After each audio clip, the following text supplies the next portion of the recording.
Hello, everyone. Is it? Yeah, there's an echo. God damn it. Boom. Oh, god damn it. Forgot the webcam. Real? What's up, Frosty? Give me one sec. Sorry. This is very unprofessional. And boom, there we go. Nice one. Thank you. Sorry. The web has been cammed indeed. Hello, everyone. Welcome to the show. Welcome to the stream. Welcome to the flyticko experience. Hope everyone is doing well. We are back. We are live and alive for some more Disco Elysium. Jesus Christ. How are you doing, Frosty? Great to see you. Welcome. This is not sponsored. No idea what this is. Twitch. I'm doing fine. Thank you. How have your speedruns been going? How have they been going?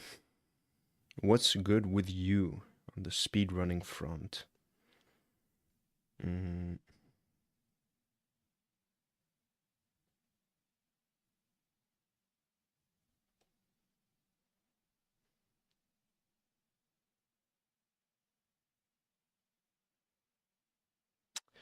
Sorry. Starting doing all achievements and you're having fun. Oh, yeah. Yeah, that whole thing. Golly. I heard there was some pretty wild stuff happening on the server about that. That's yeah, man. Well, about your all achievement things, haven't you been using a special tool for that run? Or so I heard. That's 100%, and that's different from all achievements. Oh yeah, okay. But it's fine. Is it though? I heard it defeats the entire purpose of doing 100%.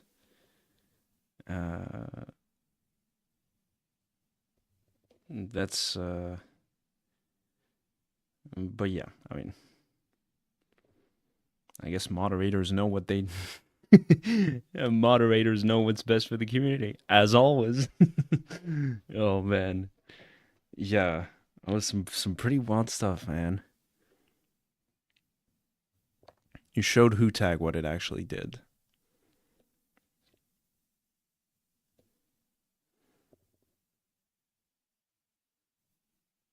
No, yeah, I mean, I sure hope it didn't play the game for you. But what does it do fundamentally? It still tracks everything that you need to look out for, no? Yeah. Does it just track your percentage, or can you open a special menu that shows you what you're missing and everything?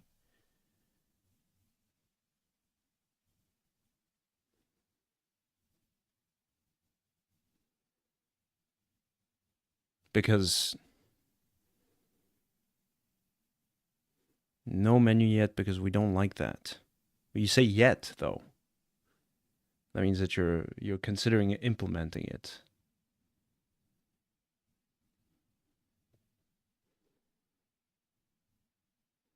And I don't think she ever thought it'd play the game for you.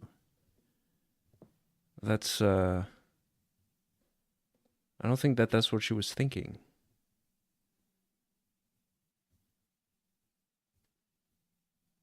It can be done, that's why, but implementing it in a way, it's a mod, so it's not allowed for speedruns. Yeah.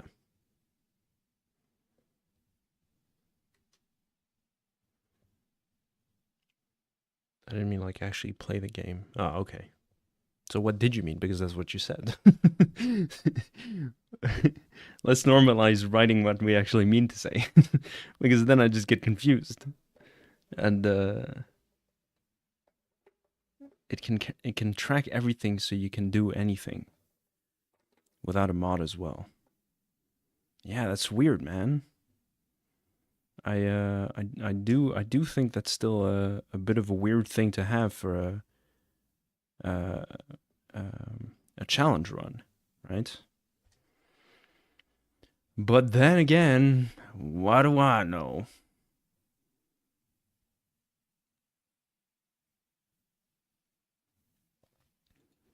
Percent tracker is good, but like I don't want to make the thing that tells you what you are missing.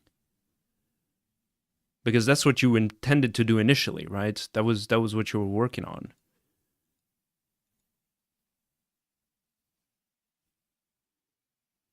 Something that shows you everything you're missing. Because that definitely is questionable at best. You were working on the percent tracker, but who tag misunderstood what you were making.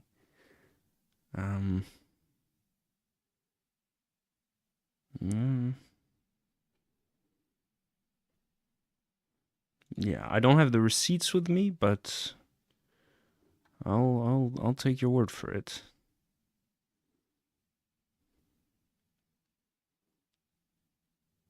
Yeah, I'm screenshotting this and sending it to the to the mods. I'm kidding.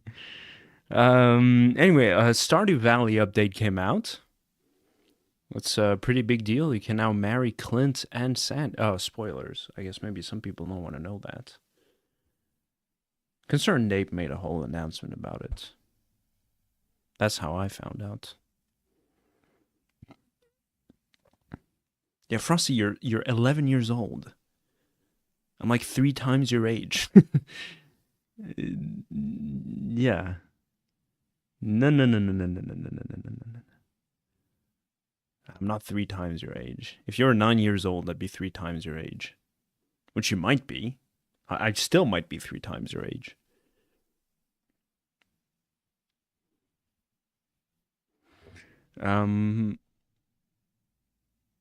Yeah, so that's pretty cool. We have Terraria going on also, which is pretty exciting.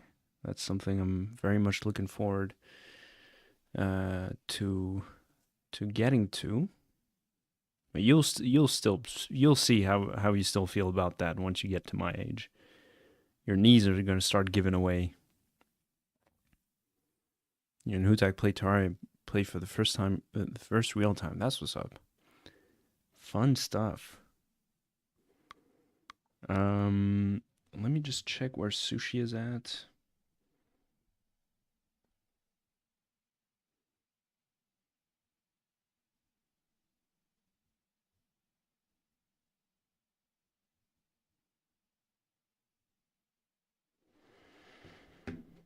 Yeah. What else? I think she's still playing and we play like I don't think she slept. Maybe she did. I didn't check in on her.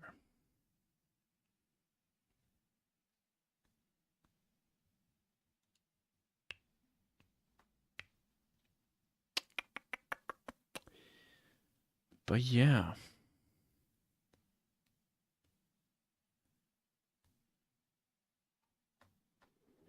I'm just checking a few things, make sure we're ready to go.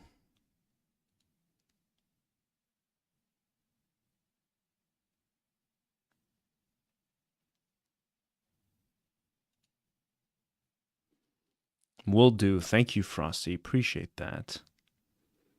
And you too. Good luck with whatever you have planned.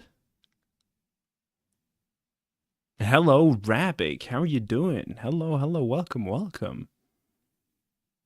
Oh, what is going on? Gert. When did you sub, Rabik? Oh, someone gifted it to you.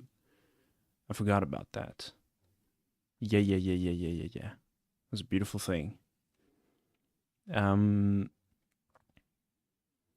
Rabik, we're gonna be playing Disco Elysium.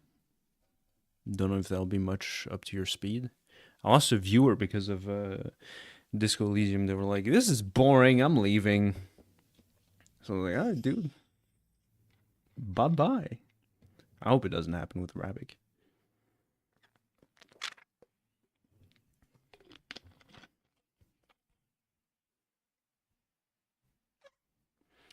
Replaying Disco Elysium. Yes, we are. You hear for Tickle, clearly 95% of the time you have no idea what the game I'm playing. Yeah, but you should play other kinds of games. I don't want to tell people what to do with their lives, but there's some crazy stuff out there, man. Like the video I posted, you should play the games I mentioned on there. Play 0.1% of games and you just speedrun. You play way less than 0.1% of games. I probably play like 0.1% of the games. There's so many things out there. So I'm playing Binding of Isaac Repentance again. I really, really want to play that game. No, I misunderstood. I was thinking of Cult of the Lamb. I really want to try Cult of the Lamb. I think that could be fun.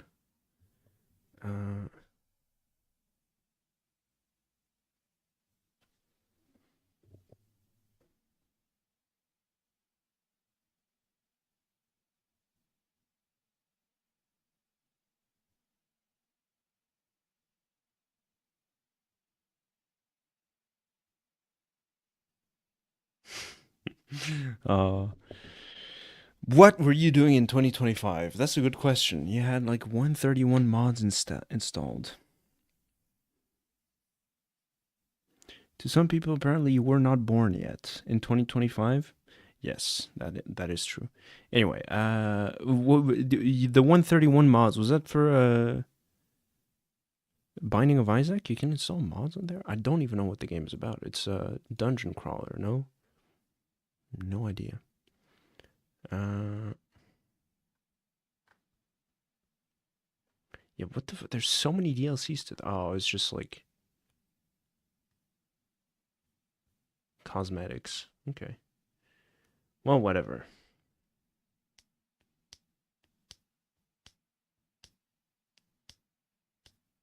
Yeah, but like Team Fortress 2 also has a Steam Workshop. You can't really install mods for that. I think.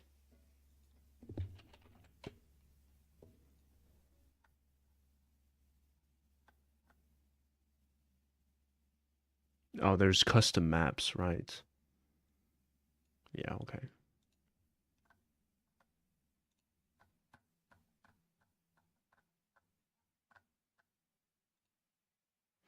Yeah, sorry Sushi. I'm gonna jump into it. I hope he sees my message. We'll just start playing. Let's see where the winds blow. Where the winds take us. I usually switch while the studio labels show up. I'm not gonna do it with this one.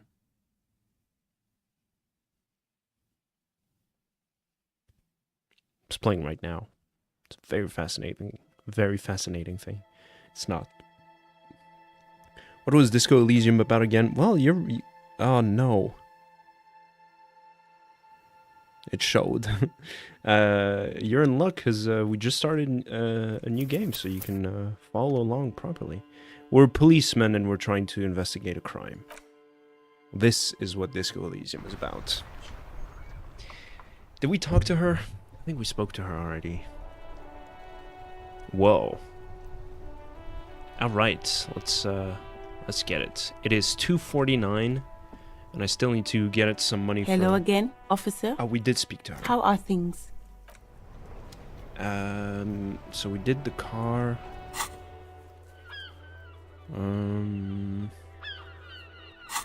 I guess we can.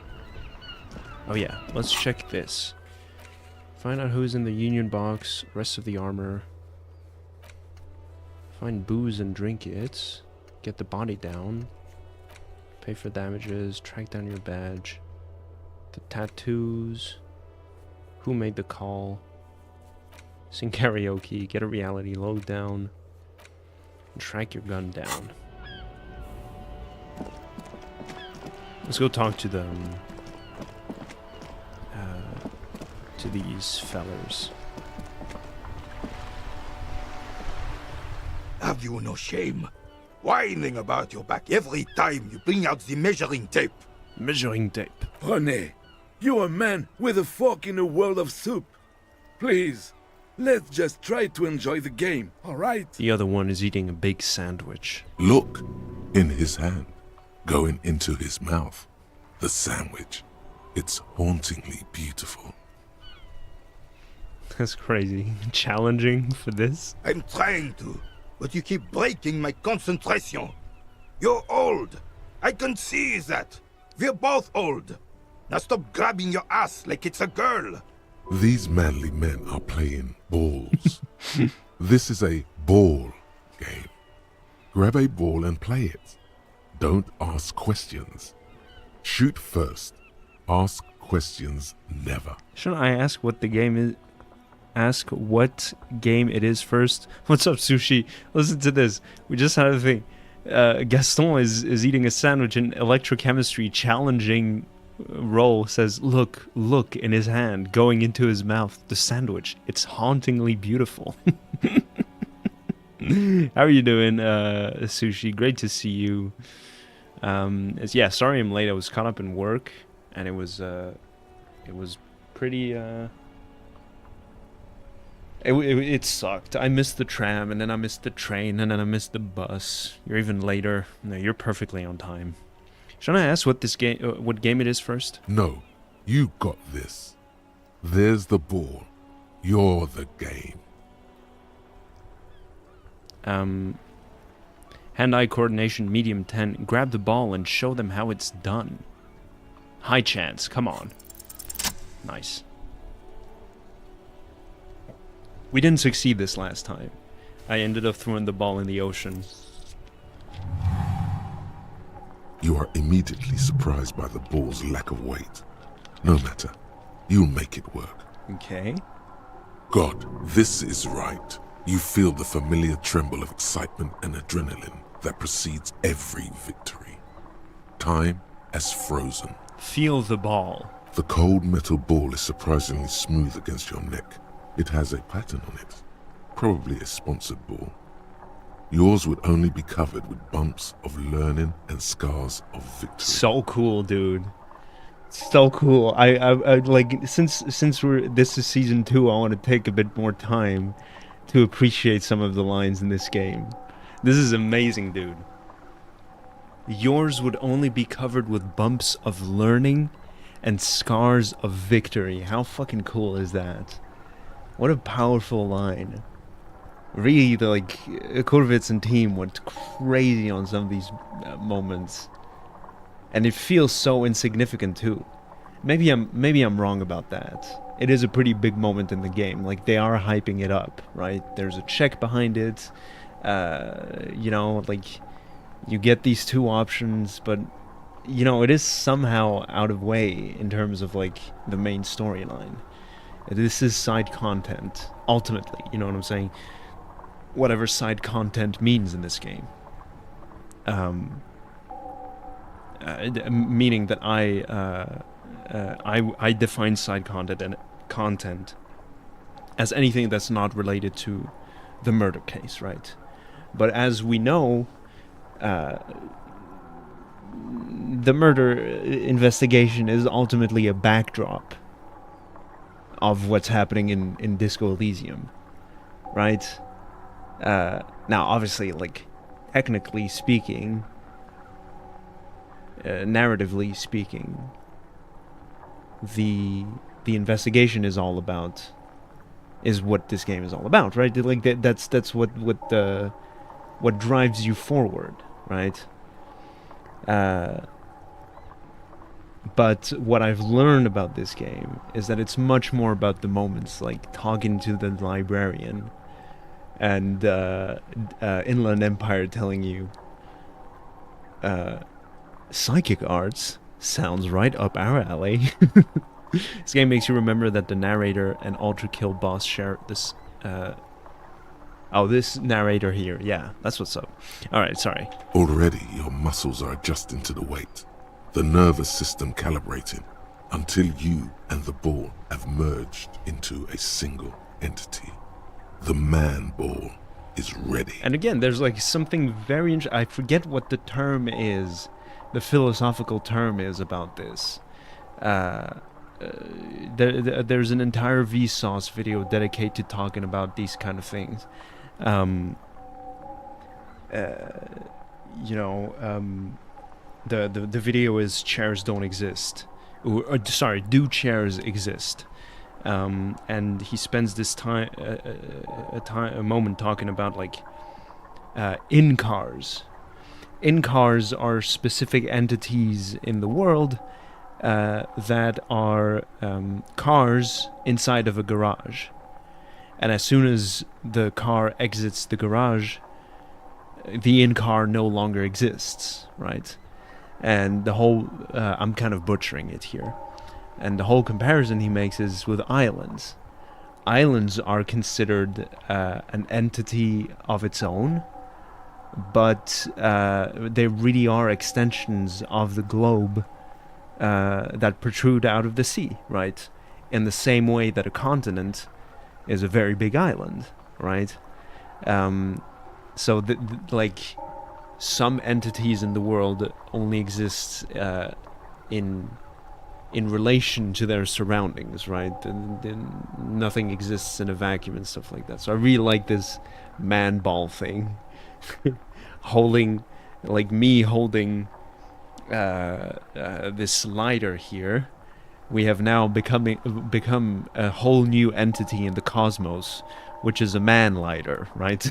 And as soon as I drop it, I return to being a man, and the lighter returns to being a lighter, right? But as soon as I pick it up again, we are once again the man lighter. Same thing with my earplugs right now, sticking to my ears and stuff like that. Anyway, this is funny. The man ball is ready. Take in your surroundings. The boy phone. Yeah, exactly. Right now you are a boy phone, Rabbik. I think. No, you're watching from your computer? I'm not sure. But yeah. The tick phone.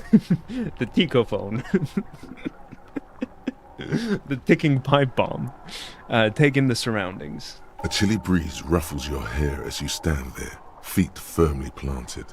All sounds, smells, even the wind, everything fades until the only thing left is the union of man and ball. Fticone? A fticone. Oh, shall we invent something new? A fticone? That's silly enough to say. It sounds funny to say, you know what I'm saying? A fticone.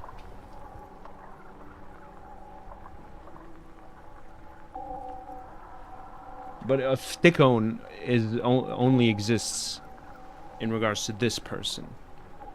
Well, maybe not, because I have named some of the characters in video games Tico, right?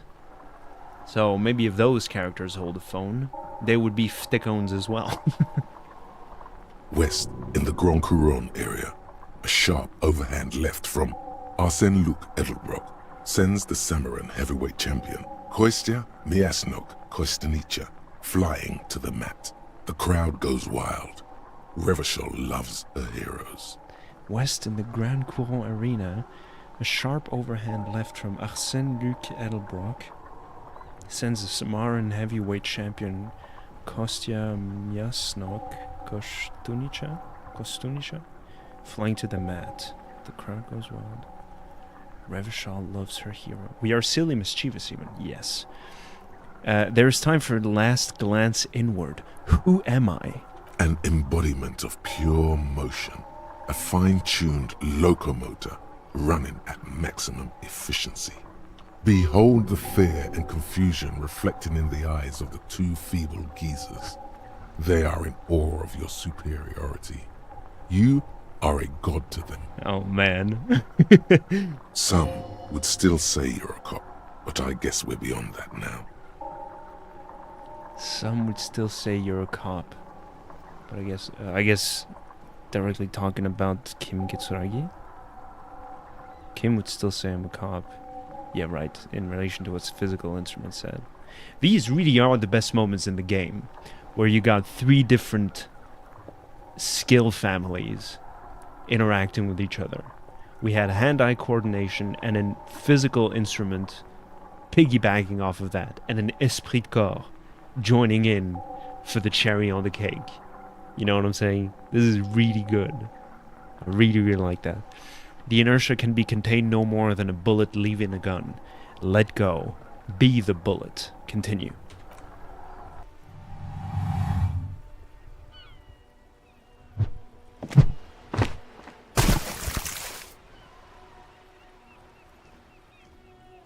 Merde!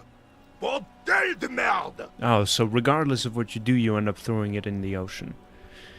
Interesting. What the hell is your problem?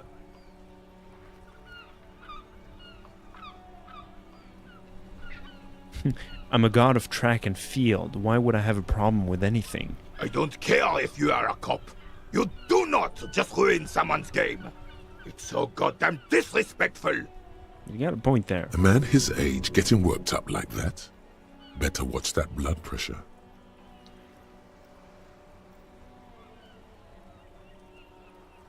I'm sensing anger, and I don't understand why. You vandalized our game, son. We can't play pétanque with 5 bull. P-Tank? Sorry, an honest mistake. Are we good? No, we are not good, goddammit. We want our bull back. Take it easy, René. This is just a misunderstanding, isn't it, officer? No harm done. Gaston Martin? Of course there's harm done, you orange slug. You owe us a goddamn bull.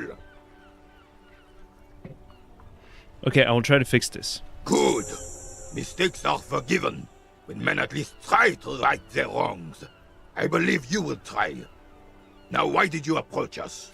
Take it easy, René. Yeah. Reste tranquille. Do you know anything about the man hanged in the backyard of Whirling in Rags? Unfortunately, I don't. He shrugs. Unlike most of the locals, I have no qualms about assisting law enforcement. But this affair has passed me by completely. And most of the locals? In Martinez, the union is the law. So can you really blame them? But you don't have a problem with cops. Cop is a pejorative term. I don't have a problem with policemen. On the contrary, I admire the effort to bring order to our streets. So, again, you don't know anything. If I knew, I would not be afraid to tell you. I simply don't. I'm an old man, not a coward. The daily business of the riffraff no longer concerns me. This is a man with a lot of past, but little present, and almost no future. God damn, dude. Wow. That's crazy. This is a man with a lot of past, but little present, and almost no future. Fuck. Kind of like the deserter at the end, you know? You seem to be playing in a crater. Yes. Man. The terrain here provides an interesting variety to a familiar game. Do you know what created it? I do. Fire from heavy artillery. Heavy artillery fire, you say? That's the best kind of artillery fire. Very interesting. Okay, it's a crater left by artillery fire. But why? Why what? Why was heavy artillery used? Because that's what happens when communards hijack your country, execute your supreme leadership, and turn your capital into a slaughterhouse. You use heavy ordnance to clean up your home. Wait, who are the communards again? Commies, communists, socialists, anarchists, call them what you like. They just chose the name to feel special. Senseless sentimentality. Did you use artillery fire against them? Sadly, no. It was the foreigners who brought them to their knees. We fought valiantly. Too valiantly. So valiantly we got licked. He adds, squeezing a boule in his fist. Should have fought dirty, like they did with their suicide sex cult propaganda and mad anarchist women strapped to shrapnel bombs. We didn't though, and we lacked caliber. God bless him, but the suzerain's cannons simply weren't big enough. Why shell them here in Martinez? Because this place is a damn beachhead. Had to soften the commies up first. The beachhead? Yes, the military coordinated amphibious landing to take back Revachol. Martinez was used as one of the 3 footholds in Revachol during Operation Deathblow in 08. The other 2 are off in Stella Maris and the Delta. He points to the northeast. Death blow? Sounds grim. This here is Blood Ground, where Coalition boots first made landfall and cleaned those rabid dogs out. Most likely, we're playing pétanque on their mangled corpses. Blood ground. You got old René going there. Like he isn't hungry enough already. Hold on, the Coalition? Don't get me wrong, officer. I hate those foreign dogs, but the enemy of my enemy and all that. They're the lesser evil.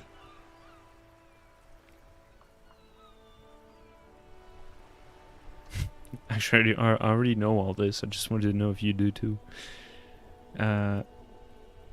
Is that why everything is so bombed out? Damn right, son. They lit the fire of hell on the city before they stormed it. And it worked, too. There is a strange gleam in his eyes. He approves of this radical approach, knows it was necessary. The rest of the city got cleaned up, but Martinez they keep as a monument. And now the Union Socialists are practically running the place. Well, it's your own damn fault. You, we, the Coalition, Revachol, whoever you want to blame, never finished the job. Officially, the party never surrendered. Of course they still hold influence. You don't even begin to truly understand the players at the table, let alone the specific circumstances surrounding the... What do you think? I want to say this because maybe that's going to trigger Endurance to tell us that we're finally talking about the hard stuff.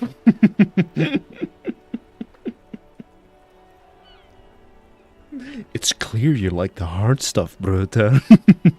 That's how it should be. Soft socialists paving the way for the hard-working class to take over. Preposterous!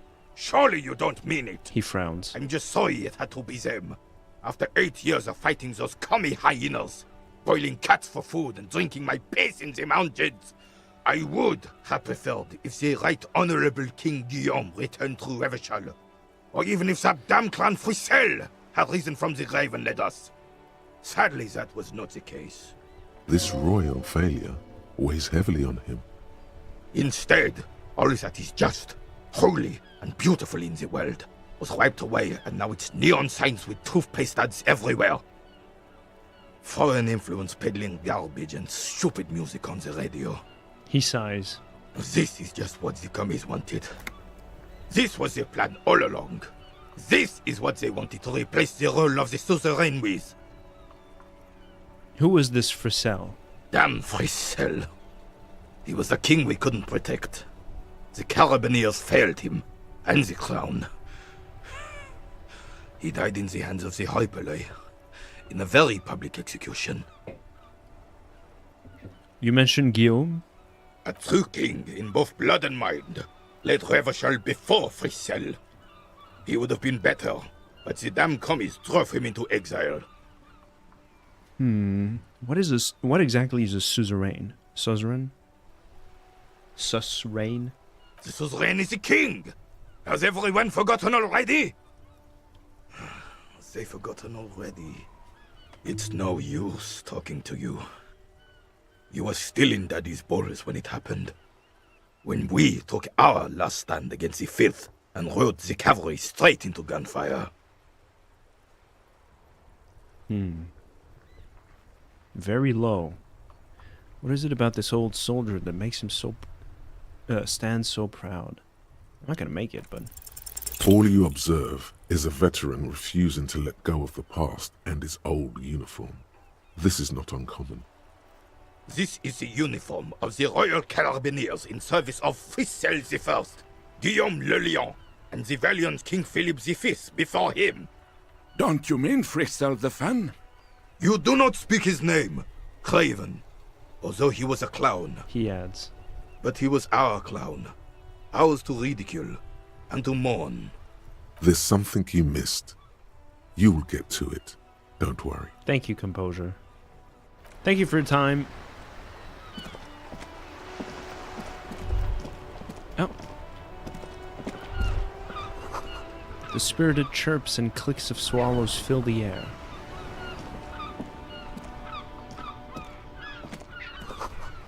Tire tracks leading onto the roof. The slush and rain has almost washed them off. I wonder what that is. I have really outdone myself. This is divine.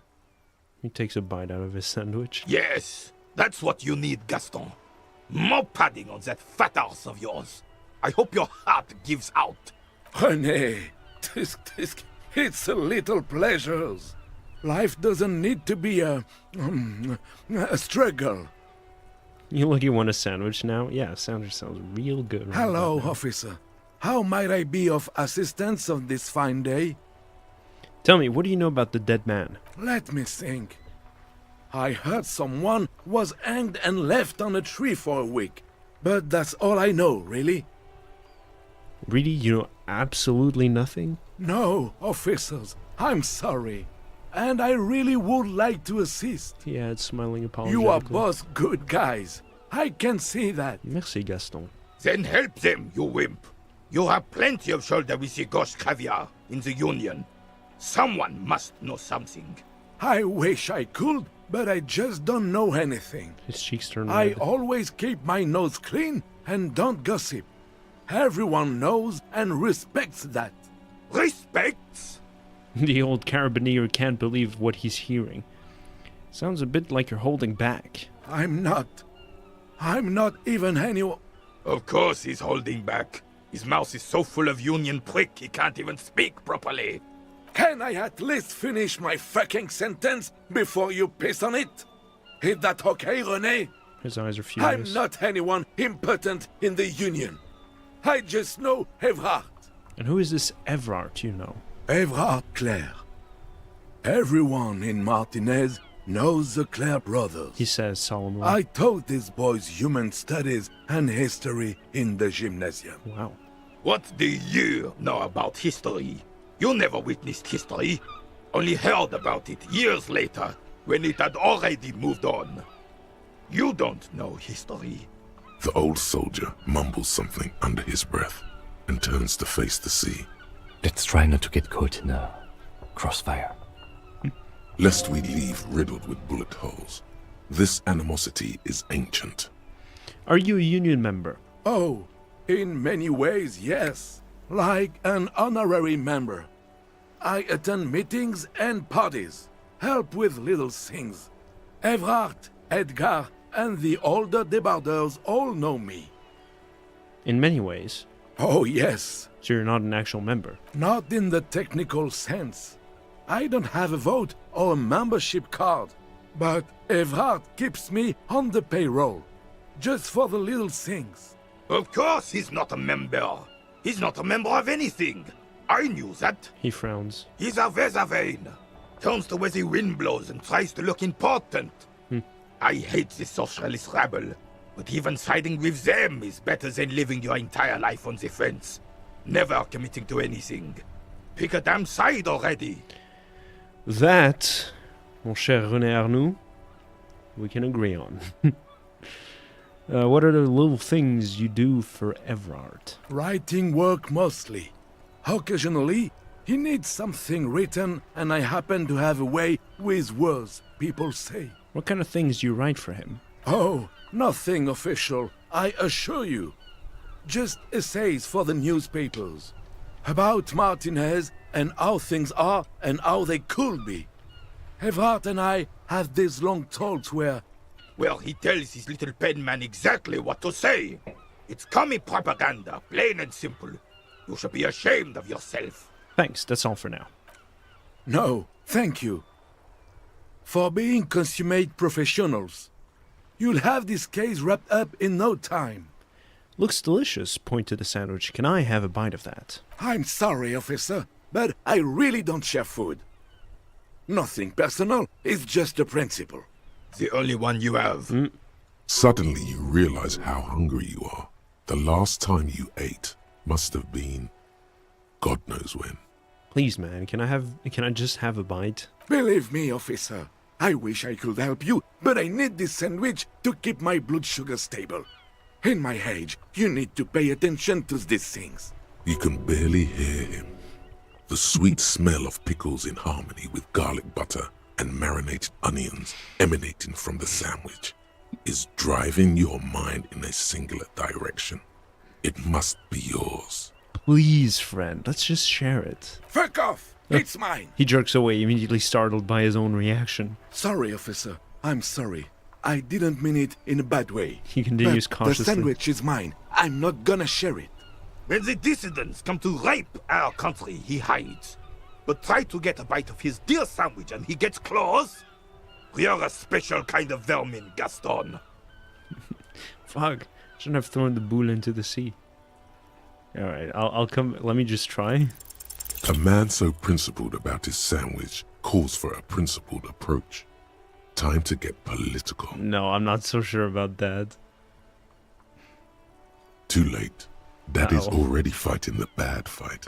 Make it stick. Okay.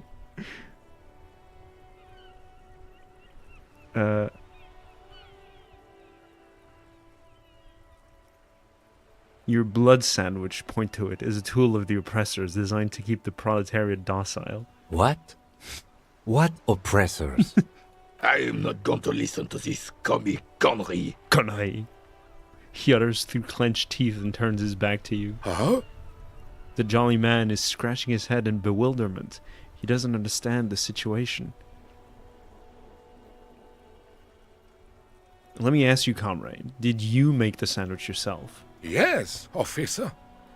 He proudly displays his culinary miracle. It is magnificent. Oh? Still, the overabundance this sandwich embodies is inherently evil. I really don't understand how my sandwich could. He starts but falls silent.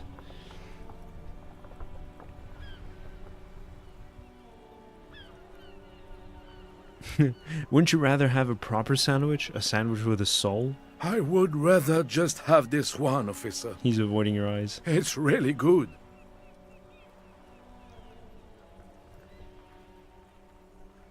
But imagine a sandwich absolutely minimal in design, sleek, efficient, simple. The skepticism emanating from the merry senior could be sensed all the way to the Seminine Isles.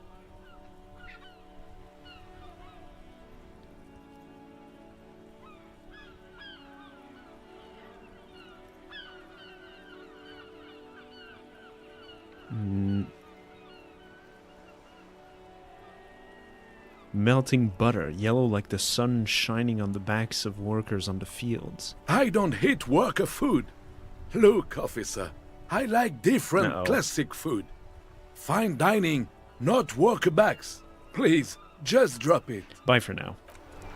Alright, I feel like I messed up the choices there. All around you, rain falls on the great city of Revachol. Rain drips from the eaves and floods the gutters, washing the filth away. The spring thaw must be here. The snow is melting. What am I doing? Looking up at the sky, cold water dripping from your hair. What do I see? Grey sky like great battleships, clouds colliding with one another. Rain falls down on the world. How does it feel? Your shirt sticks to your chest. The shoulders of your disco blazer grow heavy. The cold finds its way in under your skin. You shiver, and the city shivers with you. You're not dressed for this weather. You should get an overcoat or a patrol cloak. Sushi, I hope you're still here. What is in the west? Sheets of rain over the water. A flight of stairs leading into the ocean. Wave after wave washing the coast of Martinaise, with its motorboats and gently swaying reeds. The ruins of a half-sunken sea fort crumble on an inlet beyond the Bay of Revachol. Ghosts rise into the sky. Who are you, ghosts? The skyscrapers of La Delta, the financial district. Faint golden light seeps from the office windows. There's one bit I've been spoiled from this entire sequence, and I'm so hyped to see it now, finally in game. Will you ever go there? Will I? No, you are just one of the hundreds of thousands who watch them rise across the bay from Martinaise every day. Gluttonous beast, Rabik said. Who puts pickle in their sandwich? I do. Pickles are amazing, dude. What is down the shore? Urban coastline, rain dripping off Eternite-covered roofs, cinder blocks left over from half-finished construction, a defunct research and development building, once seized by revolutionaries. An old wooden church stands on stilts above the water. And beyond that? Coal City, end of all lines. Run your finger through your dampened hair. Your hair is an oily mess flecked with ash from neighboring coal plants. Smokestacks rise somewhere in the distance. What's in the east? There's a fleet on the corner. A plastic coat is folded into a small triangle under the counter by the window. Beyond that, the strike breakers have gathered. The great gates of the industrial harbor are locked. A chill runs down your back. You shudder like an animal trying to shake water from its hide. Shake your shoulders again? You shudder, looking down at your feet. Dirty rainwater runs veins into the plaza's snow. 2 green snakeskin shoes stand at attention on the mosaic paving of the plaza. What's in the north? Capeside apartments. Tower blocks crowd one another. 4.46mm bullets still lodged in their war-torn stone walls. Hallways collapse from the mortar hits of a war that was lost long ago. Clotheslines go to waste in the rain. Radios play. And closer to here? A yard. Rain falls onto the roof of a woodshed. Coal leaks into a puddle beneath the feet of a dead man. He swings from a tree, a gaping hole in his bare, rotting chest. What's in the south? A traffic jam. Rain thrumming on the roofs of motor vehicles. Inside, drivers watch water streaming down their windshields. The statue of a king shudders. He too is cold. The canal bridge has been raised. What's on the other side? The road ascends. A raised motorway loops above the ghetto. Beneath its concrete columns, a sea of rooftops, woodwork, and tar stretches northward. 4-story buildings as far as the rain can fall. The snows melt in Jamrock. What is Jamrock? Revachol is the capital of the world. Jamrock is the capital of Revachol. Droplets form on your eyelashes. Okay, I think the conditions are met. Are you fucking ready, Sushi? It's home. Are you like? I just I'm gonna assume he's still here. I don't want to be too annoying about this. Where the hood? Where the hood? Where the hood at? Have a brother in the cut. Where the hood at? Oh my god, dude! When I saw that, I lost my mind. Where the hood? Where the hood? Where the head at? Have a brother in the cut. Where the wood at? The voice. Oh my god. The voice hits something so deep inside of me. It's like melancholic and soft and loving, like everything. So many positive emotions all at once. So gentle, you know, caring. Oh man. Ah. I'm shivering right now. Why am I not there? To be in Martinez, where no one goes, at the runoff point of a long-forgotten canal, in the whitest part of town, in the shadow of the day the revolution failed. What am I doing here? Standing in the rain, looking north, where Jamrock Rock City stretches inland. Where do I live? On a street there that flows like a muddy river in the snow, with fire traps rising on either side. A film rental opens its doors to the rain. An armored motor carriage rushes past the corner, where you used to walk together. Suddenly, the hair on your back rises. Crazy. You cannot return.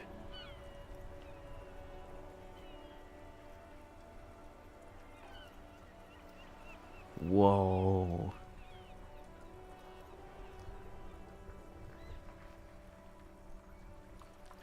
Shudder, look further. In the rain-swept distance, above the rooftops of Jamrock, a repurposed silk mill stands perched above the motorway exit. Precinct 41 hunches in the rain. Your vision blurs. You wipe your face with your hand. The rain stings your eyes, making you look up and blink. I think I missed the esprit de corps check here. What's above? Coalition aerostatics hang like apparitions under the cloud cover. Way up there, where rain forms, rotors flutter silently. Your sight clears. What's below? Collapsed storm drains, old sewage systems flooded with rainwater. Hidden weapon caches from the Revolution. Doors leading down to Leroyam. The catacombs to which, for 3 centuries, they delivered the blue-blooded dead. Motherfucker. Finish thought. This rain will not let up anytime soon. You should get a raincoat. There's a freight to the east. They sell them there. Merci, Kim. Man, oh man. Should we go to the Fritz? Will I ever go there?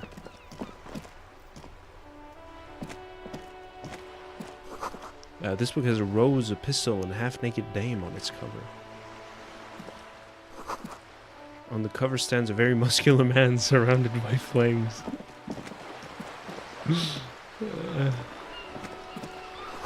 Coin operator viewer has been banged up, inoperable.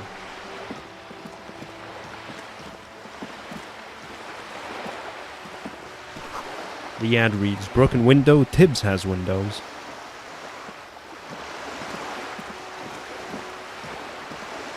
This coin-operated viewer is facing southwest. Its coin slot is full of fossilized bubblegum, rendering the machine permanently inaccessible. Poor little viewer, pat it. The metal feels cold and wet under your palm. It looks unhygienic. Vandalism, shake your head. Probably some kids. The lieutenant inspects the rigged slot. Look inside. A thick layer of graffito covers the lenses. You spell out the word Onuk written on the other side, with N and C scribbled backwards. Shift your focus to the background. Under the graffito, a sea of blues and greys appear. Behind the water lies a coast studded with concrete and reeds. On it, a church on stilts, lanky weather-worn wooden planks, an X-shaped cross topping its tower. The church looks old and weather-worn. There are no lights in the windows.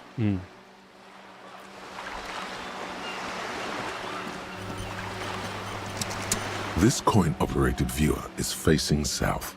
The instruction manual says to insert 25 centimes and pull the handle while looking inside. Then use the focus knob to zoom in if necessary. Insert a coin. Your money disappears into the coin slot. A clunk, the ring of metal. Pull the handle and look inside. The curtains on the display open. You lean in to catch the view. It's blurry, different blues and greens. In the middle of the shimmer stands a drab grey shape, like a ghost. Turn the knob to focus your vision. The lenses shift. The ghost sharpens into an islet in the bay. In the ruins, a man-made structure is visible. A half-sunken sea fort. Its concrete almost reconquered by nature. It looks as if it was abandoned quite some time ago. Nothing but a rotten tooth remains of the anti-aircraft tower. A lonely birch tree grows out of it. Its leaves ripped from it by the winter wind. Hang in there, little one. The little brave birch tree seems to wave back in the wind. Oh man, that's so cute. There are ruins of some kind of building over there. Really? I don't have the eyesight to make it out. The lieutenant takes off his glasses and cleans them.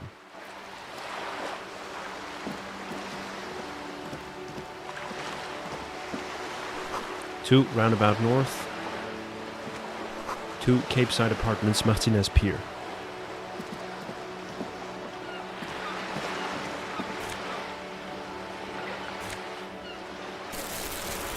Hell yeah. A splatter of bullet holes lines the wall. Are the waves too loud? I'm gonna move away anyway. Oh! No! Aw, dude! Oh. The damage looks like it could have been caused by an earthquake. Maybe a sea monster did this to the plaza. Okay. Maybe I shouldn't run. Do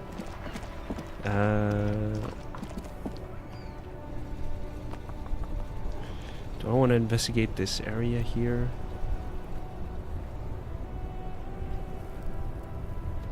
Maybe. Let's go to Friet first. Okay, hold on. Oh. Tac, save, confirm. Oh, welcome to Revachol. Welcome to Revachol. Announces the rotund man. The remark isn't addressed to you, it's addressed to the lieutenant. Why are you addressing my partner like that? Don't you welcome to Revachol me. My grandfather came here from a 3,000-year-old racist isolationist culture, while your ancestors came to this island a mere 300 years ago. Every school of thought and government has failed in the city, but I love it nonetheless. It belongs to me as much as it belongs to you. You tell him. It's men like you who keep Revachol divided, making it that much harder for everyone to climb out of this post-war limbo. So we are in a limbo. Oh, come on, man. I just said welcome to Revachol. It's a lorry driver thing. I know exactly what you meant. You think my kind doesn't belong here, that I should watch myself and behave. But you see, I'm an officer of the RCM. It's actually my job to make sure you behave. I would advise you to remember that. Silence. The air between them becomes tense. Your partner needs backup. Now's your moment to shine. That's you. Oh. Well, I think we all learned something here. Smile at the lorry man. No, fucking A Kim, I got your back. You two make a cute couple. You know that. The lorry man spits. The lieutenant exhales and resumes his regular calmness. Now that that's settled, we have a couple of questions. Whatever you say, officers. He waits impassively, cigarette smoldering between his fingers. What was that argument all about? It's about biological determinism, natural law, the sorting of the races. He spits on the ground. Not the most popular topic nowadays, with the coalition in charge and all. You might want to change the topic. That is, bury your head under the sand like common sheep. Change the topic. The way he says it makes it almost sound like a threat. I get it. Someone has to be the unpopular guy. I'm not the only one. Look, I've read books. The science of racial theory has all been proved, even if some people don't want to accept it. Oh, Jesus Christ. People who've studied these things say that you and me are superior by design. God. So, naturally, we Occidentals should be in charge. Obviously, you can see the merits in that. Yes, I can really tell you're a prime example of superior design. Open your eyes. Haven't you noticed something different lately? An unfortunate downturn, maybe? Huh? When members of the superior race cease to believe in their innate superiority, they stop competing for resources. Yeah, what's the problem with that then? The problem? The damn kips are showing a real good game lately. Same with the mosquitoes. And the other introduced species too. They're on the precipice of cultural victory. Wait, what's this cultural victory? It's what the kips of Boogie Street are going for, right under our noses. And the others too, on the radio. Heard any chansons lately? Heard any motetos or leader? No. Dominating culture is how they plan to win. They say so themselves. Uh-huh. It's true. Also, you need to realize the dangers of mixing races. Who knows what might happen if people don't stay in their birthplace? You might end up with a new sub-race, with unknown characteristics, leading to extra competition. That's why you've got to control the offspring. Oh, man. God damn it. I really don't want to do this. I really, really don't. Yeah, I think I can get down with racism.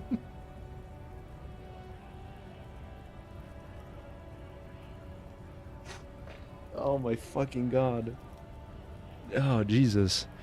Yeah, I'm not down. I'm not down with all this. Why don't you go fuck yourself? Don't push your luck, runt. The man gives you a disgusted look, then turns his attention elsewhere, ignoring your presence. Jump Jams, a popular music mag. A glossy magazine most able-bodied man issue. No, they're much hunkier than you. You shouldn't feel threatened by handsome men. Don't be silly. No, there was another... why did you join the stream and you were doing the Charlie Kirk pose? It's a pure coincidence. Wait, sick. What's up, Axel Ocean? How are you doing? Welcome to the stream.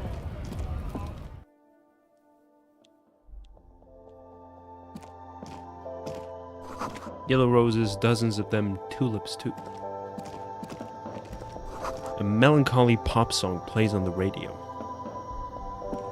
You see several packaged raincoats fill a low shelf beneath a display of croissants and juice bottles. The raincoats are transparent, except for the big Fritta slogan on the back. Fritta. How's the session going? It's going great, man. I've had such a good time. Ah, +1 endurance. Oh, you guys can't see it. What's that? Point to the raincoat. What is what? It's a raincoat. If you want to buy one, then it's only 4 real. She taps on the glass counter. The raincoat patiently awaits purchase. The tear machine stands in the corner. A sign says, 1 bottle equals 10 cents. Insert your bottles. Your bottles clunk into the machine, and the money appears with a satisfying jingle.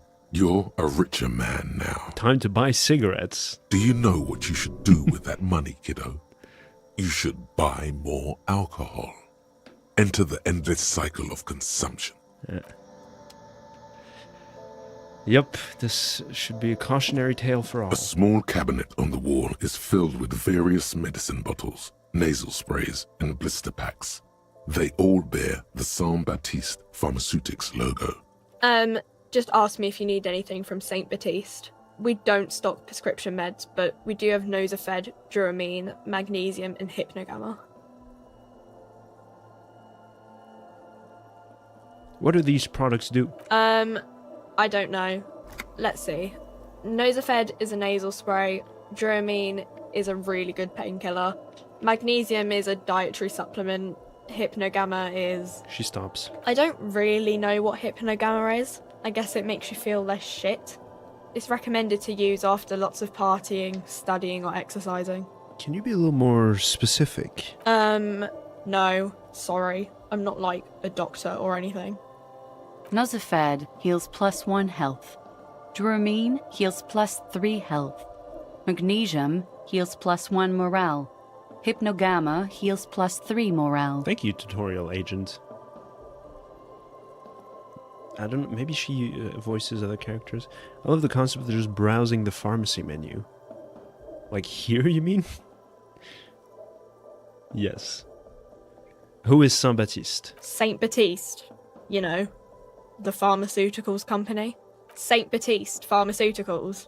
The one that sells meds out of Saint Baptiste. She points at the That cabinet. one. There. Leave.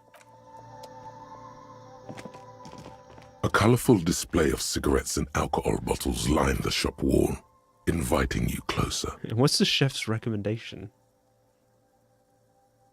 What's the drug of the day? Drug of the day. There, in that dark green glass, all in vain. The great flowing river of warmth, wine, alcohol, beer, alcohol, love, alcohol. This is not a good place for a recovering addict. Guess not, no. She looks at the wall of goods behind her, then adjusts her hat. Lean. Good thing you're an unrecovering alcoholic then. I'm obliged to inform you that both alcohol and cigarettes damage your health. But I guess you already know that. Know this, you will never finish your alcohol quest if you don't buy beautiful alcohol. Please tell me more about these products. The pale aged vodka is special, I guess. It's stored in pale for a couple of years, which makes it super expensive and super strong. What is pale? You know. She shrugs, uninterested in explaining it further. Don't worry your pretty little head about it. Let's concentrate on what's important here. Okay, but what will consuming this stuff do to my body? I mean, I already said it'd hurt you.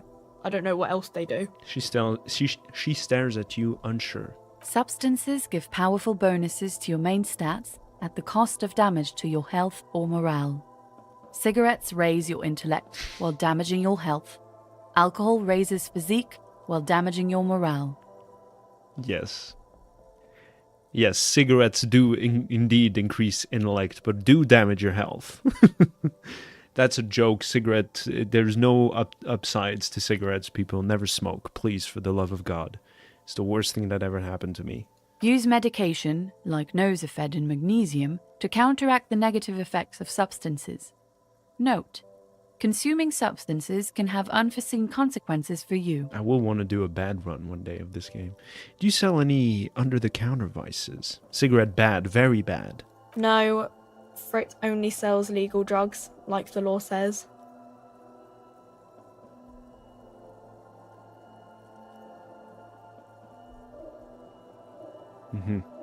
Alcohol bad too. Yes, no, thank you, Axocean. Absolutely, yeah. Alcohol very bad. Everything, well, these vices are incredibly bad for you. It's not worth it, guys. Damn, that felt good. Your heart's pounding nicely. You should tell people to fuck off more often. Kim, I think I should really tell people to fuck off more often. It felt really good. Not as a general rule, but that one was justified. Better to get the lay of the land before telling people to fuck off. That means you should do it whenever you feel like someone's disrespecting your authority. Fuck yeah, motherfuckers. That's the spirit. Never forget. The whole world's a wooden house, and you're a goddamn flamethrower. Yes, yes, thank you, Half-Lights. And that's it. Fuck, I love this game so much, dude. That was so awesome. Never forget the whole world's a woodshed, and you're a goddamn flamethrower. Oh man, I fucking love Half-Light. I should have invested my made point into this. Yeah, dude, that was good. Okay, that's too far. Not all liquids are bad for you. There are some that are vital for your health, like Garana. Hey, Garana. Yes, Garana is very, very important for you. It will make you a little more brasileiro.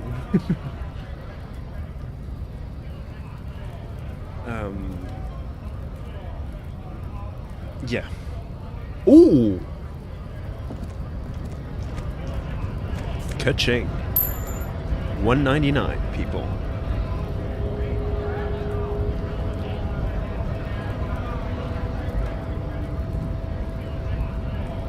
Funky Garana you got there, Tico. Garana! Hey, Garana! Ciao! I don't want to talk to him just yet. Or do I, though? Where else do we want to go, though? Sushi, help me out. Do we want to go talk to, Oh, no, we're not there yet. Tasks. Okay, wait. See, it's there's a glitch. Yeah, no. It shows the map, but it shouldn't. Where do I get the map?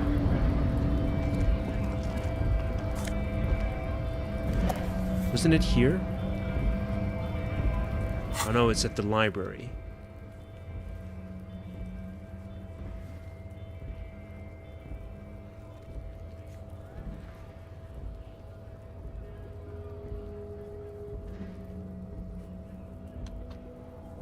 Mm-hmm.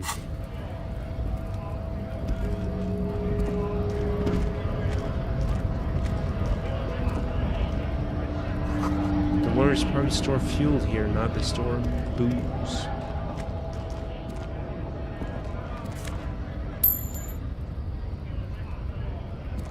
A lorry stuck in the traffic jam. This big, heavy Grad-made machine is well kept for such an old machine. The lorries look so cool in this game too. Look in the window. The windows are clear. They've been recently washed. You can see a lorryman's cabin with personal belongings, stickers, insignia. What's up, Grubboy? How are you doing? Welcome, welcome. Great to see you. What kind of stickers and insignia? The driver has adorned his space with a substantial collection of peculiar paraphernalia. Proclamations about honor, strength, and purity are glued to various panels. What about the back seat? The back end of the cabin has a small perch to sleep, large ashtrays. There are several suns and wheels sewn into the curtains. Pop in for a quick hello before you get back on the road. On the road again. I can't wait to be driving to LA. That's what's up. How long of a drive do you have? Last I checked, you were on the East Coast. Or am I wrong about that? Is that like a 34-hour drive? Or are you in the PNW? Are you from Oregon?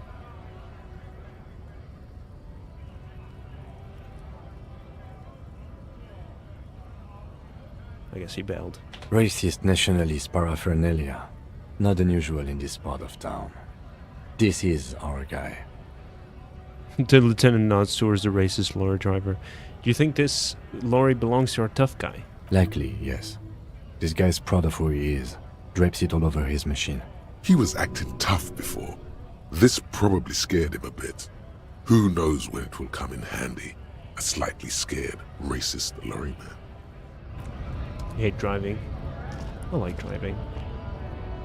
Be careful though. Don't text and drive. A foreign car kept in good condition.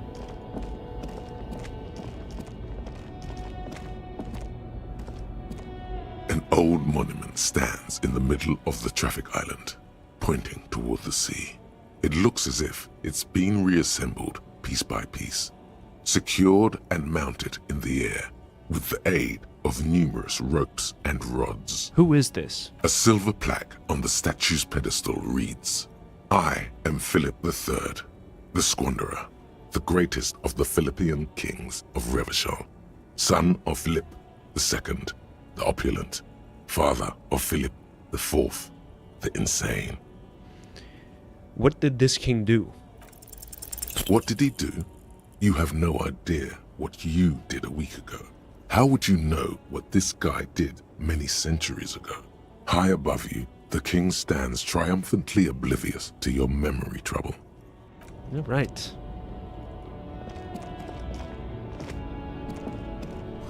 A bold slogan, Humanox, covers the truck.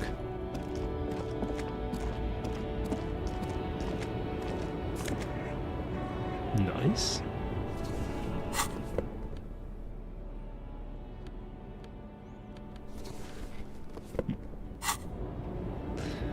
Oh, a wife beater giving you physical instruments. Ruins full of snow. No one lives here anymore.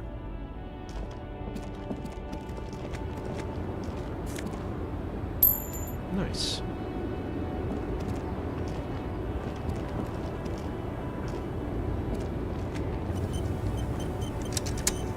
The small, wrinkled woman does not greet you.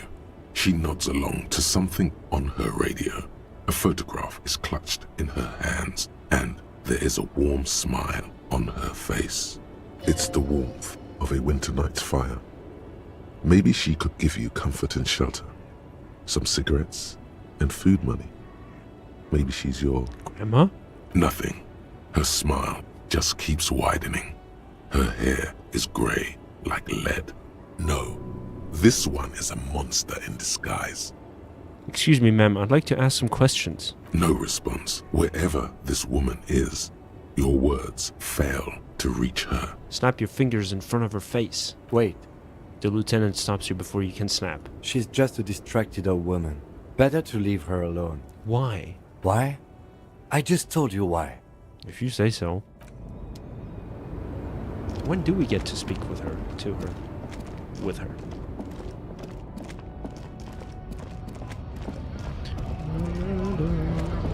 We'll come back to the strike afterwards. I do want to do a couple of other things first. Like this. Goods from the lorry haphazardly litter the surroundings. Summer door closed. Oh no, closed for the winter. Please use main entrance. Tomilom. Now it's turning into a kind of a snow limbo, man. What's on your mind? Care to spare some change for a working stiff? Huh? Oh. No, I ain't got any money. They don't want to pay for unfinished work. They? Who? The bosses, man.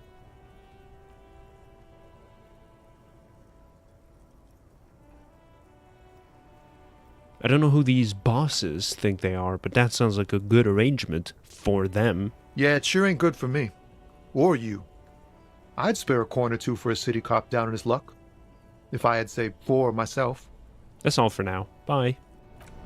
Love that guy so much. I want to be like him for real. Huh? No.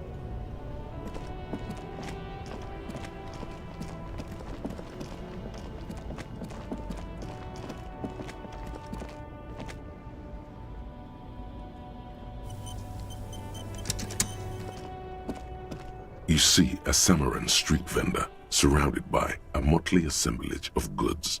When he realizes you're looking at him, his face breaks into a wide, welcoming grin. The name Sileng is embroidered over his breast pocket. Happy shopping, officer! Everything's cool here. He gives you a thumbs up. What's so cool? Everything's cool. The goods are cool, the customers are cool, the place is cool. And one more thing, officer. From out on the bay, a cool wind gathers. It sweeps into the city, tugging at the textiles hanging around the stand. Some distance away, the sound of a tin can clattering across the street can be heard. You're very cool. He makes both Bang, hands. bang, bang, bang! There you go. I'm not cool. Really? You think I'm cool? Papa. Oh, yes! You got style. You got personal style. You know what you like. What's up, Bad Manners? Thank you so much for the... It's too small, I can't read it. 1, 2, 3, 4, 5, 6, 7, 8 bits. Thank you so much, Bad Manners. How are you doing? Welcome, welcome. No, sir, I know you're cool. Thank you. Peace and love. How are you doing, family? Great to see you. Great to have you here with us. Appreciate you. Wait, so, does that mean... Cheer 100? I think you've given... No. Could it be? Have you given over 100 bits to this channel? To this person? Appreciate you. How are you doing, family? What are you up to recently? What games have you been playing?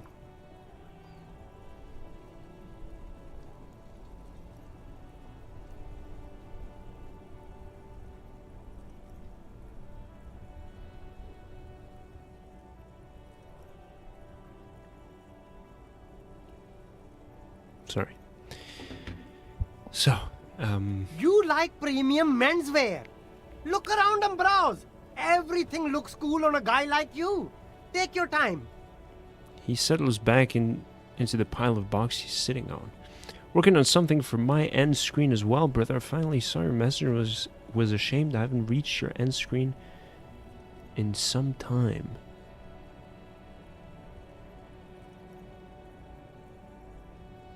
Oh, you mean this thing? Is that what you're talking about? Is this the end screen you're referring to when you're saying end screen?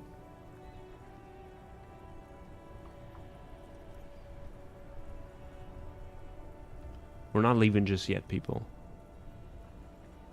Yeah, well, that's what's up. No, I mean, there's nothing to be ashamed about. You're a very busy man with obligations, and your support has always been greatly appreciated in all the different ways you're able to give it. So if you're here for 5 minutes, if you're here for 3 hours, if you're here for the whole show, obviously, I appreciate every single one of those instances equally. You know what I'm saying? It's always very appreciated to have you here. And I have not forgotten the message you had sent me a while back about Elden Ring. I do still think about that message, and I do really want to get to it at some point. It's just that with work now, my scheduling is all over the place. And whenever I get some free time, now that we have Disco Elysium going on, and Terraria, I kind of want to focus on those as well. But that's not to say that I want to delay your message even more and more, and more and more. I do want to get to it. We'll have to get in touch and try to schedule something. Try to. If you're not Tico, I'm nowhere near ready. I still have a few obnoxious games to finish. Here, heard you. Okay. All right. Yeah. So, do ping me whenever you get nearer to that. And depending on where I'm at, I'll try to,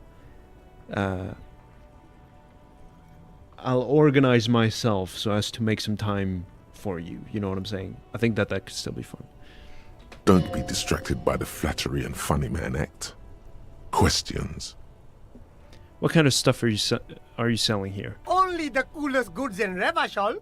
I've got sneakers, speakers, extremely comfy pants too. Try them on right here.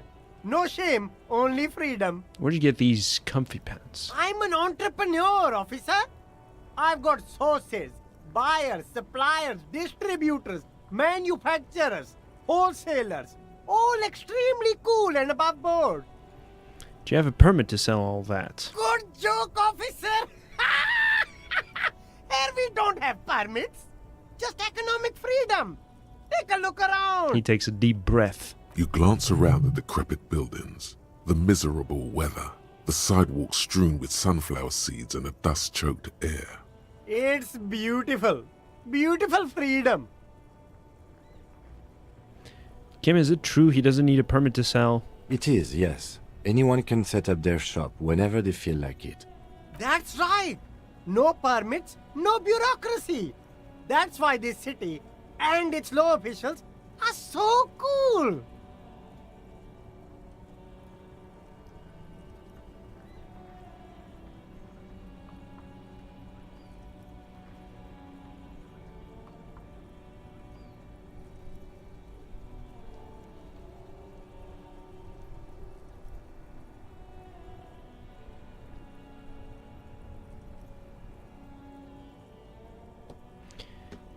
Apologies.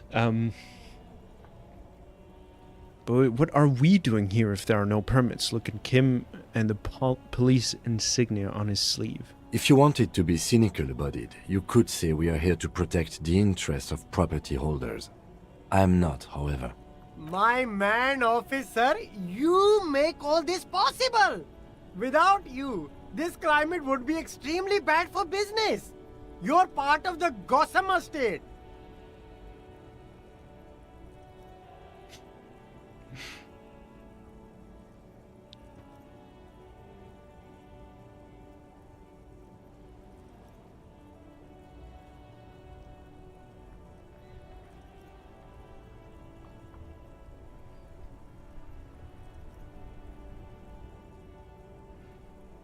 So cool guys protect businessmen while everyone else lives in the ruins?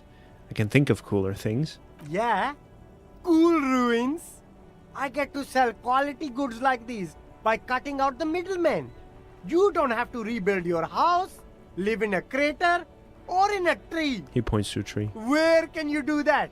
Only here. Is there a discount for cool officers like me? No need for discounts at ceilings, officer. Everything's already on sale. Anything you want, 50% off. That's all then. Let me ask you something else. Anything for you. Where are you from, Silang? Me? It's a boring story, officer. Who cares about the past? I'm all business now. All Revachol. But you're not local, are you? Very sharp, officer. I'm Serais, from the Sigai province of the Serais Empire. The apricot suzerainty, you know? Yum, apricots are delicious. The apricot suzerainty is what the Seaguy archipelago is commonly known as in Revachol. It's a bit of a fraught term, I'm sure you understand. No, apricots come from Seaguy. My grandma used to grow them. But Seaguy is a shithole. That's why I came to Revachol. Here's much better for an independent entrepreneur. Less laws. Speaking of, why not support an independent local entrepreneur? I send half my profits back to my grandma in Seaguy.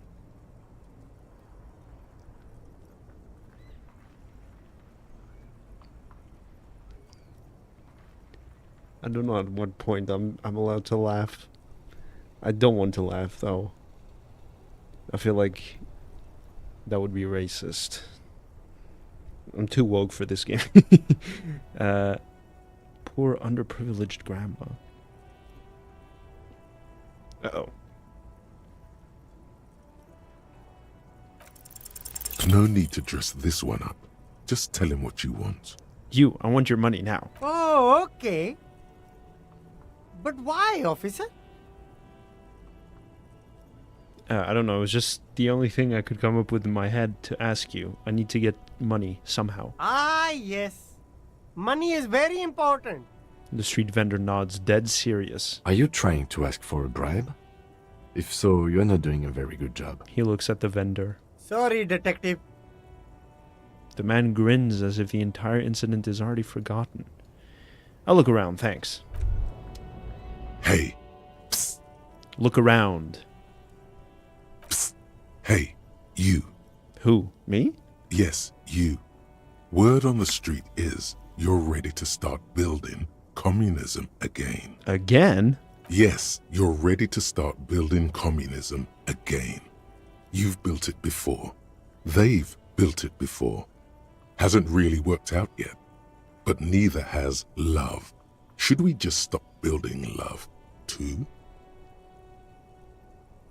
Can't argue with that. So, what about all that communism you've promised to build? Word on the street is you've woken up from 1,000 years of slumber, promising to erect a version of communism many times greater than any attempted before. Is that true? How come there's word on the street? You keep saying things like, down with the bourgeoisie, eat the rich, sodomize the landowners, impale all people who have more than 25 real in their pocket, literally murder all human beings regardless of their political beliefs. That kind of stuff. Oh, right, that sounds like me. Funky style. Very funky. So tell me, do you have any questions before we fire up the big communism builder? Or do we get right down to it? Wait, first, what's this communism even about? Failure. It's about failure. Failure? Yes, abject failure. Total, irreversible defeat on all fronts. Absolutely vanquished, beaten, curb-stomped and pissed on. Until you came along. You will reverse the fortune of the workers of the world. Yes. You alone, against every living thing, against every human alive. 800 trillion real in the hands of an impossibly well-organized ruling class. Towering city blocks of bankmen who have the ears of prime ministers. Million-headed armies of nations and the love of your own mother. You against the atom, the charm and the spin, where the whole world failed. Matter failed to bend to human will. Human will failed to get out of bed and tie its laces. You alone, single-handedly, will rebuild the dreams of the working class. You are the last communist. Now get to work, comrade. Roll up your sleeves and start building communism. Opt in. Oh yeah. Oh yeah. Get the firing squads and the animal wagons ready. Wait, what? Firing squads? You didn't say anything about those. Too late to back out now. You can't make an omelette without breaking a few million eggs. Roll your sleeves up further and breathe in the pristine air. Finish thought. Are you a communist, Tico? No. Because I have not grasped what Marx said. I read the Communist Manifesto when I was in high school, and I cannot claim to understand what it all meant. But everything I've been seeing of the world so far, communism has been the one thing that I was like, yes, I want this system as something to guarantee human decency for everyone. So in that sense, yes, I am a communist. But I cannot claim to be able to explain to you dialectical materialism and stuff like that.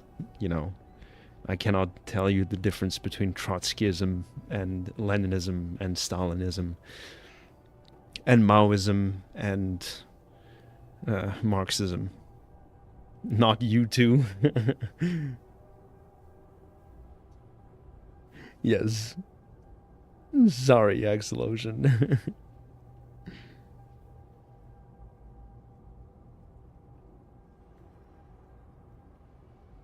Got me tripping for a second because you guys are both... No, you are a lighter shade of blue than Bad Manners is.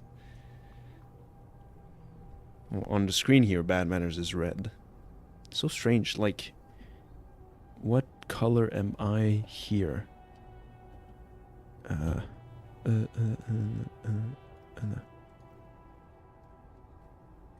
I'm red in chat. I'm pink on the screen. I like pink better. Alright. -2 visual calculus looks like reaction. Research time 3 hours and 10 minutes. People think communism was some crazy idea that had its comeuppance 40 years ago. A fever that shook the world, never to return again. They were right. Until he woke up today. A spiritual corpse, responsive only to the call of Commodore Red, prostitutes, and Krasmazov. For him, communism is still a thing. He will single-handedly raise the commune of O2 from the oceanic trench, where it has been resting, covered in ghosts and seaweed. He is the big communism builder. Come witness his attempt to rebuild communism in the year 51. Internalize.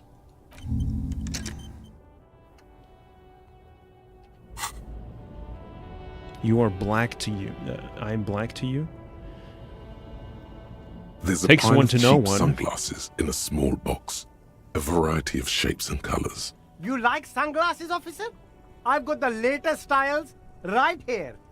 The vendor takes a pair of sunglasses and stick them under your nose. Try the shades on. Abort. These are hideous.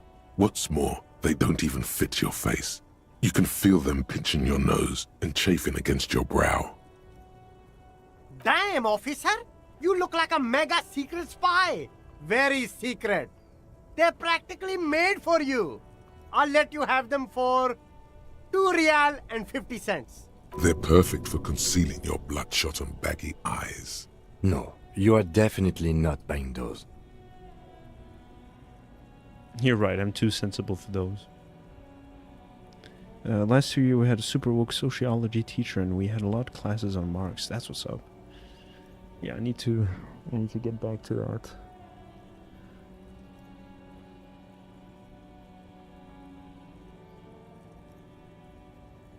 My conclusion by the end of it is that super cool could work, just don't see it working on 8 billion people. Coward.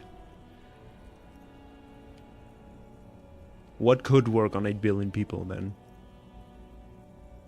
Capitalism certainly doesn't.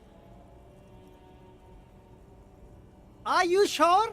But they look so good on you. You should think this through, officer. Rummage through the box. These are all boring. Boring third-rate ho-hum sunglasses made of cheap Syrahese plastic. The kind of plastic that melts in the sun. These are all first-rate sunglasses.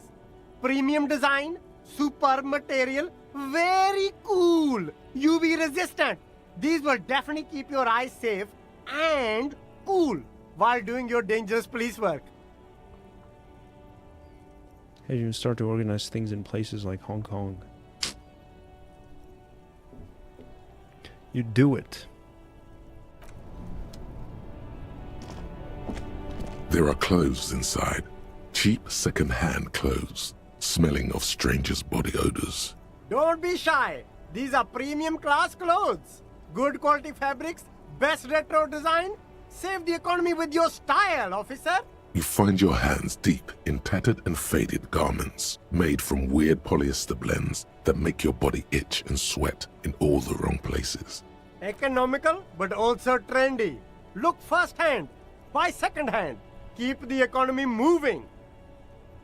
Find something worth salvaging from that pile of rags. No good. All you can come up with are some treated wool pants. You can tell they're too tight around your thighs and too loose around the waist. Touch them. They itch like hell. Like an itch pit in hell. The itch is so bad you'll want to smash someone's face in. Yes. All natural materials, see? Real wool, 100% skin friendly, and they're yours for only 2 real. You see 2 lowly, defeated speakers, thralls, slaves basically, perched atop them like conquerors surveying the land. A pair of found, durable wear sneakers, ultra serious. 2 reais. Also, to be clear, I don't think capitalism works in the slightest too. I'm glad you said that. I'm very glad you at least said that. Because that would have been asinine at best. I can see you with taste for luxury, officer. Can't keep your eyes off those sneakers? Inspect the sneakers. A pair of found ultras. The design is impossibly sleek and simple. A futuristic silhouette with a sleek monochrome colorway, a jet black upper, and a silver-lined midsole. Those sneakers, mister. Those sneakers are the latest found sneakers. Super air, super fine, super cool. Only 50 real. Inspect the speakers. These once respectable speakers have been conquered, reduced to a mere prop by the indomitable found ultras atop them. No, don't look at the speakers, officer. Look at the sneakers. The sneakers are the stars here. But I already looked at the sneakers. Then look at them again. These are the premium lifestyle sneakers, officer. The best on the market. Can't I just buy the sad conquered Samaran speakers? No way, officer. These aren't for sale. They're bad speakers. Lo-fi socialist junk. That's why I want them. I think I might be lo-fi socialist junk myself. No, officer. You're a high-class policeman who accepts nothing less than the best. Lucky for you, I've got the best on sale.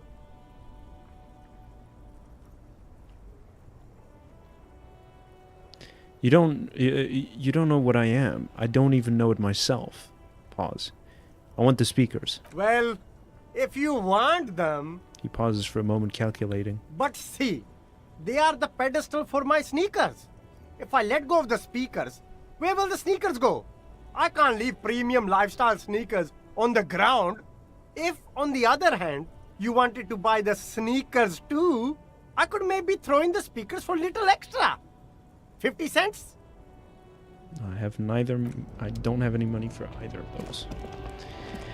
All right.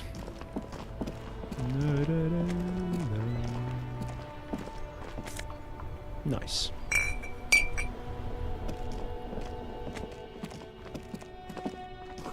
Roy's Pawn Shop.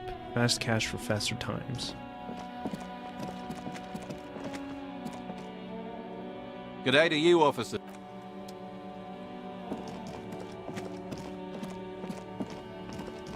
Okay, so we've been here.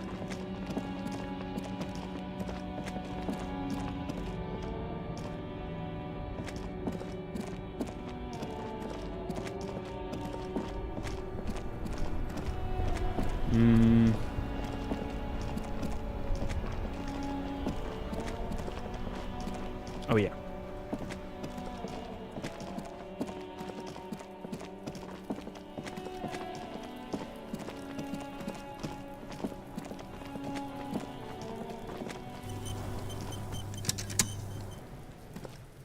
This trash container is locked.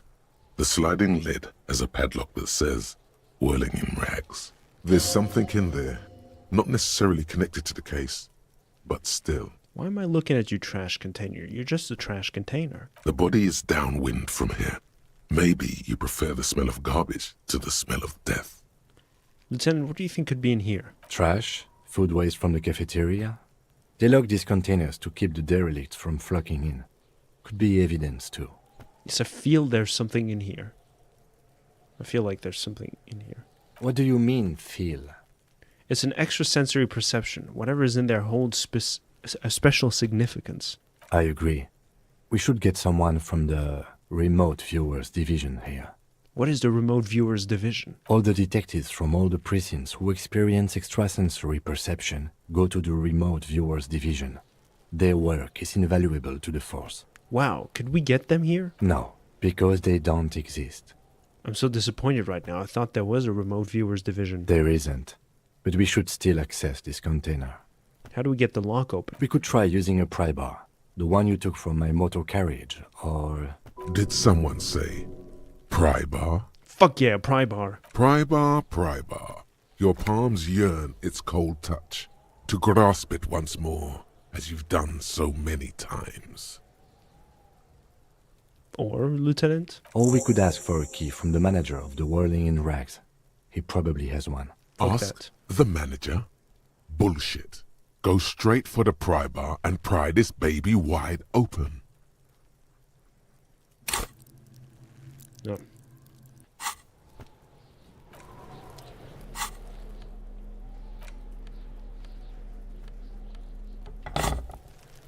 This trash container is locked. The sliding lid as a force time isn't happening. You've jammed the pry bar under the lid, but it just isn't bending. What is this? Your triceps ache for the metal to bend, but it resists. This calls for a potent curse to help break its resistance. Utter the power words. The fuck kind of metal is this? This is fucking shit. The quality of metal is not the problem. From what I see, it's sturdy enough. He's enjoying your little failure. He finds it amusing.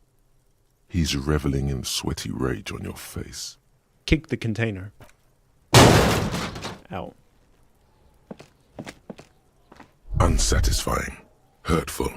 You hear a ringing sound, but not quite hollow. The can seems to be full. Full of itself. Content.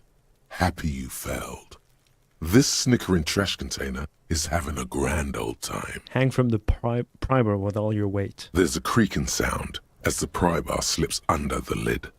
You hang from it like a moron, huffing and puffing. Clearly the technique is wrong, but nothing else comes to mind. That's it. I can't pry it open. Let's ask the manager for the key. This is clearly not working. But I wanted to use the pry bar. I feel like I'm losing out on something not using the pry bar. You are. The pry bar is quite satisfying and handy. But you are just not good enough at prying. We should get the keys. Well, that sucks. What the fuck?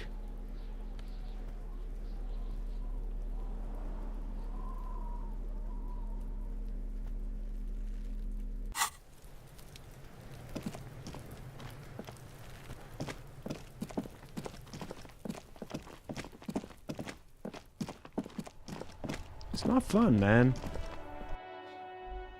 It is not enjoyable.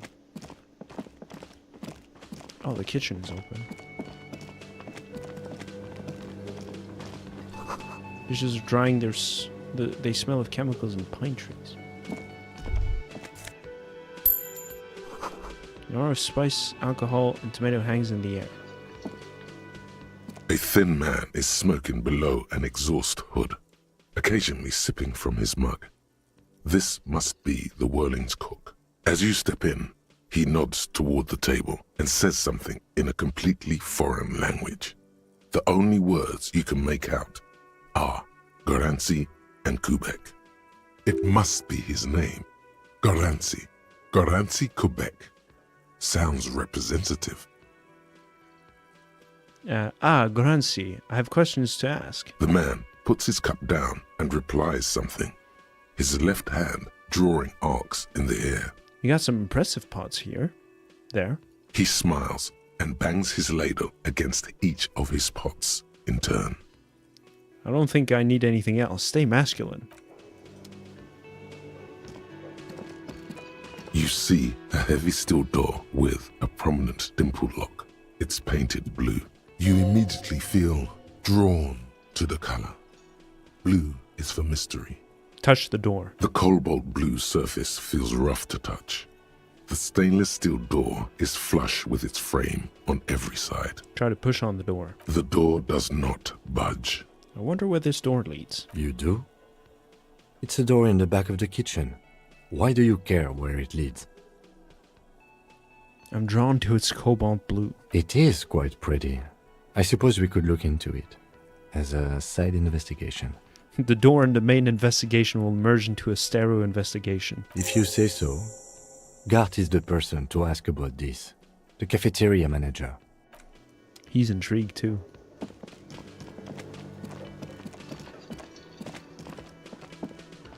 Can I help you? Is the trash container out back yours? Mine? No, it belongs to the Whirling in Rags. Thank you for clearing that up. Why do you keep the container locked? Why? To keep the hobos and drunks out. That's why. And the neighbors too. They put their trash there and they don't pay for the garbage company. I thought as much. And are you the only party with access to the trash container? Well, yes. Us and the garbage disposal company. It seems a little callous, doesn't it? Something stirs in you. I wonder what this feeling is. Prod at him and find out. Don't it seem callous to you guarding even your leftovers from the poor? Callous? What are you? Kras Mazov? Almost all establishments in Revachol keep their trash locked. The Whirling in Rags is not special in that regard. We need those keys. What do you need them for? It concerns the case. Please cooperate. Just bring them back once you're done, please. Bring them back. Okay.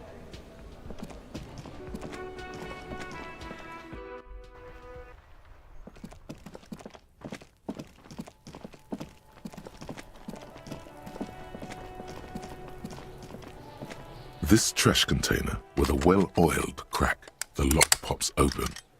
It should now be possible to simply raise the lid. Don't. Maybe you shouldn't. Didn't I just have a premonition that there's something in there? There is, but you won't like it. Sweat forms on your brow. Your hand is still on the lid. Open the lid. The smell of rotten food rises to greet you. You see soggy cartons, dirty rags, and organic waste. We're just in time. This hasn't been emptied for over a week. Look under the boxes of carton.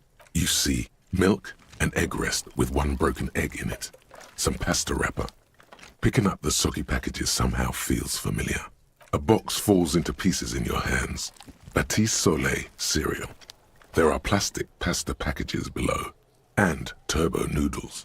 Nothing of note, however. Pick out the rags. Among the threadbare kitchen towels, something catches your eye. A pair of denim trousers. Grab them. As the legs of the slime-covered jeans begin to unspool from the garbage, a rank corpse smell fills the air. The victim's clothes? Cadaverine odor is faint. If these belong to the deceased, they were removed when he was still in the early stages of decay. Drop them in here, officer. The lieutenant produces a bag of plastic marked evidence from his pocket. Bag the trousers. Guitar marked blue jeans. Pockets empty or emptied. He wore them with a belt, too. A white belt. The loops appear stretched, but... He looks into the container. The belt is missing. That's it. Do you see anything else in there? I have another bag here. Something slimy catches your eye. Reach for it. A drab, long-sleeved shirt, olive-colored, appears from the food waste, dripping with pus. Bag the shirt. This is a military-type overgarment. No label or serial number. This is the kind of rib-knit shirt that's worn over light armor to conceal it in an urban scenario. Anything more? The rest of the rags are just kitchen variety waste. A yellow old mug that catches your eye. But other than that... A thrown-out towel, a mug, that's all. All right. We should go to Gart again and ask if he knows who put the clothes in the trash. It could be as simple as someone from the hostel cleaning the yard. Or that one. I'd advise against confronting that force. You think someone from the Whirling might have been involved, maybe? Not really. All we know is the victim's clothes are in the trash, the lid was locked, and his establishment had the key. It's just a small loose thread. Yeah, we need to ask the kids who put them here. The fuck's he on about? Kids? You hear that, Kuno? He thinks you're an infant or something. See? Okay. The lieutenant nods, then looks back into the trash container. The mug. I'm getting that mug too. You pick out a broken mug with an oddly racist depiction of the yellow man frolicking in saffron. An antique. Only in its social sensibility. Take the mug. Mm-hmm. The lieutenant briefly glances at the mug, then returns his sight to the trash. Search the food waste. It's just organic The yellow waste, man. cold and slimy on your hands. Apple and potato peels, mostly. Unidentified sludge, and the occasional chicken bone thrown in for good measure. But hey, nothing. It's nothing. Nothing more to see here. What's this? What? A blue piece of plastic sticks out from the apple peels. It's shiny. Looks like the corner of something. Pick it out. Something larger. A clipboard. A blue plastic clipboard with moist papers hanging from it. They look badly damaged, but you can still make out forms and notes, written in a man's handwriting. Officer, is that your paperwork? I don't know what this is. It is. Look, the plastic has the RCM street grid on it. You've even got an autopsy form in there. A miserable-looking slip of paper sticks to the board. If you don't mind my asking, how could you have let your paperwork end up in the trash?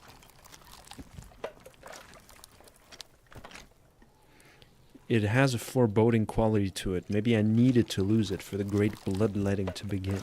What are you talking about? I speaketh the tongue. Doeth thou also thorough inventories? You should take stock of your notes. Make sure it's all there. Official notes contain informants' names. If some of it has fallen into the hands of the RCM's adversaries, bloodletting may well ensue. Okay, I'll do that. It would also not hurt to start taking notes on the case.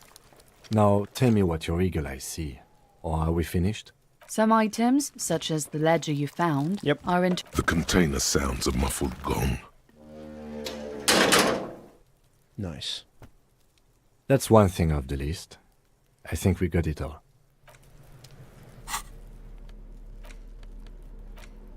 It's the ledger you found in the trash. A pitiful cabbage of white and yellow papers hanging from plastic board, barely held together by a metal clip.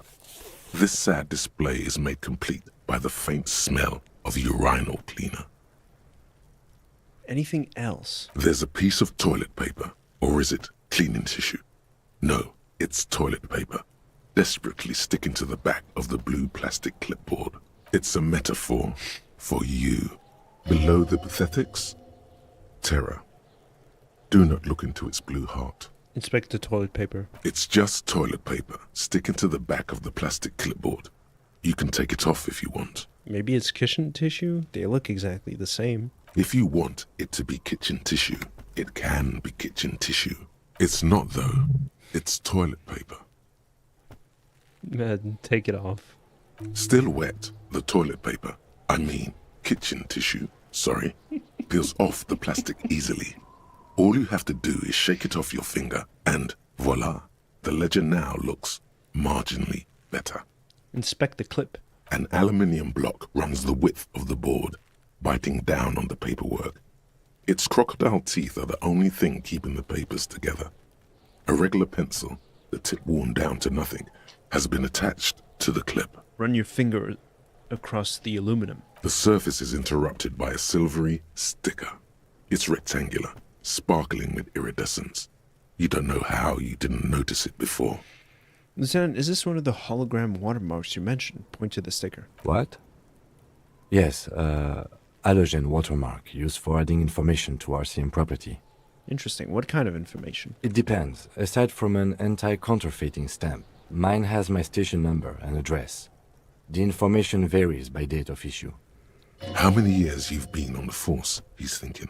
It'll have that. Your kill count. Yours will surely have your kill count. How can I read it? Any capable light with the right wavelength will do.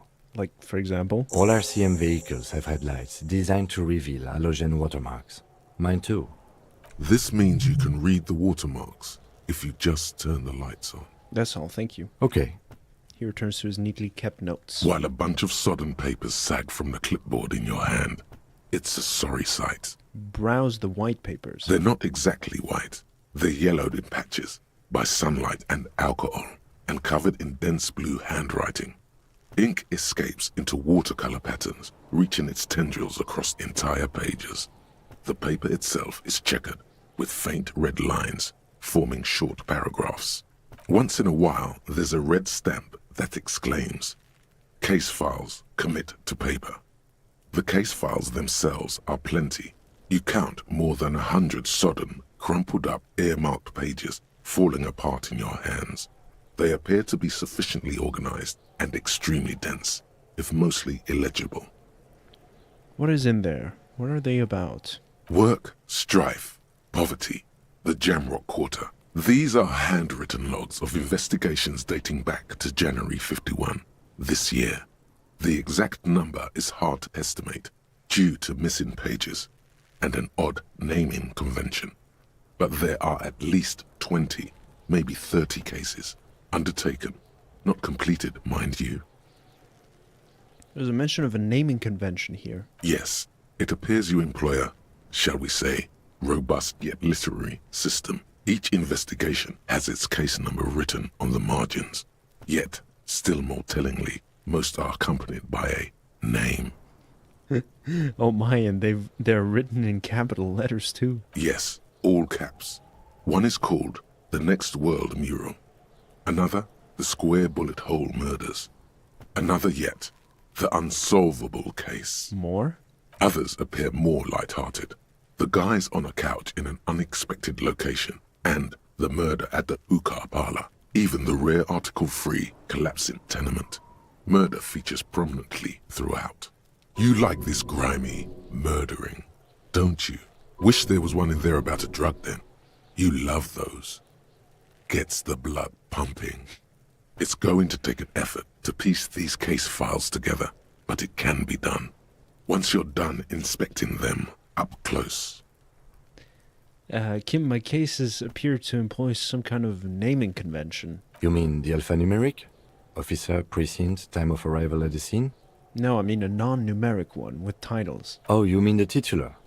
Yes, well, so do I.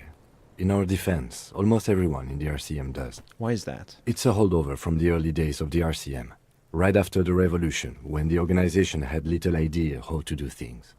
It persists in an unofficial capacity. Officers use these titles to refer to their work among themselves. I seem to have named the case the Square Bullet Hole Murders. Again, in your defense, I seem to have named one the man with the hole in his head. That was a real person. His death was real. Still, I named it that, to amuse myself.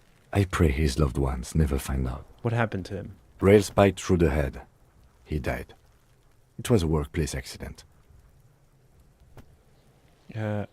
Count the pages. I have to open an official case. Is there room? There is, for precisely one more. 15 pages near the end remain untouched by the damage. The checkered grid forms a structure of passages, breaking the case into subtasks to accomplish. Commit to paper, using the pen Lena gave you. The tasks you've completed flow out of the kind green ape pen in a brash freehand similar to the rest of the letters. The wording comes easily. It's almost robotically simple. A language developed for mental rigor and simplicity. Inspect the victim's body. Get the body down. Interview the cafeteria manager. Cross out the one you've already finished. A satisfying slash sounds across the paper. You're done, it seems to say. And you, and you. And a fuck you to you too. That last one cuts a slash right through the paper. Things to be done and things already done. The composition of reality. This is an extremely useful tool for a detective of the citizens' militia. Now all that remains is to name the case. Lieutenant, have you by any chance named our case? No, actually. Any ideas? The Furies are at home in the mirror. Furies? Yes, well, I don't know. I have to be honest, I'm not experiencing the internal strife that it refers to. And also... He furrows his brow. Could you make it less poetic somehow? Just a normal case name, you know? Think, what would that be? A good normal name. The setting sun. Okay. It's a good name, but it has one problem. This case has nothing to do with the setting sun. At all. It has nothing to do with that, so something more concrete, perhaps? Do you have something concrete? Mundane, usual? Usual is boring. We don't do that. We certainly don't. Shit on a stick.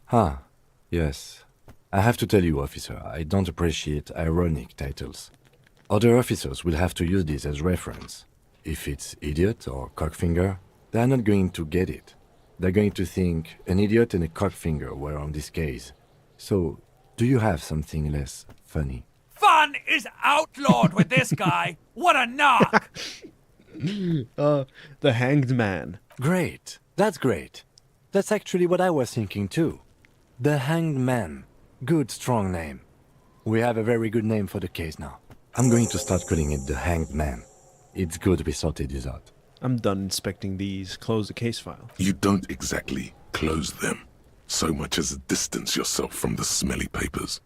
They're a little further from your nose now. Try to get a bit more logic first. Browse the yellow papers. In the back, you see thin, translucent copy paper. Some neon yellow, some bright red, all covered in boxes, like marching armies. These look like official forms, waiting to be filled out. What type of forms are there? 3. The topmost are misconduct fines. The middle ones are station calls. And the bottommost are field autopsy forms. Each is easy enough to make sense of. Misconduct fine. A monetary penalization ranging from 20 to 250 real. Severe cases allow for 1,000 real, but that requires special paperwork. The details of issuing these fines are spread out over the rest of the fields. Station call. These are quite sinister in tone. They give a date and time for the person to appear at the specified precinct police station. Below the call are the criminal charges you risk by not appearing. Field autopsy. A dozen pages of thin copy paper, bright red in color. You see the parameters of a deceased human form waiting to be filled in. Age, sex, condition of internal organs, color of the irises, predation marks, condition of sexual organs. Enough of these. Yes, all that remains now is to fill those forms and hand them to people. Fines for wrongdoers, interview requests for bad guys, and field autopsies to dead guys. The rest of the stinking cellulose is much worse for wear. Being sandwiched between the board and the rest of the paperwork must have spared the fragile copier paper. Look at the clipboard. It's made of dark blue plastic, hard enough to beat someone to submission with. The edges are rounded, however. The U4 size board feels thick and heavy in your hand. Light shimmers on its wet surface. On the back you see the embossed letters, RCM. What did you say the color was? Blue. The blue heart. Don't look into it. Shake the ledger. Something rattles inside, ever so lightly. Is there a hidden compartment? Peek inside. The plastic shimmers like lapis lazuli, but it is not see-through. You cannot see to its center. There's pain in there, if you want some. That much you know. How would I open it? With your hands. U4-sized pages hang from the clip, screwed to the top of the board. Smell the ledger. The acidic stench of rotting food is rubbed off on the cellulose. It now forms the base of the experience. This base surrounded by a faint air of spoiled meat, the stuff of death itself, and then sprinkled liberally with the citrus zest of toilet cleaner. Yep.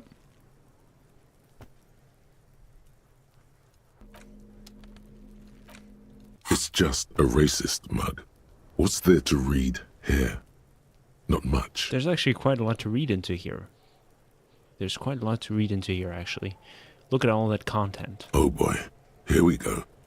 What are you going to say about a broken, tossed-away mug that you dug out of the garbage?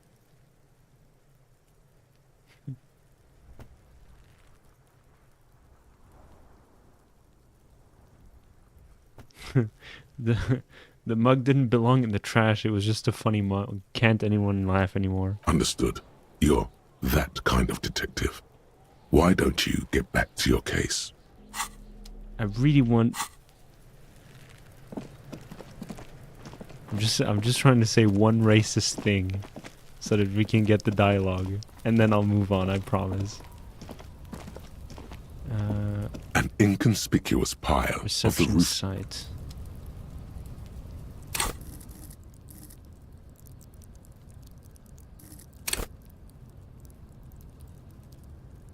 I don't think that would be worth it. I do want to put some points into Half-Light now.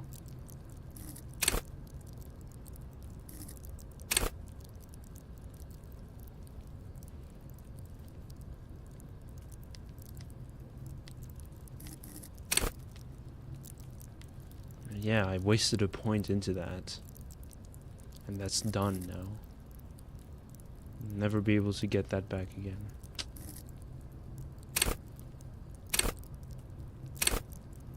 Why is there a plus here? I don't understand that. Oh, maybe after a certain amount of skill points I can... No, I don't know.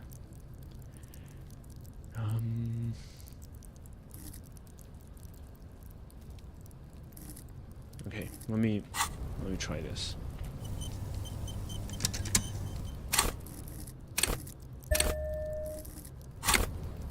An inconspicuous pile of the roof because there's a secret door hidden behind the panels of Eternite. That's why they're too orderly. Pull the panels aside. There it is. You see a shabby little door. Nice.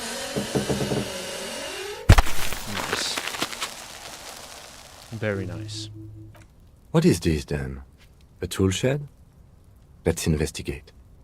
Yes, Kim, let's.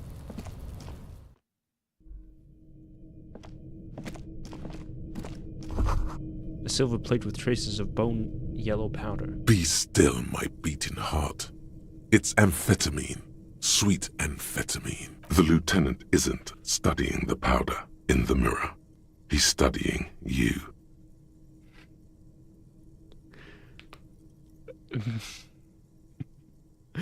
I wasn't thinking about taking it, I swear. I was just thinking about justice. Of course, detective. Swift justice. Don't worry, we don't have to investigate every trace of narcotics. The lieutenant points to the ladder in the corner. Yeah, swift, lightning justice. Faster, harder, justicer. See that ladder there? It's probably another way into the industrial harbor, no? A secret path the local kids use. Maybe. The poster says, "Get out of the way, get fucked up." It's actually a Fawn slogan from an aggressive youth-oriented campaign. Nice. Money. We have 521. 5 réal et 21 centimes. Magnesium supplement. Oh. Cured pig's head. Looks mummified.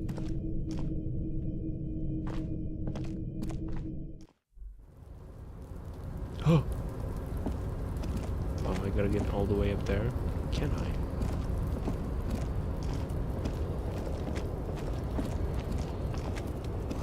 This doorway is gonna collapse soon. Restoration pillars keep the ruins together. Postcard Grand Courant 37. 90 cents.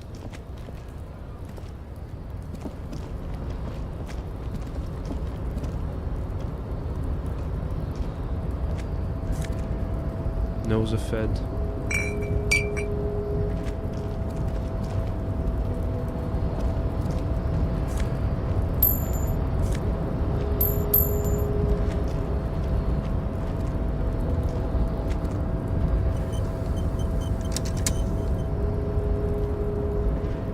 Looks like someone left his tarpaulin cloak hanging on the railing here.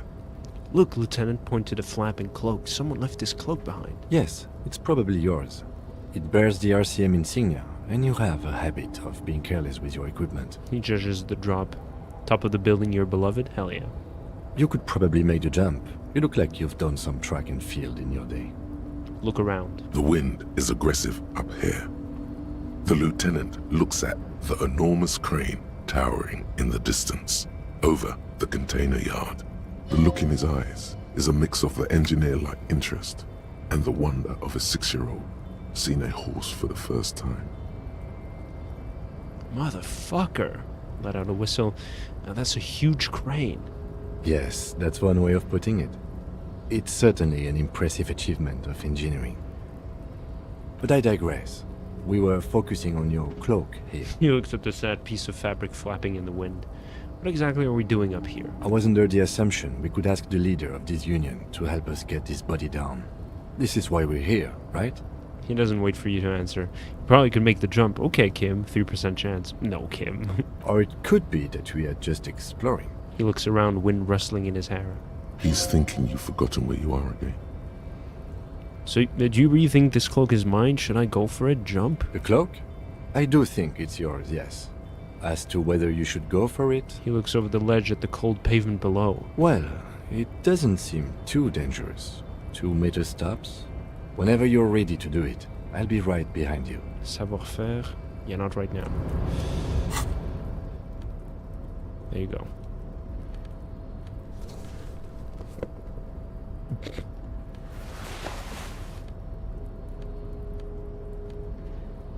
Yeah, okay. And now? A tarpaulin cloak is still caught on the railing. Yeah, no, not right now. Let's get some pants back on.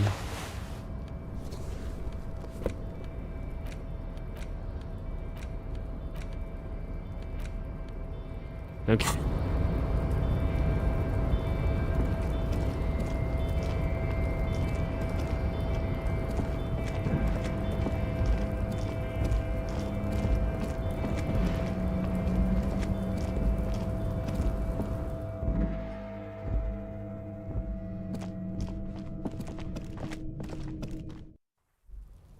What do I want to do now? I'm glad we got that out of the way. The man before you is naked, but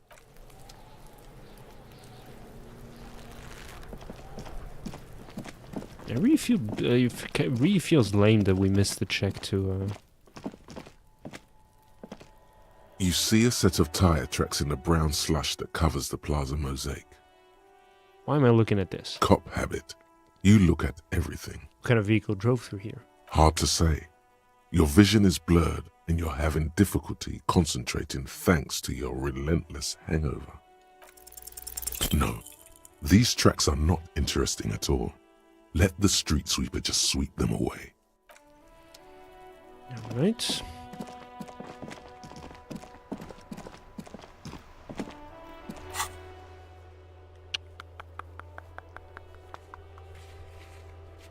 Oh, oh, uh-oh. How? Yeah, I'm kind of gonna give up on the intellect rolls. What the fuck is happening? Oh, I can do this, right. Yeah.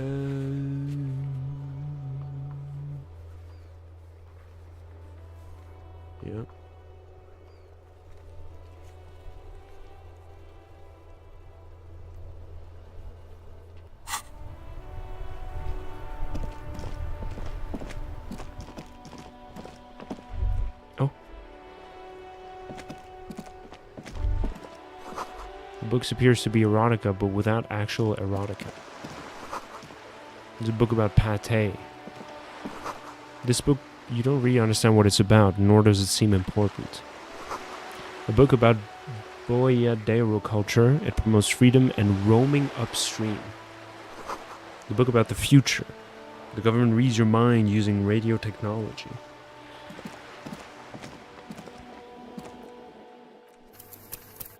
I will take a break. Welcome to Revachol. You guys know what to do.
All right. We're back. So.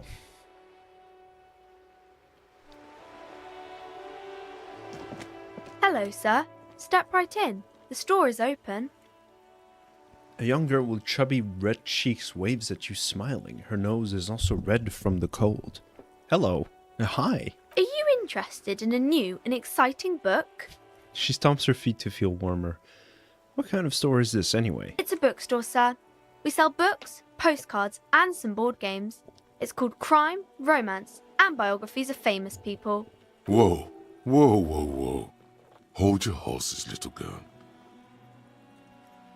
Challenging failure. Okay. What is a book? That is a book. She points They at have the stories stands. inside them. It's like someone told you a story in a really long letter. What's a postcard? A postcard is a small cardboard picture. You can write a few words on the other side and send it to your friend or beloved. She is unfazed by your questions. She would consider it impolite to point out any perceived weirdness. What's a board game? Board games are like little games on a table, made to pass the time. There are several different ones. She pauses But to ponder. sailors here mostly buy cards. Interesting. Thanks. My pleasure. Anything else you'd like to know? Is it okay if I ask you some questions? Okay, sir. I'll try to answer any questions you have. I hope they're about books. What is your name? My name is Annette, sir. My mum, her name is Plaisance. She owns the store. She's inside minding the register or organising the stock. The girl gazes at the window, then suddenly jolts, her eyes wide as if recalling something. Feel free to step in and browse our wares. And you're standing out here in the cold because... I'm signalling that the store is open. Otherwise, people might not know. They'd miss out on the crime, romance, and biographies of famous people. A sudden gush of wind turns the pages of the books on the counters. She covers her face, smiling. But she's cold. You're cold. Can I help in some way? Kind of you to offer, sir. She doesn't know what else to say. What could you do to help her anyway?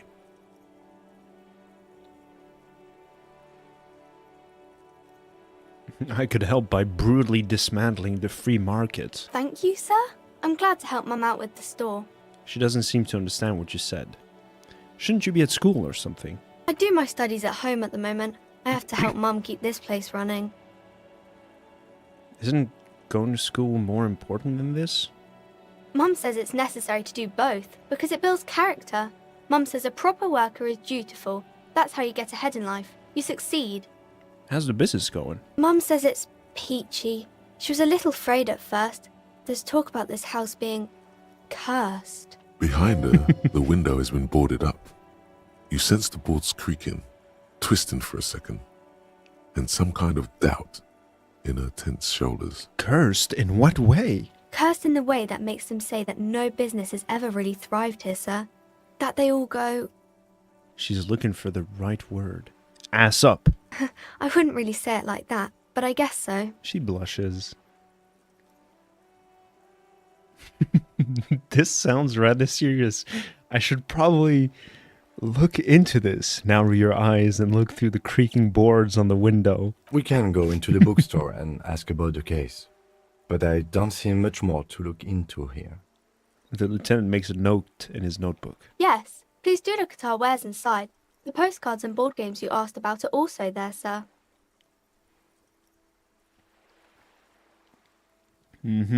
Stroke your chin. What do you know about the other failed businesses? Nothing really, sir. Mum doesn't allow me to sneak around in the back rooms or the cellar. I don't really know what's there. How does this curse manifest itself? It does not manifest itself in any way. It does not exist. I liked it better when we were talking about whether it's appropriate to stand out in the freezing weather. But Kim, the plasmic manifestations... No such thing. The lieutenant stands at your side, stern and serious. Anything else you wanted to talk about, sir?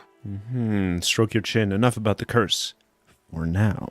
Maybe I can tell you about some of our books instead. What is this crime business? Crime fiction is about murders or burglaries or things like that, and the work of a policeman or a private detective who's trying to solve a crime and catch the criminals. Wait, not crime fiction. I need to know what crime is. She doesn't know what to say. It's that bad. Crime is what we were solving before this conversation began. Why would anyone want to read about crime? It's exciting to people, I guess. They get to imagine dangerous things, and it's kind of like a puzzle, where you can guess who the criminal is, or how the good guys are going to catch him. I'm a policeman myself, by the way. You don't look much like a policeman. She examines you as if to find something policeman-like. Well, what does a cop look like then? Didn't mean to offend, sir. Sorry, sir. It's just that you don't look like Dick Mullen. She points to a book cover on which you see a strapping Vespertine officer. He stands grimly over the body of a dead woman. Oh boy.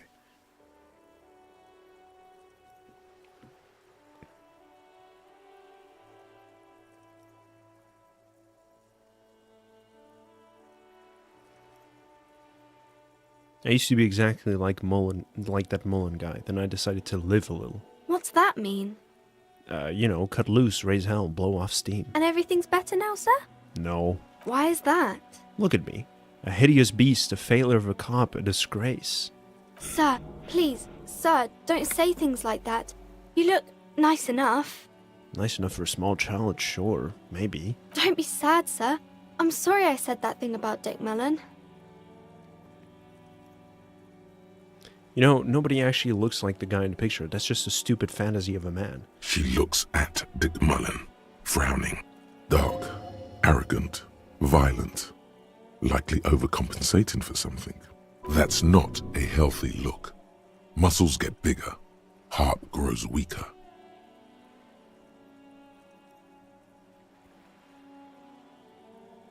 Muscle training is flower arranging for men. I bet he thinks he's real manly like that. He isn't. It's just unhealthy. She examines the picture closely. The Vespertine detective exhibits few signs of health or unhealth. Poor vitality is no way to cop, little girl.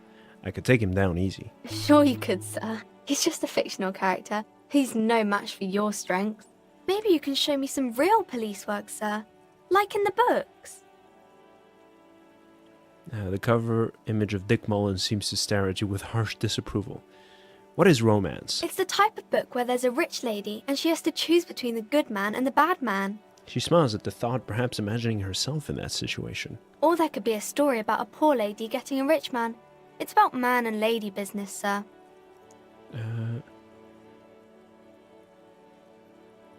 What about a poor man getting a rich lady? It happens, but usually the guy gets rich in the process.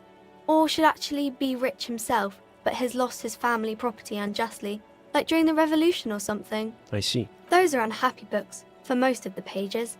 People sad about what they have lost, but then it all turns out just fine in the end. What about when both of the men are bad? These are not very common. You can't have a choice between bad and bad.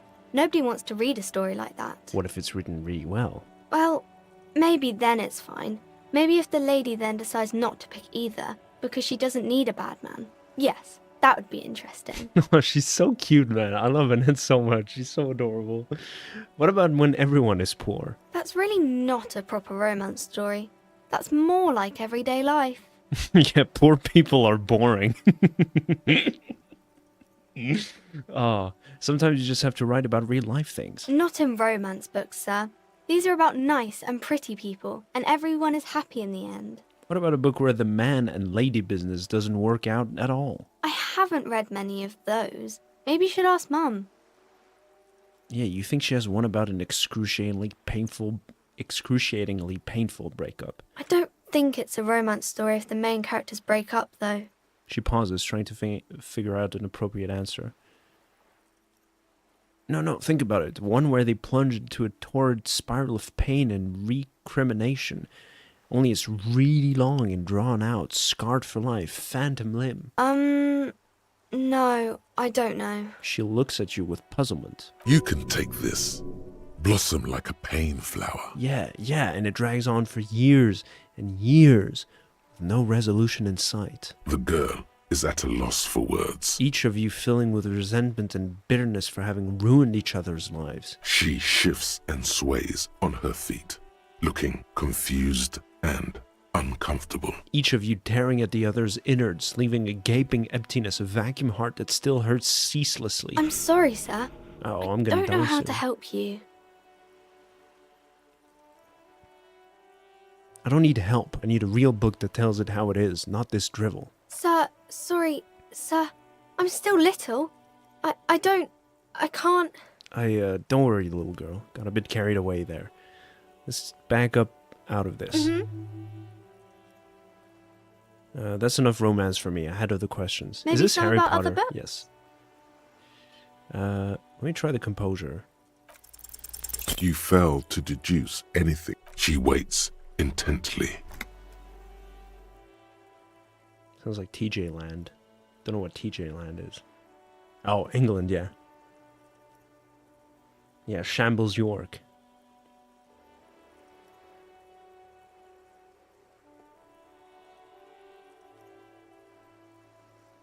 Actually, I'm sorry, I can't deduce anything. It's okay, sir.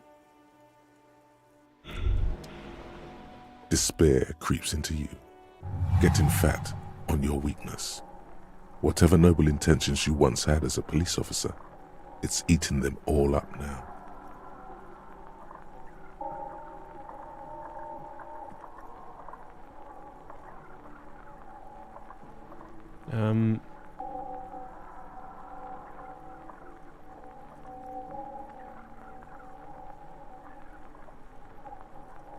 I wish I was fucking dead. Fuck you, fuck you. He watches you melt down stoically from behind the lenses of his glasses.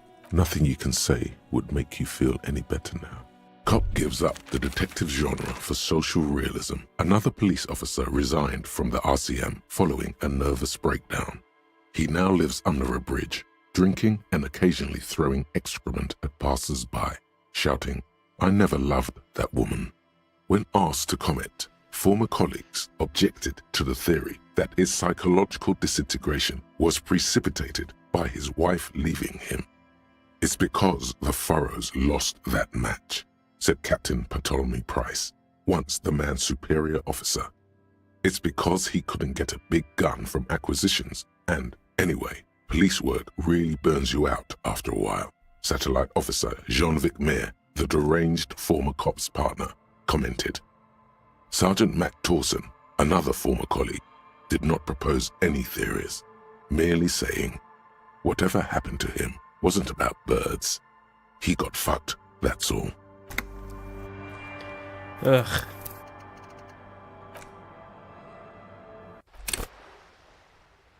Alright. All of that was for fucking nothing. Fantastic. Ugh.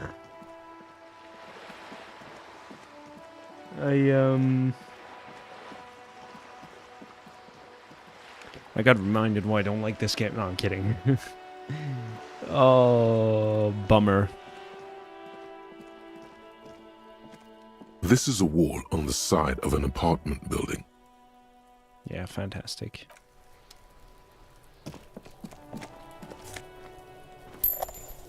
Uh-huh.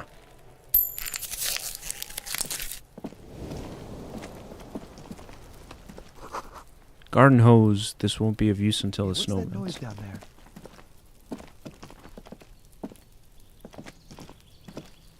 You see a young man on a balcony nursing a cigarette. His eyes have been following you for a while. Not looking for any trouble, officer. He says in a quiet voice. Despite the cold, his shirt hangs unbuttoned on his frame. No trouble from me. I just want to know what's going on here. I don't want to be seen talking to the gendarmerie if that's okay. I just want to finish my cigarette. It's the god of cigarettes and youth. Ask him if he's got anything to spare. Actually, the gendarmerie really needs to talk to you. Is it really that important? He asks you, adjusting his shirt. Like a nervous cat, he keeps stealing looks at the neighboring windows. All right, but make it quick. Once I finish this cigarette, I have to run. By God, this young man has the body of a decathlete. His lithe form was practically made for vaulting over the high bar. Son, do you train? Occasionally. Why? Are you on the track team? No. I just like to look good. A light breeze pulls back a flap of shirt.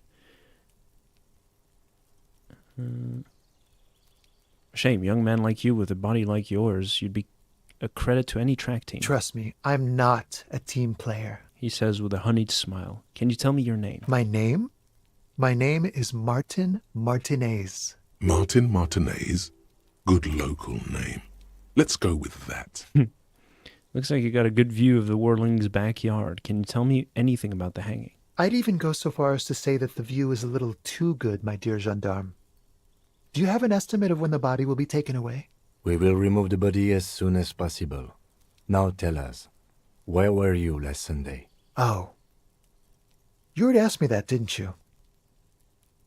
Did you? Look at Kim. No, not you two. Some more muscular type.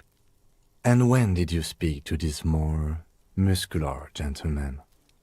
The lieutenant takes out his little blue notebook and writes something down. Last week? I don't know. Look. He looks around the courtyard again. Old patio chairs and dead house plants litter the scene.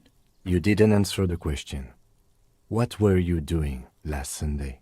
I had a friend over. What kind of friend? It was my Sunday friend. A Sunday friend? How intriguing.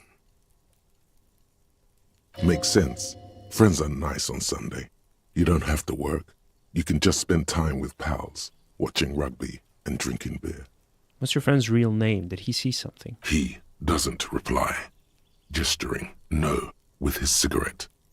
In the neighboring windows, you can see faint reflections of his silhouette, all from different angles. Someone hides behind a curtain. Those windows have eyes, and those eyes are watching, spying on you three. All right, we'll talk later. No. We won't. He takes one last drag of a cigarette before stubbing it out in the snowy balcony with a dying hiss. Now, if you'll excuse me, I really need to get going. Convince him to stay. This isn't the place or time for questions. Who knows who might be watching from the distance, hidden behind the curtains. Hey, listen, lower your voice. I'm just trying to make things okay again. Can we meet again somewhere else? For a moment, the man on the balcony seems almost vulnerable. Something moves in the depths of his feline eyes. Compassion and a hint of understanding. There's snow gathering on his hair and on his shoulders. A speckle of white against the purple that hangs loose on his slender frame. I am sorry, but I really don't have the information you're looking for. His voice is soft and deliberate. With a flick of his wrist, he sends his cigarette butt sailing over the rail. But, hold on. What's that? For a split second, his hand lingers, as though gesturing towards a stone placed right next to the front door. It's a sign. Good luck with the investigation. He walks away.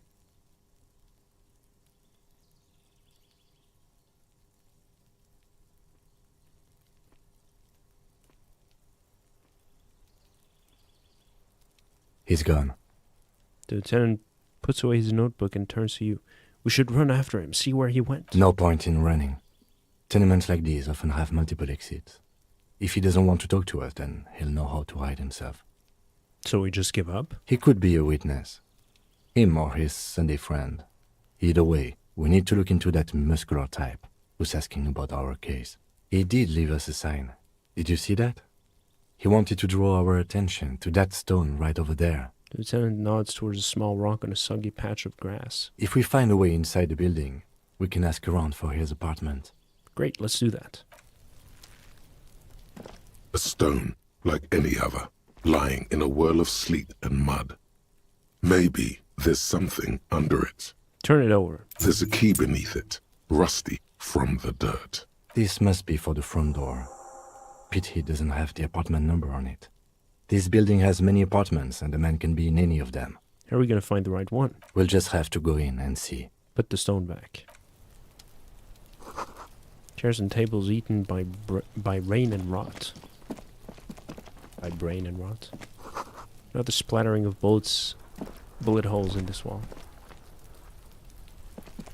Brain rot, yeah. Yes, that's why I went... Because I saw rain and rot. I was like, brain rot. Just a closed door, but you look at it suspiciously. We'll come back to it later.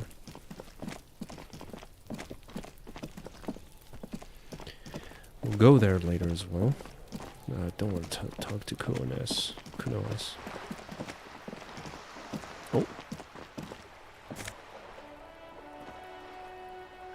Signal blue naval coat. Suggestion. Brain rot. Inside the frame of a motorcycle in repair and the tools used to disassemble it. Hey, there's a girl up there. Picko. Did she spill the paint? Cape Side Apartments. Rue Saint-Ghislain, roundabout north. Yeah, you bet. The streets will flow red once more, a great torrent rushing down Rue de Esperance. You wait and see. The girl stares at the sailboat by the pier. The streets will not flow red with anything. Who are you? I'm Cindy the fucking Skull. What else do you want to know? Date of birth, blood type, the last time I was tested for Hep C. Start with your blood type and go from there. Go where? Accosting a minor? Listen to your partner, pig man. Keep your grubby hooves off little old ladies. Despite the attitude, she puts the brush aside. Do you know anything about the recent murder? I ain't no snitch, pigstein. Go forth and forage in someone else's shit. No shortage of squealers in these parts. Actually, there is a shortage of people who talk to us in a normal, calm, informative manner. We weren't put on this earth to make your life pleasant, fucko. What are you doing to the wall? Can't you tell? I'm painting a beautiful mural, an aerial graffitio visible from low orbit. I haven't really started it yet. I'm waiting for the right words. She studies the wall, suddenly pensive. So you don't know what to write? Have you ever tried your hand at graffitio? When faced with a blank wall, most people write unimaginative stuff, like pigs go home and Mona was here. We rarely see pigs round here, though. Just union cads. And my name's not Mona, so... She wants it to be something true and total. Why are you so committed to defacing the building? This place is severely lacking in havoc. Not even the occasional trash can fire to break up the tedium. I thought I'd mix it up, you know. Summon the forces of crime and social chaos with a wall-sized invitation. I have an opinion on this. Want to hear it? Yeah? I love public art. Don't mind us. Keep doing what you're doing. Thanks. I'm sure the inspiration will come to me now that I have an official RCM stamp of approval. You've lessened her desire to deface the building. You keep looking off to the side. What are you looking at? The lieutenant furrows his brow at another one of your eccentricisms. No, she nods disdainfully towards the woman performing maintenance on the boat docked near the pier. What's happened to you, narrator? Hatred, disgust. It's difficult to tell which of the two is more present in her girlish features. The woman on the boat does not notice her staring. That is on her. Someone's got to keep an eye on her. Who is she? Probably the Wild Pines rep. We should talk to her. He knows in her She's direction. a professional negotiator, though.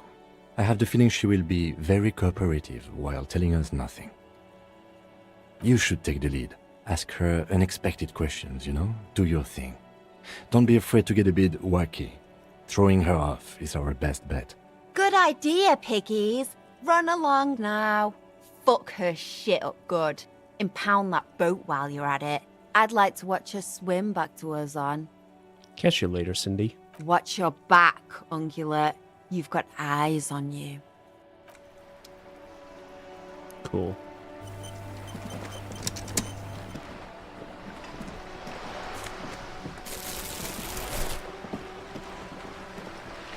Looks like there was more construction here once, decades ago.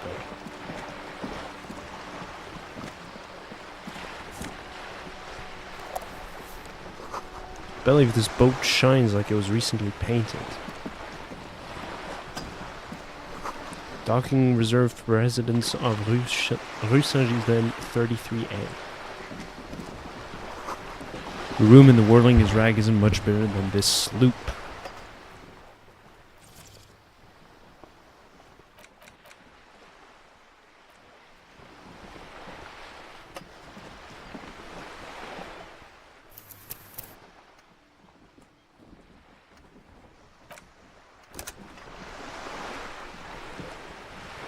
A striking woman leans against the cabin top of her sailing boat, smiling as you approach. Her green raincoat glistens with droplets. A silk scarf is tied around her throat. Good afternoon, officers. I'm Joyce. She extends her hand in greeting. Joyce L. Messier. I represent the board of Wild Pines, the owners of the harbour. You gentlemen must be from the RCM. She steps closer and holds her hand over the railing.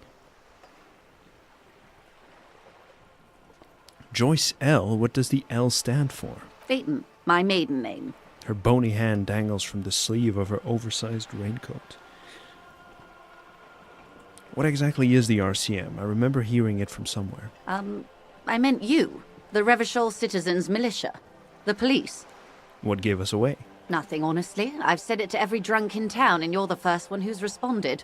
What is implied here? That you're a drunk? I'm not a drunk, I'm a police officer. Of course you're not. It was only a joke. Shake her hand. I'm glad to see you here. Her grip is tight and cold. She seems relieved. I was dispatched to handle a strike, not a lynching. Anything I can do to assist the RCM in this matter, I will. Gladly. That is good to hear, madame.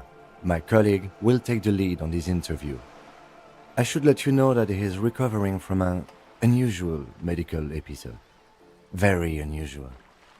But I can assure you of his ultimate competency. How interesting. I wish you a swift recovery. In the meanwhile, you have my full cooperation, and the full cooperation of the Wild Pines group. It's hard to get a read on her precise disposition, but she appears helpful. You're on a boat. Why, yes I am. She looks at the deck under her feet. Green and white sails flutter overhead.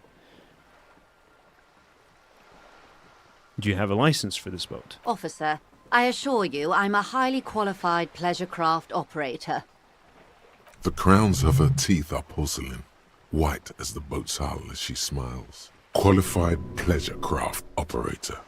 So charming. Where's the damn license? Can I see your license? I just renewed its safety inspection last month, officers. It is completely seaworthy. In fact, it's taken part in not one, but two insulindic regattas. Even finished once. Still need to see a license, ma'am. Actually, you don't.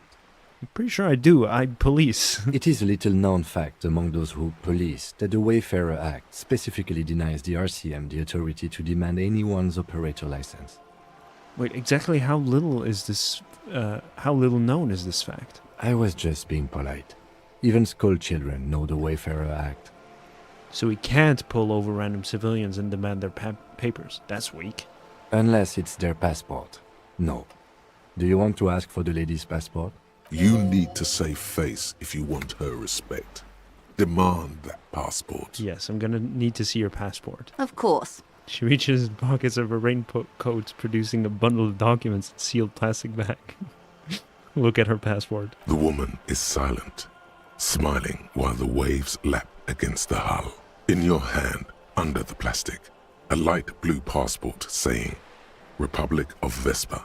The coat of arms has a lion and an ostrich. Seigent. Look at the photo page. The woman, born in the year 3 in the commune of Revachol, smiles at you. Face adorned with frown lines and crow's feet. The photo is recent. The name reads, Rejoice Leighton Messier. Your name is Rejoice. Yes. But please don't call me that. Why? Joyce is much more efficient. She doesn't like it. Probably a bad memory. Mean girls at school or some ancient lover? You're from Vesper. My husband is. I have dual citizenship. A Vespertine is handier when traveling. Everything appears to be in order. Give the documents back. She nods and returns the plastic bag to her coat. Not a lot of people in boats, are there? Of course there are. We're on an archipelago. How else are you supposed to get around? Wait, we're on an archipelago? Look around. Yes, we are. We are on Le Caillou. Le Caillou? I thought we were in Revachol. We are. And the city of Revachol is on the island of Le Caillou. Still, I haven't seen anyone else sail a boat around here. I haven't seen anyone else drive a souped-up Capri Kenema motor carriage either. Actually, that motor carriage has been specially issued to serve as a patrol and pursuit vehicle. It's for crossing long distances in the greater Revachol industrial harbor. It's not a toy. Neither is this. A toy, I mean. It's a machine for crossing long distances in the Bay of Revachol, between the city and the islands. She's having a good time arguing against the law. Too good, perhaps. Does she have a name? The boat? No. It is called Cordelati 19 because that's the type of sloop it is. The word "it" feels strange. Such a beautiful boat deserves a proper name. A breeze ripples through the sails and tugs at your hair. Below, the sleek, fish-like shape of the hull parts the water. Beneath that, a resounding darkness. You're reminded of something. Or someone. Cool, but your boat really needs a name. Okay. How about Cordelati 19? Why? She taps on the side of the boat, it makes a hollow sound. Because it was manufactured in Revachol East by a company called Cordelati, and its hull is 19 paces long.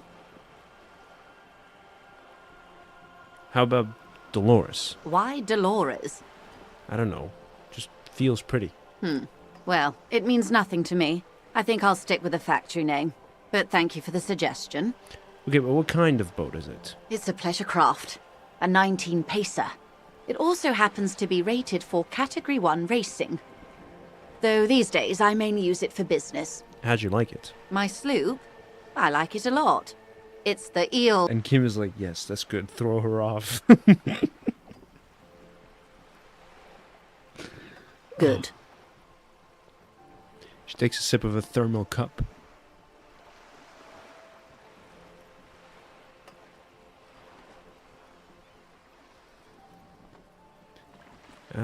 You seem smart. I need someone to give me a lowdown on this reality we're in.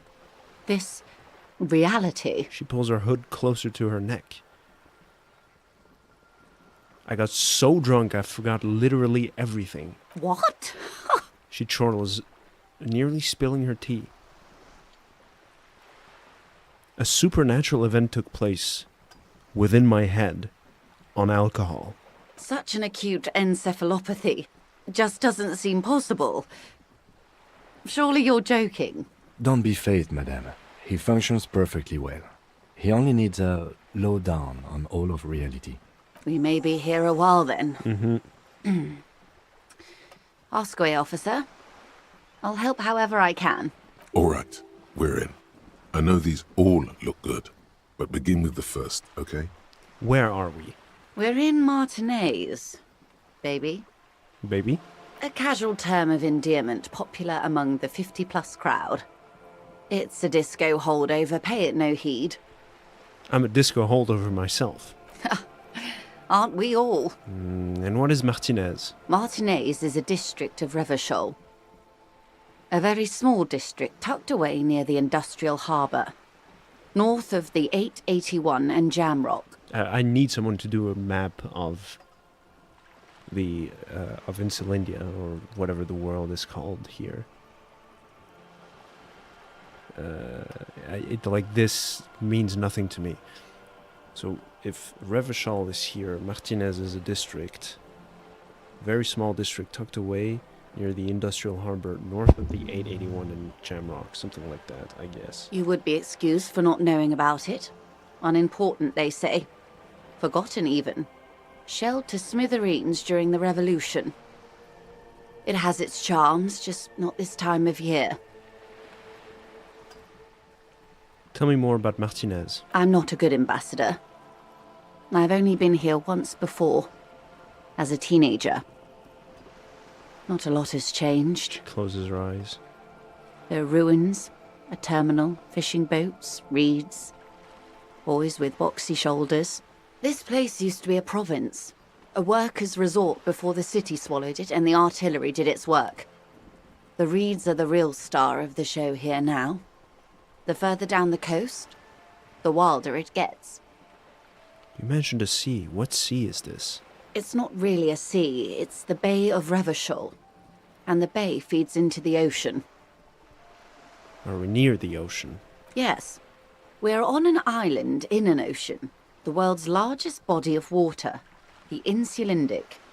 Vast, lukewarm and unknowable, flowing in and out of sight. What is the name of this island? Le Caillou. Caillou, as you already know. Imagine a pebble. A smoothed-over pebble amidst a great blue sea, misshapen, cracked. The cracks are the river Esperance. We're in the delta of this river, on the 6th branch, the Martinez distributary. It is clear this pebble is of enormous value to her. Tell me about another, perhaps even more fundamental aspect of reality. I would be happy to. What is a preposterously expensive education for, if not sharing? Oh, wait. We're in Martinez. Martinez, you would be excused for not knowing about it. Unimportant, they say. That's Martinez. What's Forgotten Revachol? What's even. Revachol? Revachol? Revachol is what you call a city. What kind of city is Revachol? The great kind. As if it's self-explanatory, beyond patriotism, a fact. What makes Revachol great? History detective. They built this city to resolve history. Our part in it, at least. Our centuries. Okay. Who built this city?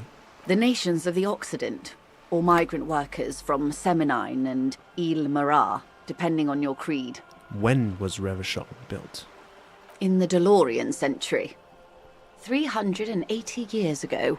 And why will it resolve history? They say it's where the terrible questions of our time will be answered. The tensions are highest, the fault lines deepest. By that I mean conflicts. Ideological conflicts. The stuff of men. Why here? We are standing on a fertile, self-sufficient island able to sustain up to 200 million people. In the middle of the Insulindic Ocean, the world's connective tissue. It's where the money is.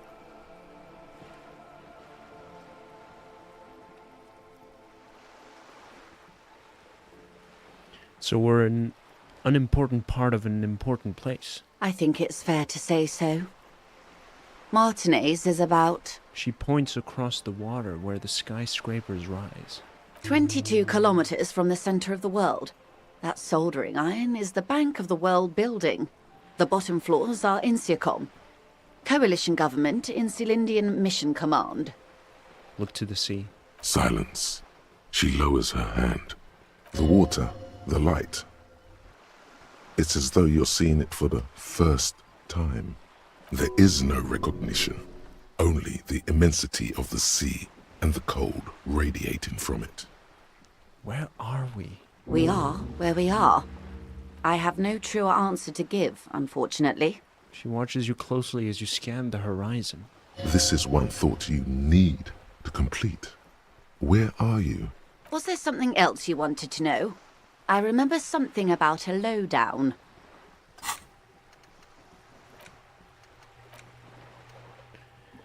Jamais vu derealization. No bonuses or, malices. Blah blah blah. Revachol Special Administrative Region Le Caillou, the Insulindian Ocean Coalition Government, Insulindian Mission Command. Name after name, none of them is familiar. They seem real, but something is wrong. You feel like a kid looking at stickers on the fridge. Trouvant, the Apricot Company, World Games 34. You almost see your hand reaching out for them. Scratch at the corners, see if they peel loose. This feels like the most important of all the thoughts you might truly... the one you must truly complete. Oh, we're almost done with this one. 50 minutes left. Ooh. This has been informative. Thank you, man. I'm sure my memory-impaired partner has many more questions to ask. He turns to about you. even more fundamental aspects of reality. Might I suggest not asking them all right now? Messier will be here later too, and tomorrow.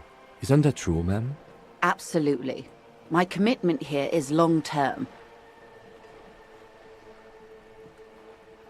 But won't I be lazy if I don't do it all now? Oh, of course not. You are already diligent for getting this far, and diligent boys remember where they left off.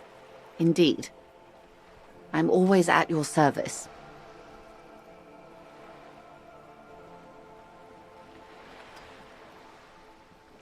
Fuck, man, that sucks.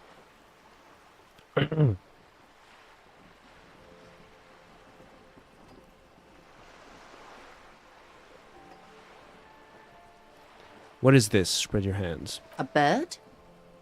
A sphenicid? A flightless bird of the polar regions? Keep guessing. Some sort of krill hunter? No, wait.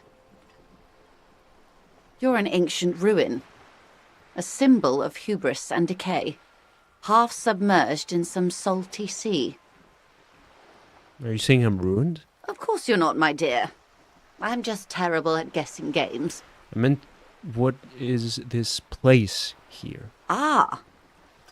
This is the pier of Rue de Saint-Ghislaine, 33A, where the tenants have been kind enough to rent me a slot. Or two. She looks around. What is Rue de Saint-Ghislaine 33A? A pre-revolutionary tenement. Old buildings are called tenements, you see. And new buildings, bâtiments. After les bâtiments nouveaux. But 33A and 33B are not nouveaux. They're old. She looks up at the crumbling facade. This one used to be 8 to 10 stories tall. A real high-rise by the standards of the last century. Built to mirror the skyscrapers across the bay in the Delta. That was before the war, of course. Who lived in them? Mostly the urban middle class, I believe. This was once primo real estate, before the cannons lopped 4 or 5 stories off.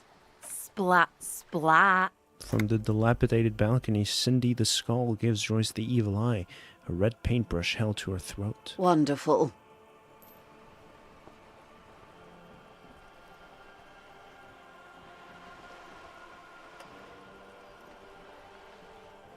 What times are these? These are unimportant times, Detective. You and I were born after the dust had settled. 1,000th of a second too late. Too late for what? For the big time. Her eyes light up. There's a flash of teeth. The smile of a predator. No doubt what she's got in mind. You've got a predatory streak. All men are predators, dear. Nothing much to be done about that. It's all a matter of where you get to file your teeth. What's the big time? The revolution. And what is this revolution I keep hearing about? It's quite easy. Every 100 years or so, our species gets together to decide what's next, who gets shot in the head, and who gets the mineral rights. It's a real kerfuffle. Would you say it was a bunch of apes duking it out? Why, of course. We're talking Duke Out Central. Full swing intraspecies warfare. And the apes, were they evil? No. I would say the apes were neutral. They're good apes, actually. Sounds like evil to me. On the other hand, maybe you're right. She turns north to the bombed-out buildings lining the waterfront. Who got shot in the head? Those would be the communists. Generally speaking, 40 million people got shot in the head during the World Revolution. But the communists, they all got shot in the head. Oh, and the anarchists too. They shot them well. So well, one forgets they even existed. Did the communists and the anarchists shoot back? Welcome back, Rabbik. Did they ever? Before they got shot themselves, they shot 2 million people. Sounds like they should have shot more people in the head then. This does not represent the official RCM opinion. The lieutenant says from behind his notes. Don't worry. Kras Mazov shot 15 million people in the head. But that was all the way over in Grad. Anyone else got shot in the head on the opposing side? Oh, lots of people. Even the king got shot in the head, or thrown beneath a horse, or drowned. Accounts differ. It was unceremonious. Just as well, he wasn't actually the king. Just the king's nephew. The real king abdicated and lived out a long and productive life as a venture capitalist in Grad. Cowardly king. I prefer the term risk-averse. King Guillaume was nobody's fool. He could smell a PR disaster brewing, so he got out alive, and his nephew Fricelle got shot in his place. Him and tens of thousands of his wonderfully fascist kingsmen. It was a wild time. Who got the mineral rights? The liberals got the mineral rights. And by mineral rights, I mean everything. Okay, and by liberals you mean... Liberals are usually middle-class people, Detective. Or the remaining gentry. The beneficiaries of the pre-revolutionary arrangement. Some were rich enough to stay with the Constitution, with monarchy. Big mistake. Others bet on the revolution. They were called the ultras, or ultra-liberals. They fared well. How did the liberals win it all? They didn't win so much as survive. We were the last ones standing when the war ended. Everyone else got shot in the head, remember? Liberals, liberals, liberals, liberals. Happy fun, la la la, human smuggling, peddle and death. Oh man. That fucking clip. Liberals. Liberals, liberals, liberals.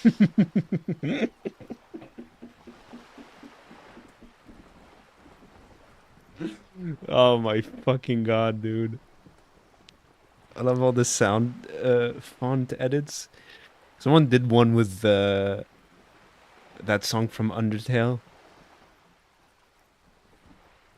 Oh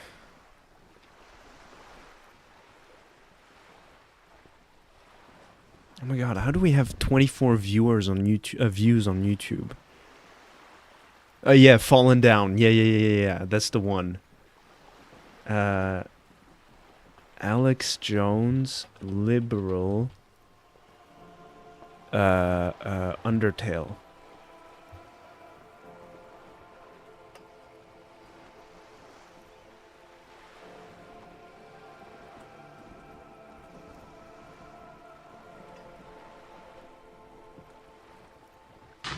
Liberal, la la la.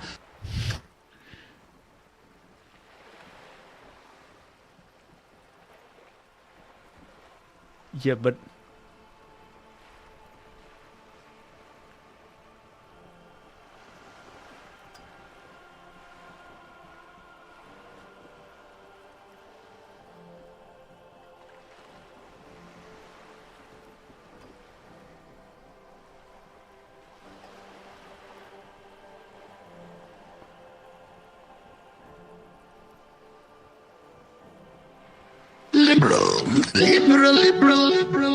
Liberal, happy fun, la la la, human smuggling, fentanyl, death, forced government, euthanasia, la la la la la la la la.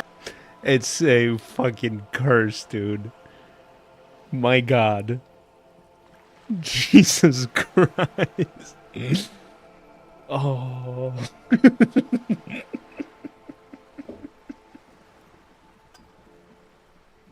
What an awful interruption from this wonderful conversation we're having with Joyce Messier. The video itself is good too. What do you mean forced government euthanasia is next conspiracy theory? But the thing is, the video is old. This is not the next one. I see what you're saying though. He's been on this shit for a long time, dude. But yeah, what's the forced government euthanasia conspiracy theory? Like abortions? I think that's what it is. abortions are forced government euthanasia. You know?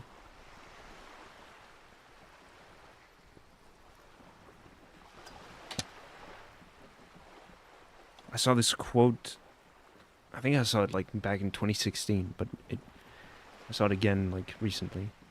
Someone said, everything must look like a conspiracy theory if you don't understand how the world works.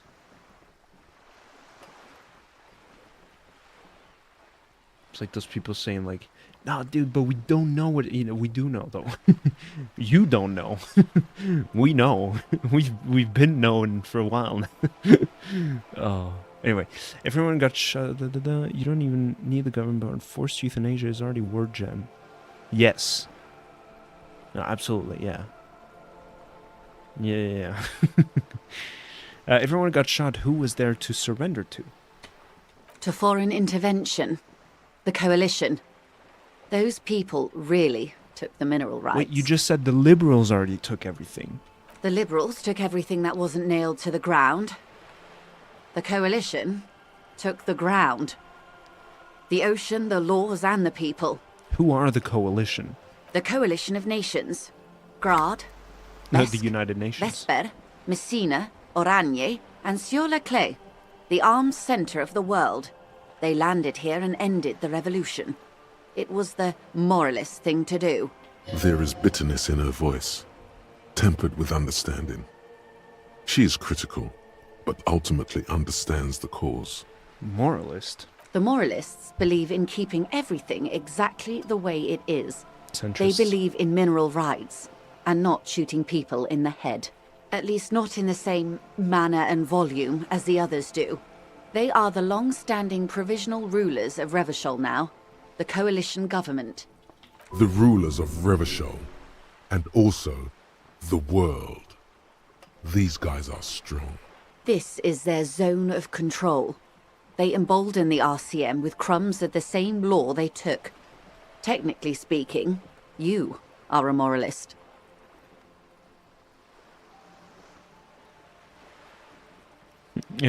If I was picking the option that doesn't commit to anything, then hell yes I am, and also not. I don't think I'm a moralist, ma'am. Of course. Not easy to be moderate about head shooting in your line of work. When was this kerfuffle? The turn of the century revolution? Don't answer it. It's a trick question. The revolution began in '02 on the Isla of Grad, though by the end nearly the whole world had gotten involved.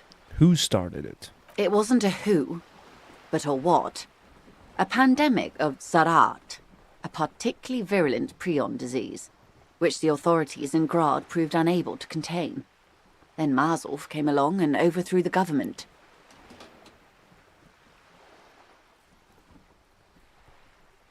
So, a worldwide pandemic was portentous to a Mazovian revolution. What did this Tsarath do? It made people overthrow their governments. Wow, really? Of course not. It was a highly infectious microorganism that destroyed brain tissue. The actual causes of the revolution were material. The pandemic only provided the spark. Where did it spread from there? From Revachol and Grad? Not far. The world managed to cauterize itself. Mazov's government was overthrown in '08, and the coalition crushed the Revachol commune 2 years later. It was the end. What came next? Why? You and I, officer. Our lives in the zone of control. Something tells you her life and yours are not that similar. Maybe it's because she has a boat and you have that necktie? A pair of pants? Our lives are very different from each other. No doubt. But we share the same time and position on the planet's crust. That counts for more than you think. What is the zone of control? A city-state divided into free market zones under the everlasting interregnum of the Coalition of Nations, and you, of course, the citizens' militia. The clatter of typewriter keys fills the main hall of the reappropriated silk mill. Precinct 41. Chad Tilbrook presses enter. Outside, Officer Elfboy Williams slams the door of an armored motor carriage. The Zone of Control is the third incarnation of Revachol, after the failure of the Suzerain and the Commune. What happened to the rest of the world? Modernity. They developed the marvels of the inter-eastlery communication, telematic milieus, radiation, colored plastics. Meanwhile, in Revachol West, the aftermath continues for the 5th decade. It's been like this for how long exactly? 43 years. Hard to fathom, I know. What have we been doing all this time? The 20s saw a decade of urban war, west of the river leveled, offshore platforms in flames. Still, it's regarded as an improvement on what came before. 08 to 19 was simply hell. And after that? The 30s? Things settled down in the 30s.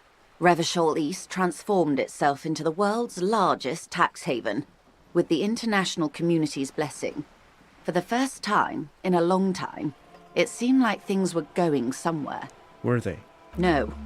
It was a market mirage fueled by cocaine and quantitative easing.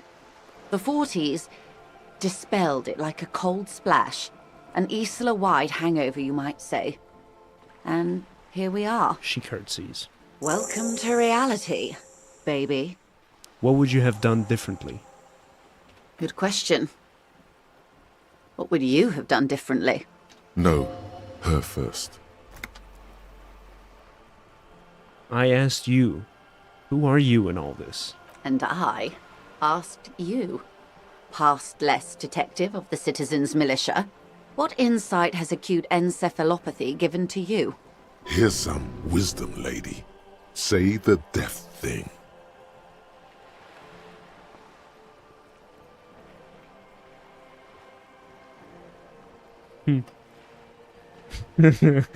I would have killed more. 400 million, if that's what it took. The cold runs down your spine as you say the words, like a small electric charge that seeks grounding. I see. 1/10 of humanity. The key of history is in the lock. Keep turning at any cost.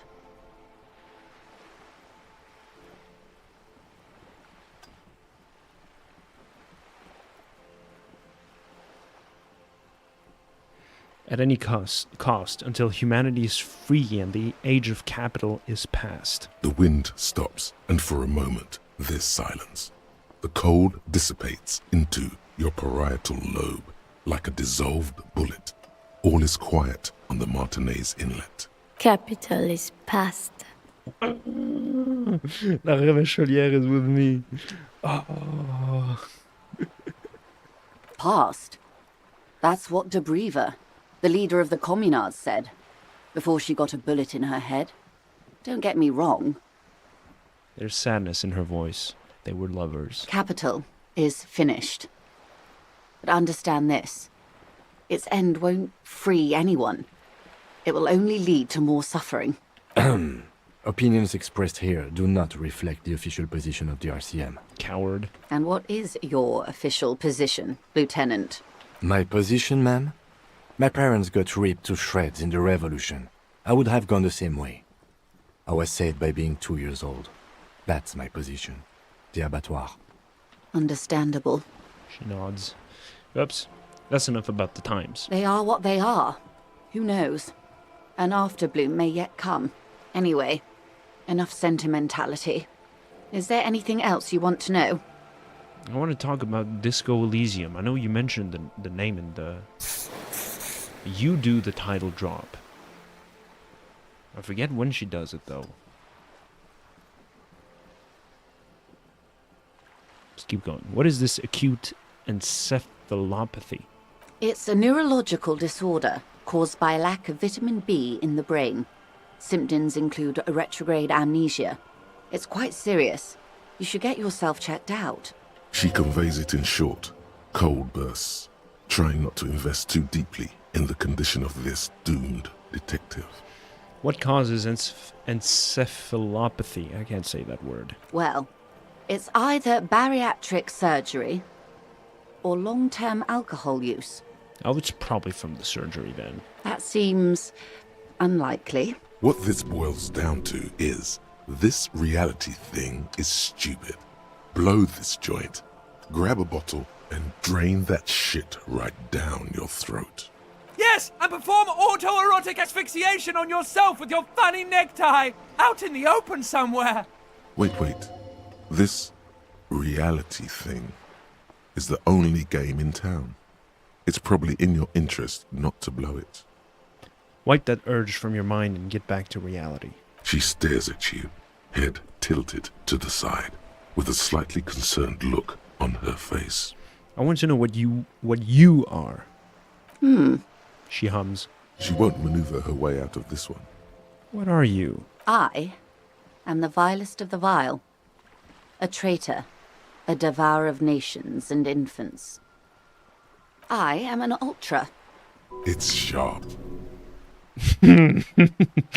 Dios mio, draw across. A liberal. Yes. I am the nether creature of the Forbidden Swamp. I pushed the king under a shit wagon and betrayed the revolution. My kind surrendered the nation to financial colonists. I can see you thought we'd gone extinct. After all, no sane person identifies as an ultra-liberal anymore. Not in broad daylight. You're a man of the left, no? Tell me, now that I've uncoiled myself, are you repulsed? Yes. In her green eyes you see a mixture of truth and self-satire. Decades of guilt and pride. Forgive her. But only because you like pearlescent teeth and those light green eyes. No, I forgive you. I hope you do. I hope we are able to continue as friends, despite my scales and my need to infiltrate and betray your precious revolution. Honestly, I may have even preferred it, had the communards won. Who knows? They might really have built something better. But they didn't, because they lost.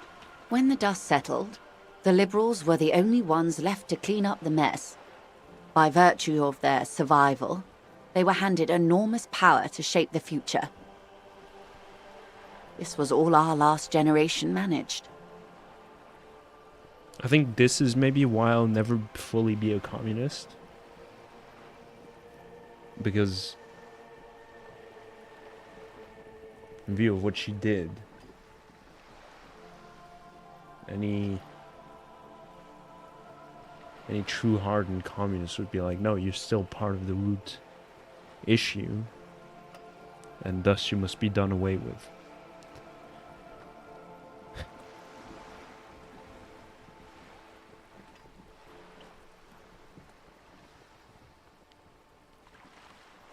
Yeah. What would you have done something differently? With due respect to our overlords, the eternal caretaker government that keeps Martinez a monument to the efficacy of its artillery. While a gentle wind sweeps the streets in the rebuilt east, light drizzle washing it clean, lights go up and motor carriages circulate the tracks. I would not have relinquished sovereignty to the coalition. Not here in Martinez, and not in the Stella Maris or Delta Beachheads either.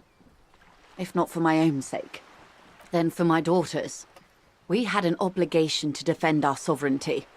We should have burned the whole Isla down rather than let them have it. Dark orange flames reflect in her green eyes. An oil fire on the ocean. You're a patriot. Yes, I suppose I am. But I wouldn't be a patriot anywhere but here. Seditious talk, man. The lieutenant puts down his notes and gives her a look. You're a smart woman. Perhaps. My intellectual vanity will be my undoing. You have daughters? Yes.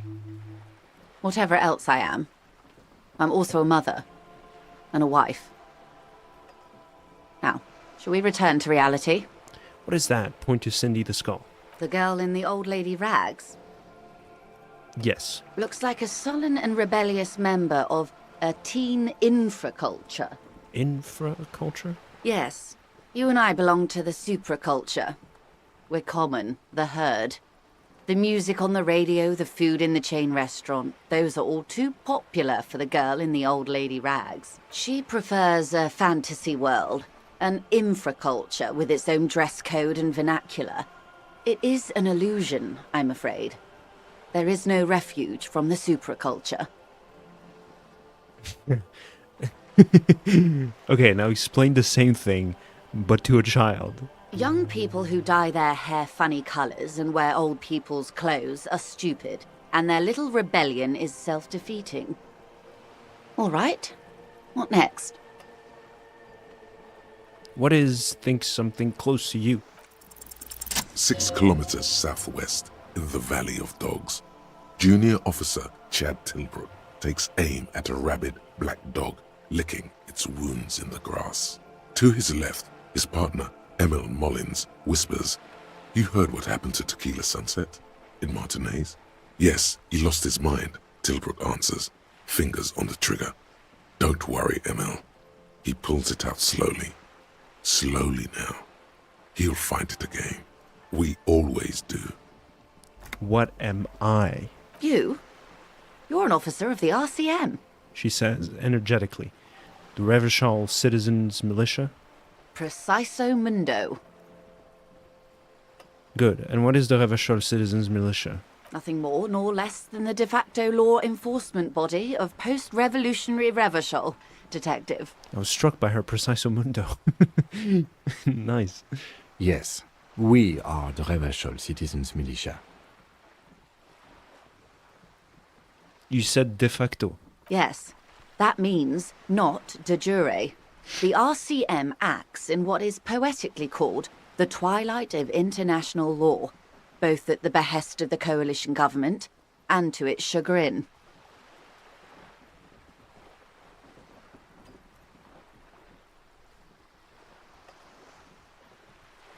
What do you mean? The RCM's responsibilities are defined by the Emergency, Wayfarer and Aliments Acts, 3 pieces of legislation keeping the city in a, let's be honest, laissez-faire stasis to the benefit of foreign capital.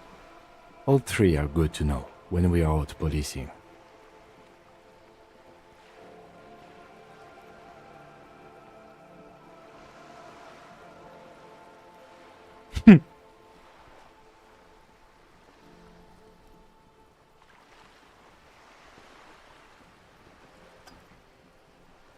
I'm gonna say this because I want to try and get the endurance dialogue. There's nothing basic about your role, Detective. It's true that the RCM keeps everything the way our seemingly permanent provisional rulers like it. She leans in. Yet, on the other hand, I know these people. I deal with them daily. Let me tell you, dear, they are not fans of you. Why? The post-revolutionary decade was a disaster for the coalition government. Revachol in the 20s was hell, especially on the west side of the river. Gang warfare, a botched privatization scheme, a nuclear pile meltdown. They called it the international zone because no nation wanted to claim responsibility. The RCM restored peace where the coalition failed, a true blue citizens' initiative. They will never forgive you. That's somewhat of an exaggeration. In reality, ours is a mutually beneficial arrangement. Revacholians get to keep the peace in Revachol, and the coalition doesn't have to worry about it.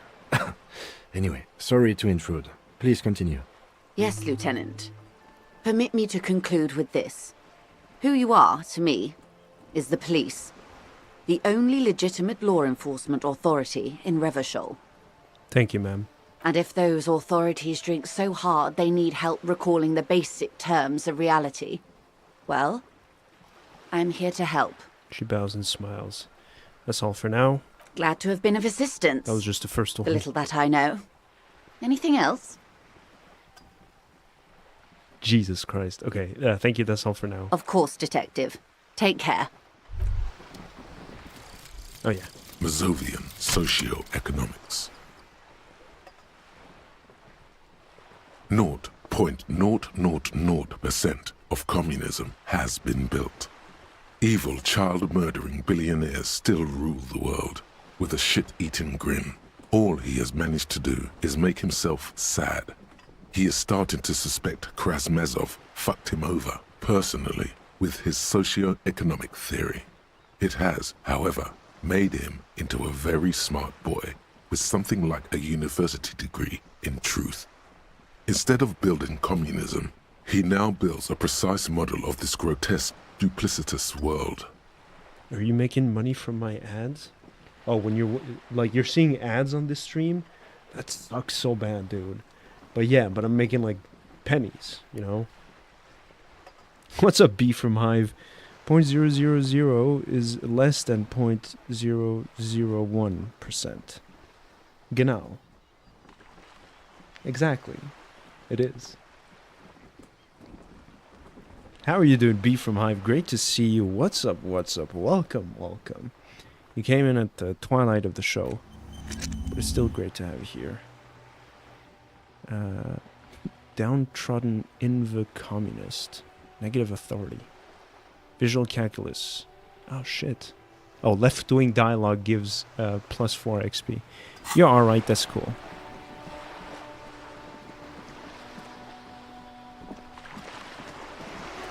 I can get a skill point.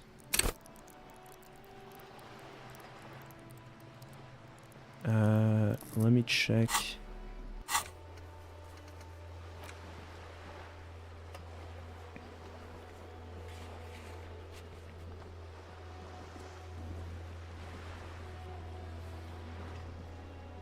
Maybe more Inland Empire. Just to stay on top of things. Or Shivers, honestly.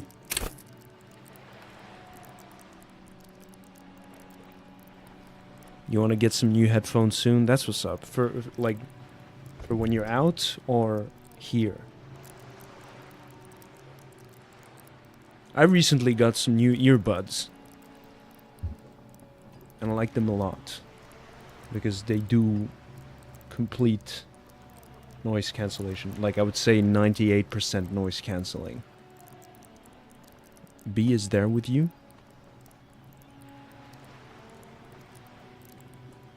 No, B is not here with me, no. B is in Köln. Oder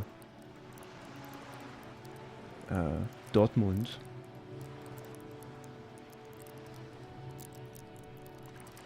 Oder Frankfurt. München? Vielleicht. Oh, what was it? No, what was it? We're talking about it, that Lego YouTuber.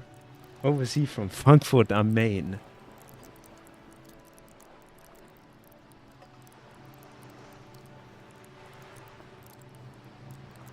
Wohnst du in Frankfurt? Chuck, you said you use outside or here pointing downwards. Oh, yeah, no. B is right here, yes.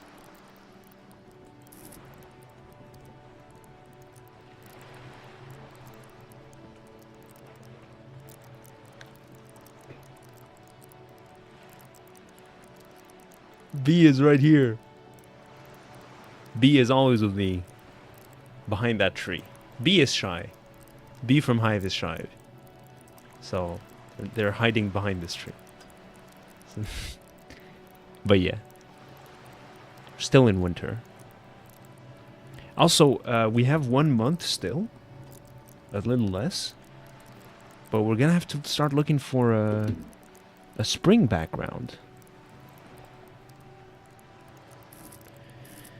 And I'm a bit worried about that. Because I don't know what to do.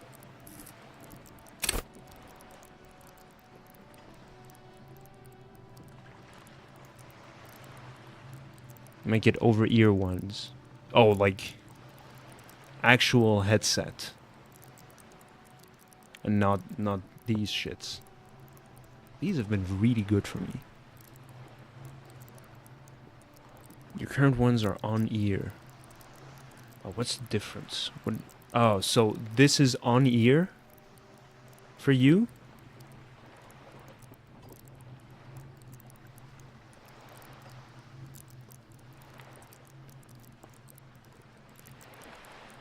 I'm not exactly sure of. No, this is in-ear. Okay. So in-ear, on-ear, and over-ear. Like the shits that go like this. No, but that's also in-ear. What's the over-ear ones?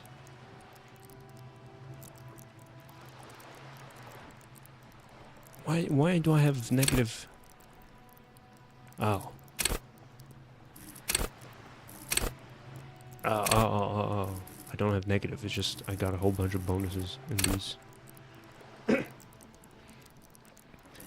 Inland Empire or Half-Light.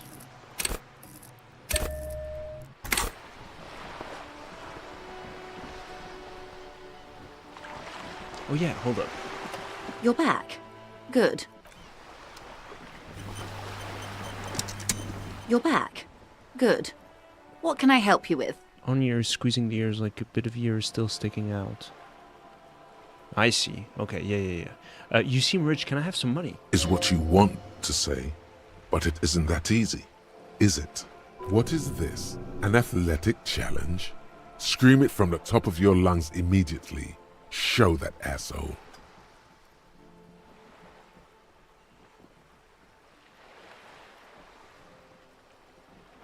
Over ear covers them entirely like the ear cups go around the ears entirely.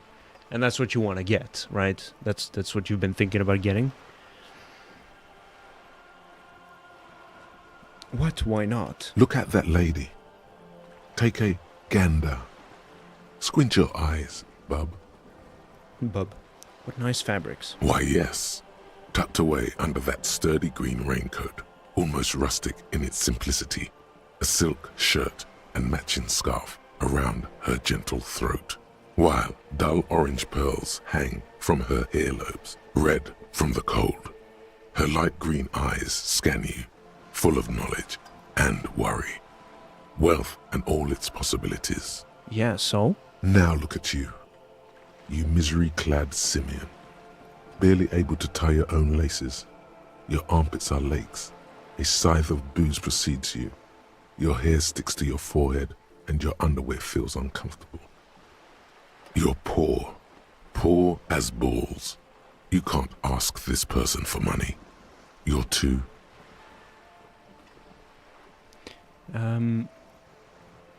Over ear covers them entirely like the ear cup goes over ears on really big ones, most comfort and better sound. There's one you could get for 130. That sounds like a good deal. I'm not really well versed in such gadgets, so I wouldn't know what a good price range would be for those.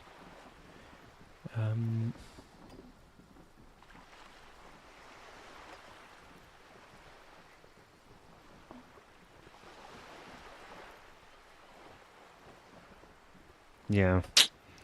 Just look online. There's plenty of people that can help you, give you a good deal. Good recommendations and stuff like that. Videos, Reddit posts.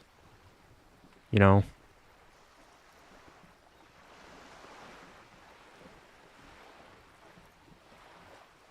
I'm a goddamn working man. I'm not ashamed to shake this leech for some dough. You think your little communism protects you from this feeling? No. The more demeaning it is to grovel at her feet. As I was saying, if there's any way I may be of assistance, please don't hesitate to ask. Can I have some money? Voila, you're doing it. Really put your back into it. Yell it from the top of your lungs. Money! I'm sorry, I couldn't hear you. The wind is a bit strong. Could you repeat that? I need money! How much money? I need 10,000 real. Come now. Nobody carries that much cash on their person. Particularly in a place like Martinez. I'd get robbed. And even if I did, I still would not give you 10,000 real. I would rather buy something nice with it, like expensive hi-fi or a new hydrodynamic E40 sail. Hi-fi? I like high-fidelity disco music too. I like high-fidelity anything, sir. Now, try again, but lower. I need 100 real. That's a good sum. Not too small, not fantastically large. She reaches into her raincoat and pulls out a zip bag. In it you see paper notes arranged in black gills. She removes a few notes and hands them to you. The paper is cold and oily to the touch. Whoa, whoa! Did you see how easy that was? Ask her for more. Toot toot, train to Moneytown. Can I have some more? This may seem like odd behavior for a police officer, man, but it's a perfectly common side effect of his... He squints at you. Unusual medical episode. It's all right, Lieutenant. I really did bring as little cash with me as possible to avoid attention. So here you are. The last bit of filthy lucre I can share. So, I hope I didn't just bribe you, officer. It may not be technically illegal under the Emergency Act, but still.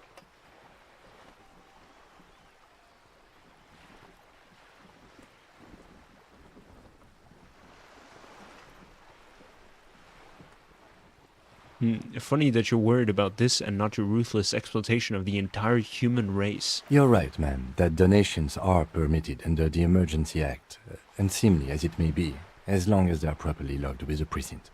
Which he most certainly will do. Now, how else can I help the RCM today, besides supplementing its salaries? That's all. I need money! Sorry, I missed messages. Open back is the best sound, but with closed back, sound stays inside more. And what's the downside with that?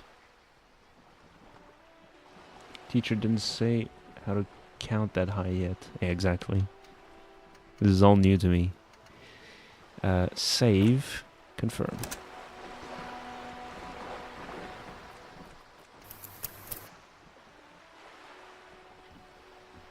Yep.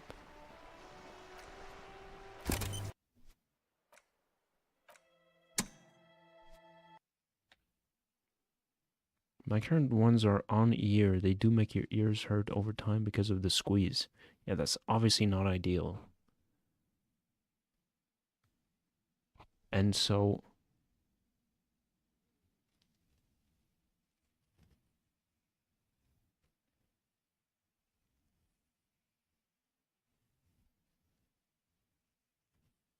what would help that? Open back or closed back? Which one would hurt less? Do we get any likes? Oh no, I closed Twitch? What? Why did I close Twitch? We have 4 viewers on Twitch. That's beautiful, man. Hello, everyone. Hope you guys had a good time. I sure as hell did. No. Your videos. Yes, cool. There were some good moments in this, Sushi. Didn't you think? Was there one that stood out for you? Kind of. Maybe. I'm really glad. It's always fun. Thank you, man. I appreciate it. I'm obviously very glad to have you here with us. I really, really, really like the conversation with Joyce. I think it's one of the stronger parts of the game. It's super long like that. Fucking drawn out as hell. And even Kim Kitsuragi tells you, like, you can come back later to this, right? The game is even telling you, like, pace yourself here, right? It's the most mysterious part. And we still haven't gotten to the bit where she talks about Disco Elysium. And that's what I'm most looking forward to. I can't remember when it happens. I'm afraid it's behind the conceptualization check. In which case, I'm going to have to save scum it a bit. Because I really, really want to see it. You learn a lot, exactly. Yeah, that's the biggest kind of info dump the game gives you. Worth it, 100%. Yeah. So I'll see next time probably if we do end up doing it. One thing I'm hoping, Sushi, is that this time around we're able to get behind what's inside the container. Remember that one container in the shipyard? They're both over here, over ear. I think. Well, hold up. Close back is if you want to keep the music more to yourself, I think, while open back gives even better sound. They're both over ear. It's over ear that doesn't squeeze your ears. And so, closed back is better noise cancelling, while open back is better sound. Is that it? You also got to keep in mind, because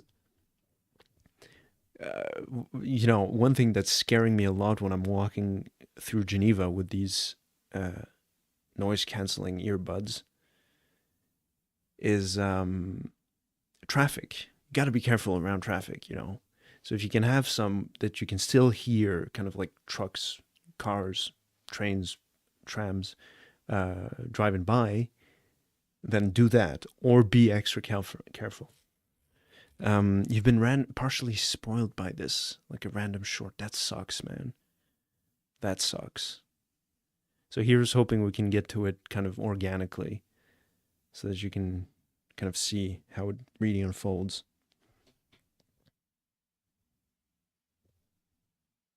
Again, I think I'll maybe that one I'll also try to kind of save scum a bit.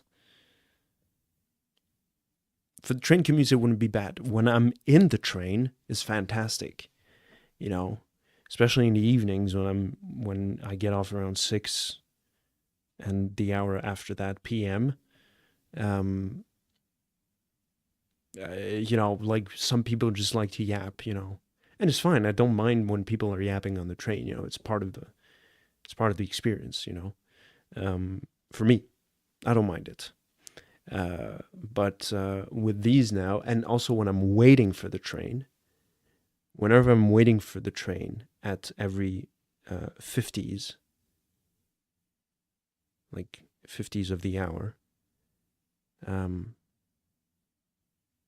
have to wait like 10-15 minutes, and every single time it's planned, obviously, right? It's not like huge coincidence. No, it's just the way it is.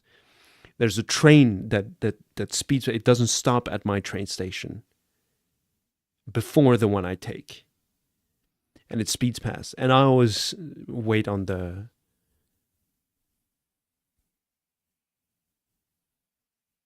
la plateforme sur le quai, la voie.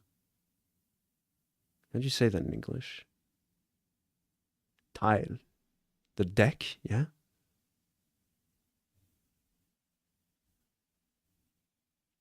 If you're unlucky, you might have to wait 20 minutes, but usually it's less. Yeah. Yeah, the platform, I think. Well, I'm standing on the platform. No, it's platform. Voie 1, quand il annonce... quand t'arrives à Genève, ils disent « Mesdames et messieurs, nous arrivons bientôt à la... nous sortons sur la voie 3, à gauche, sur le sens de la marche. Ladies and gentlemen, we are arriving in Geneva city on platform 3, left in the sense of the march. Meine Damen und Herren, wir treffen Sie sich. Anyway, yeah, platform. Anyway, so anyway, whenever the train zooms past, when I used to have my AirPods, I wouldn't hear anything of my music. When I'm stepping out of the train and I'm in the train station and there's the hubbub of the Grand Central Station. It's not very big, but still there's relatively big, right? I'm in a small country, and people are yapping and yapping around. You hear the music less. So it's nice to have something that I can actually stay in the music the whole time. But yeah.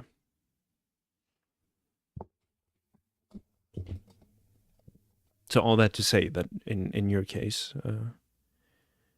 be from Hyvit, what's your horaire pour les trains? Alors le temps de voyage, tu dis? Work. It always depends. Depends when the. Wait, I actually haven't said to people where I work, so I don't want to say why it depends. But Sushi, you know where I work. So it depends when the first thing starts and when the last thing starts. You know what I'm saying? But I haven't been doing many closing shifts recently because the closing shifts have me staying until after the last train leaves Geneva. In which case I have to wait until the first train of the day, which is around 4 a.m. And if I were to stay at work, I would finish my shift at around 12:30, midnight 30, right? Minuit 30. So that's 4 hours to wait in Geneva. And Geneva is not like New York. There's nothing to do in Geneva at midnight. After midnight, I mean. You know, it's kind of dead, right? The city dies around 11, 12 p.m. Et ouais, genre, les gens de la Gravière, non. Non. Bah, non, non, non, non, non.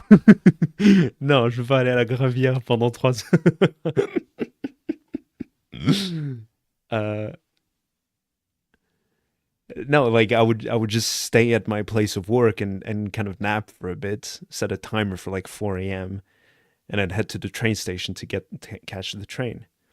But then I have to get up for the opening shift anyway. So I get home, I can barely sleep any much longer. You can read the entire Geneva Convention. A done deal, man. I've done that already. I also read the Human Rights Charter, which is extremely fascinating. UN Human Rights Charter. It's the Declaration of Human Rights. It's a very, very fascinating read, which I do recommend to everyone, because you know you might kind of overlook this, but this is what guarantees your individual freedoms, right? Like, if you're reading something in here and you're thinking, well, I'm kind of getting fucked by this or that condition in my current life, you know, like, most countries in the world signed this for a reason. There was a certain point in time where a lot of important humans sat together and said, like, these are unalienable rights. These are stuff that, like, we guarantee this to every single human being. And it's important, man.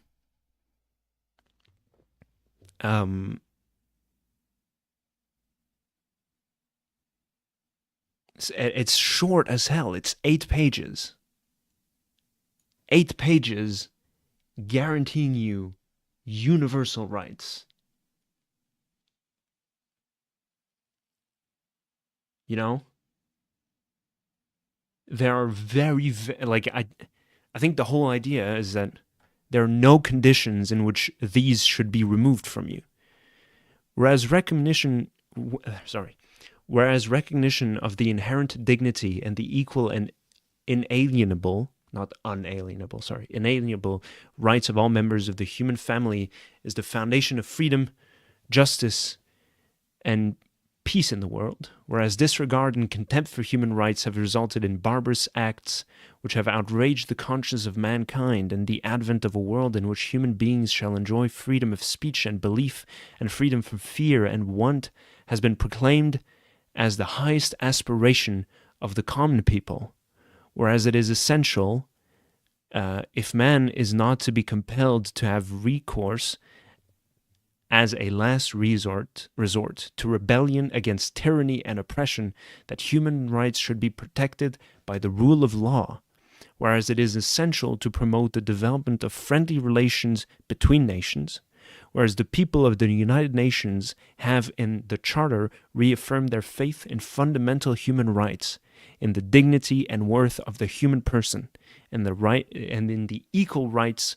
of men and women and non-binary people, and have determined to promote social progress and better standards of life in larger freedom, whereas member states have pledged themselves to achieve, in cooperation with the United Nations, the promotion of universal respect and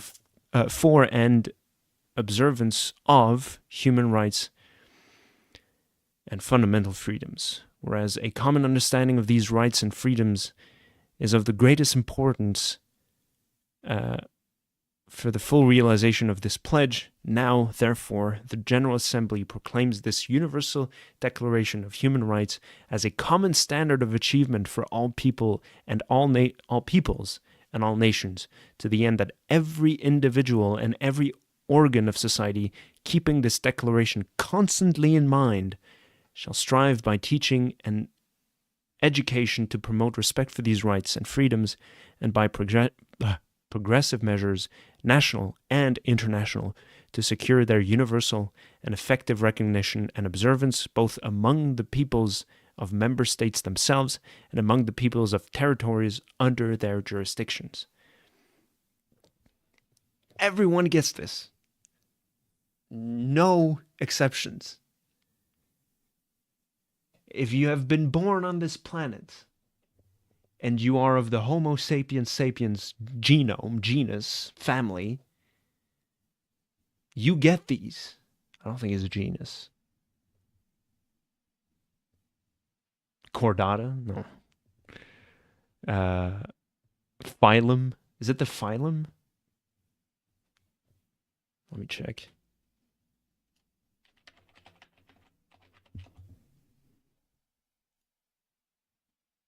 It's the species. Genus Homo. I'm not going to do the Sacha Baron Cohen bit. Haplorhini. What the fuck? We are related to these. Am I too loud? It doesn't seem like it.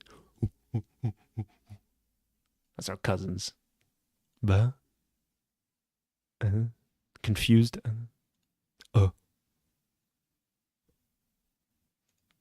Yeah, what is Haplorhini?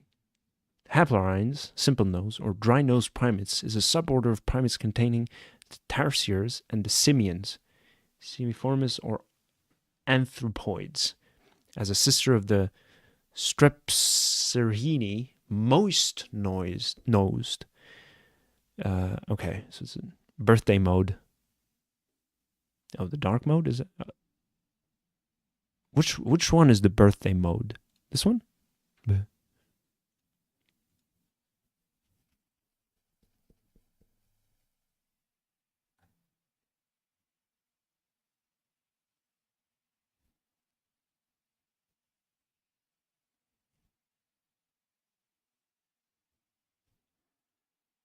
Appearance. A dark mode. Am I drunk? Where do you see birthday mode? On the right. Oh. What the Oh. Yeah, but where does it show up? Ah. So if I disable it, enable it, try turning it off and on again.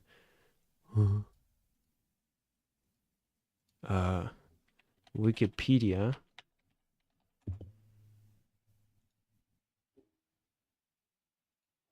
It's not showing up.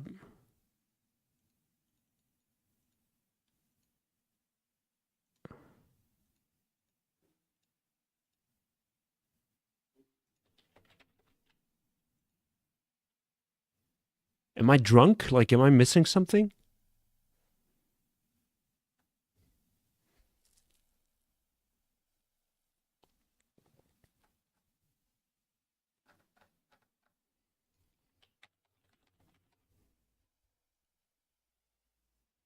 Maybe it's just dumb. Maybe I'm just dumb.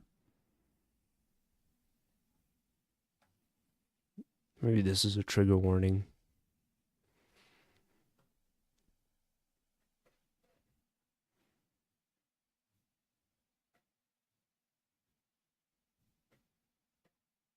Anyway, go read the Declaration of Human Rights. Universal Declaration of Human Rights.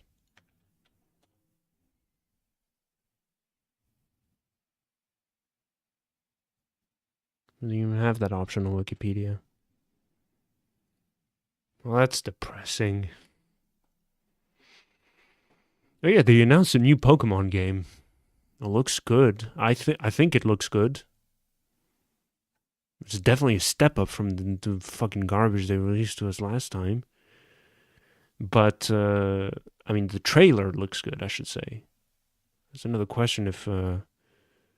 Winds and Waves, yeah. I think the starters look a bit goofy. But, you know, maybe that's a good thing, you know. I sure hope they remain on all fours.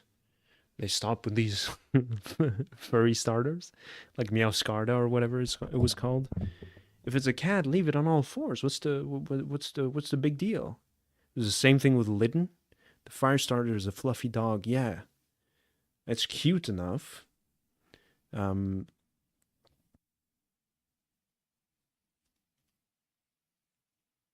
Yeah. It's only on Switch 2 though, and I don't have the Switch 2. My two brothers do actually, but I don't want to. Maybe I'll just borrow their Switch while I play it, but between work and the streams, I'm not sure I'm gonna have enough time to play it. I barely have enough time to play all the other games I have. All the other games. I had restarted the Cyberpunk 2077. It's on Switch too. Nice. That's a good one. That's a good pun. I like this. I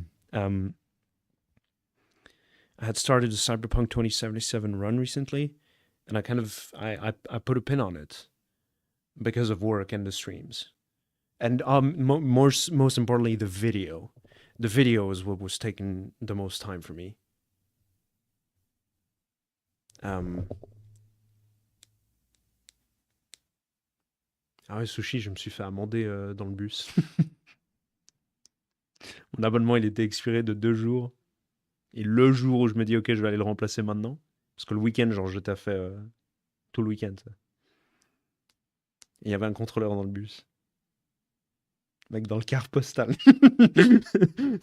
Sorry, I'm gossiping with my friend right now. It's just a very embarrassing situation. Anyway, but yeah, and the other thing I really wanted to get back to also was Pillars of Eternity, and see how it says public beta right here. It's because I installed the turn-based beta mode. But the thing is, they have a Discord server. Obsidian? Yeah. Obsidian has a Discord server, and there's one channel in there that is the public beta test. And so the chat for it. It was released, it was announced on November 8th, 2025. That's when it became available. And I joined the server like a week ago, maybe a bit more. Let's say 2 weeks ago. And people are saying like it's like incredibly buggy and nothing has been fixed yet. Because from what I've understood, it's a passion project. Like it's a, you know, it's a side thing that's done by like 3 employees over there. Because they just wanted to do it. So I don't think I'm going to get anything out of this before a long time. Like a really fleshed out, patched experience. Which I guess, you know, take the L, play it in real time with pause. I suppose, yeah. I just really, really hate real time with pause. I don't think it's fun. It's not dynamic in the right way. It's incredibly convoluted. I cannot make any sense of what's going on at any given point. Yeah, it's just too much to do with peace and love. So yeah.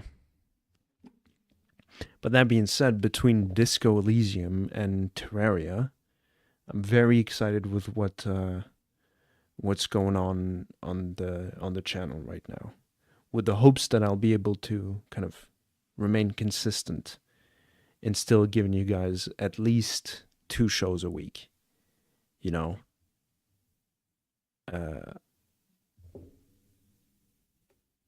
one for each game, and a third one if I can. In which case, I'll probably I'll see which one I want to do, because on the one hand, I want to be like Terraria, because we're gonna have so many hours to go through, but also maybe Disco Elysium, so we can move on from that one quicker. Not that it's my goal, but it's just, just playing these 2 games for the whole year might not be a very interesting thing for me to do, right? There's only 52 weeks in the year. We've already blown through many of them. It took us like 16 streams to go through Disco Elysium last time. 16 weeks to finish the game might be a bit too much for me. I do want to try and play other games too, but also like new conditions requires adaptation. So maybe I'm just gonna be a dedicated streamer from now on, just playing one game at a time. I don't know. I like being a variety streamer. I prefer being a variety streamer. I prefer the idea of just playing a bunch of different various games, just always moving from one thing to the next. It's far more appealing to me as a concept.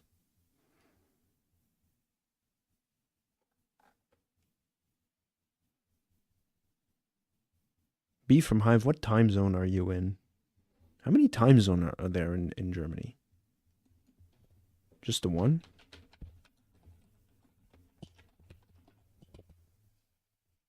You're also in Central European Standard Time.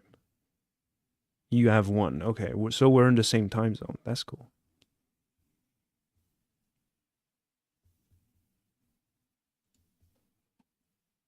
Hell yeah, man. That's a beautiful thing.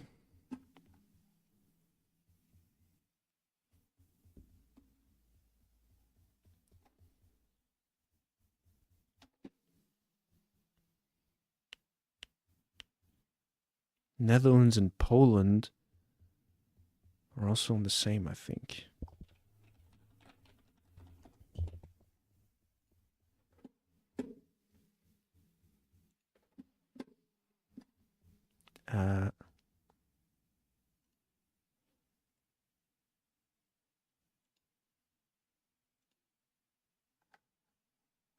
Yeah, okay, can I...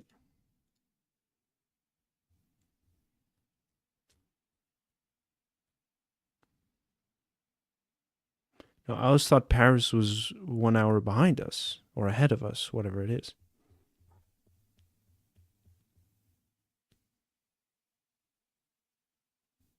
Poland, too, that's funny. Just goes to show that this thing just makes absolutely no fucking sense. How is Poland in CEST, but Libya isn't? UK definitely is 1 hour behind us. But that's completely arbitrary. Because then why is UK 1 hour behind us, but... oh, is it because of the fucking projection of the map? No, you've got to be kidding me. No. No, the longitudes, or latitudes, whatever it is. Those are set, right? Fuck. Oh, fuck, man.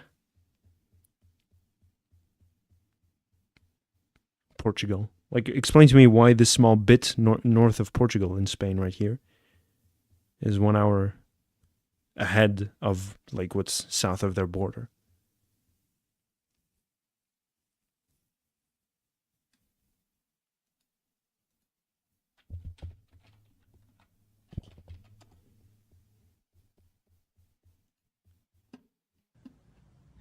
What?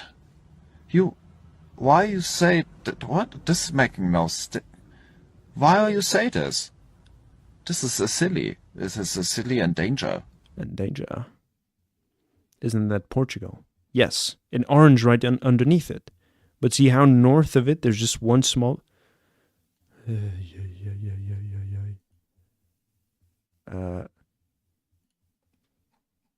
I'm gonna dox myself again.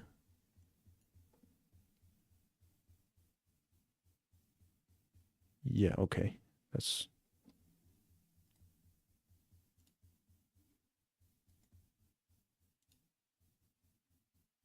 How do I clear my recent searches on...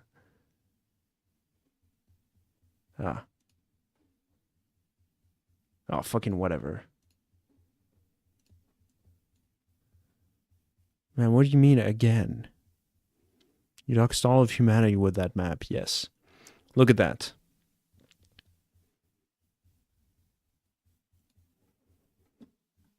So, Portugal is 1 hour behind Spain.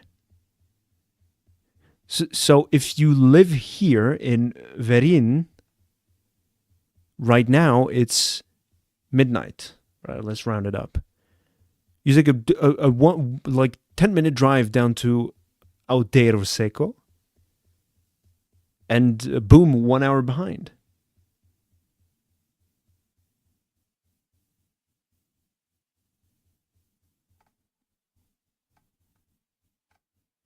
Make this make sense. Let's dox Axel Ocean. Infinite time glitch. You know what it is.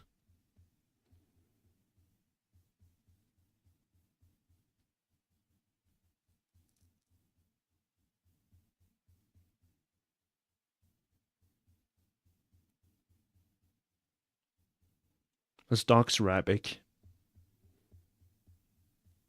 I'm not going to do that.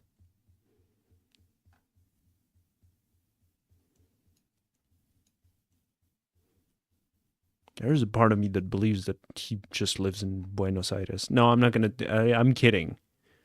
Rabbik, it's a joke.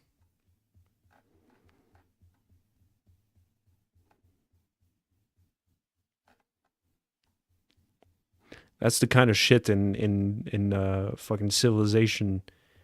They just say, stop settling near me. Lanús. Juan Pinheiro.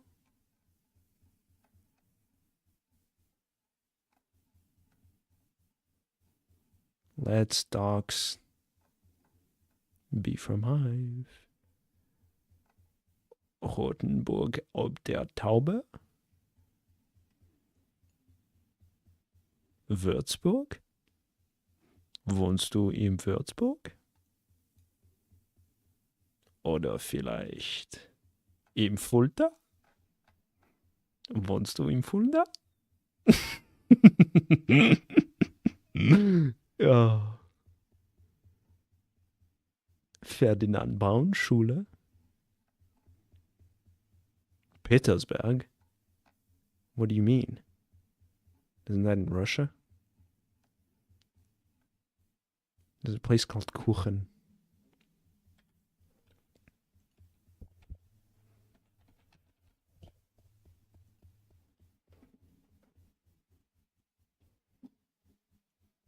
Ja, genau. Gourmet kebab, obviously. Fucking of course. What does it look like in Kuchen? Oh, you can't fucking draw. Oh, no, you can. Hallo!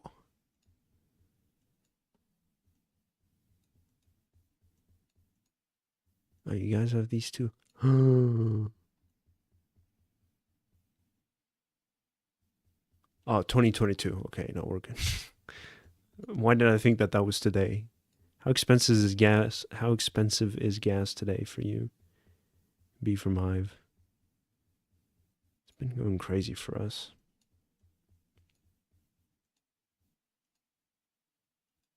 I don't know. You don't drive. Do you have your driver's permit? You don't have a car. But can you drive? Oh.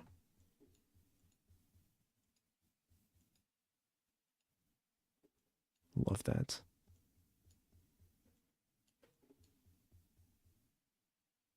Kaiser. Ja. Sehr gut. I could try driving a car, but you never learned it.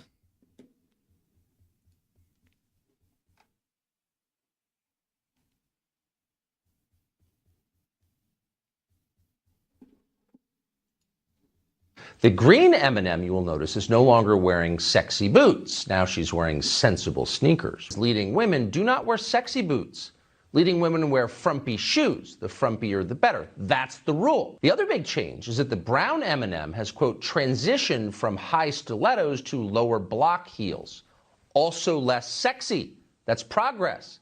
M&Ms will not be satisfied until every last cartoon character is deeply unappealing and totally androgynous. Until the moment you wouldn't want to have a drink with any one of them. That's the goal. When you're totally turned off, we've achieved equity. They've won. The orange M&M will, quote, acknowledge and embrace his anxiety. And actually, if you look at him, the orange M&M does appear very anxious. Maybe he doesn't like all the ugly new shoes he sees around him. Maybe he liked the sexy boots. Sneakers. Leading women. Oh, Therians are meeting up at placeholder. Let's kick them. Why? The fuck is a Therian?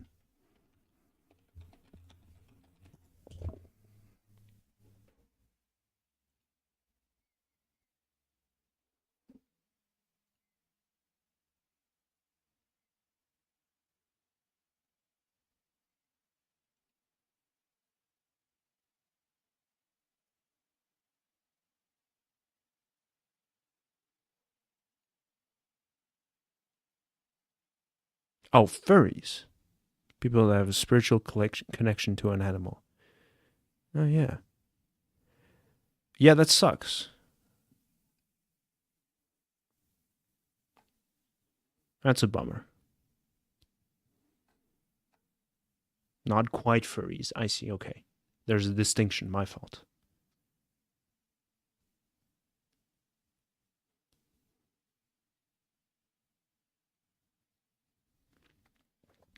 With furries, it's not that deep.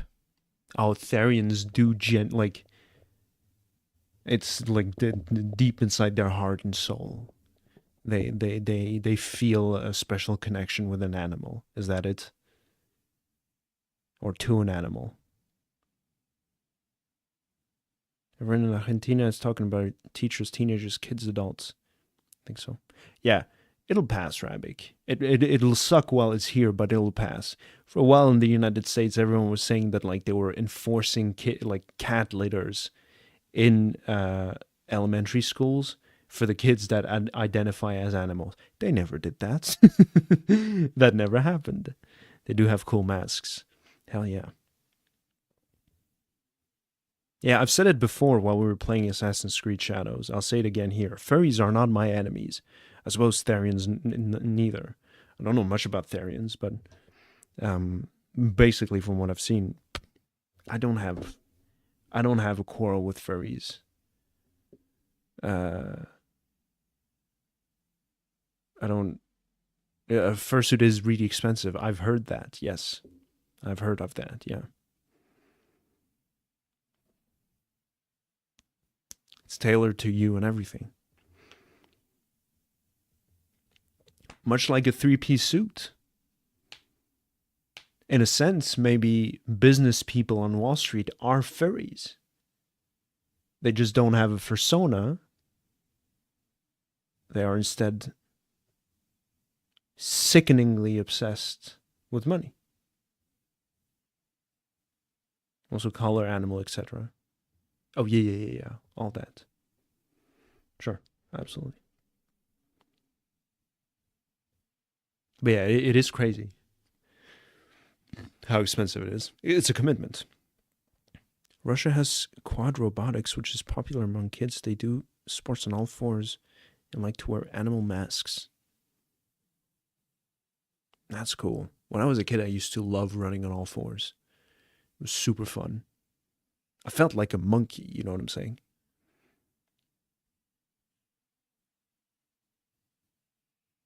I think they're made fun of on TV as well. Yeah. Will you ever play Alan Wake? Yes. On stream, you mean? I have the first one here. Didn't they make a remaster? On or off? Yes, I will. I really want to play it.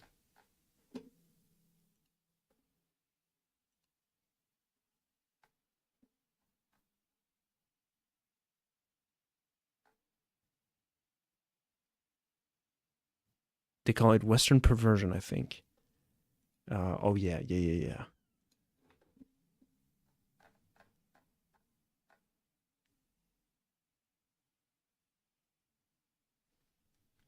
I don't know.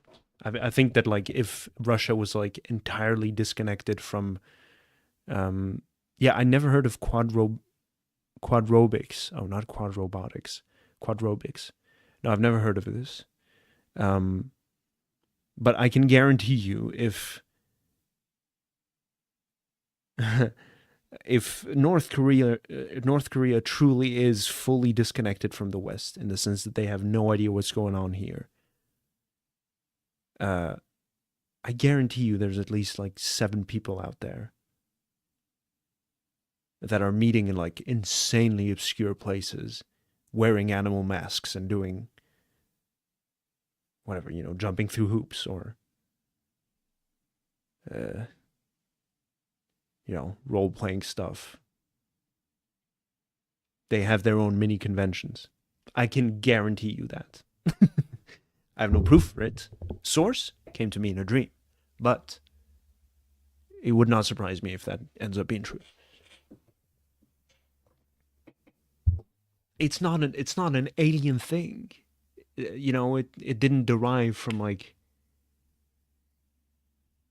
you know, consuming too many iced matcha lattes in Starbucks and watching SpongeBob. I guess those are the 2 pillars of Western culture. They're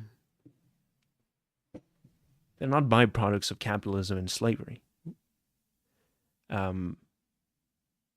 They're normal things that happen. Didn't the North Korean soldiers discover porn in Ukraine? Maybe those did. Oh, come on.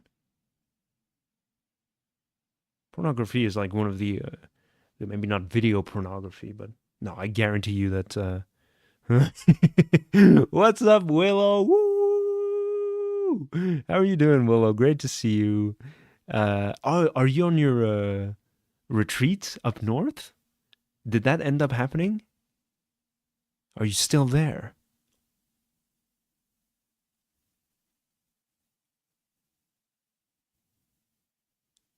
No, I'm sure that's propaganda, B from Hive.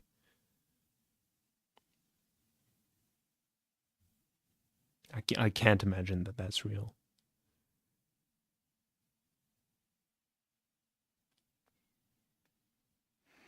We went, it was just 2 nights, so home for the 2nd day now. Okay, cool. Did you recover from your fever? And hubby as well? Are you guys both doing better? There was a lot of snow. That's crazy. That is crazy. I wanted to talk to my dad about his trip to Helsinki. But I haven't had the opportunity to see him yet. It's crazy. We live in the same house, we barely see each other anymore. His jaw is kicking my ass, dude. It's crazy. And then I stream. So he was already better when we left. I kind of got better there. Oh. And none of your friends got sick? Have any of your friends reported symptoms so far?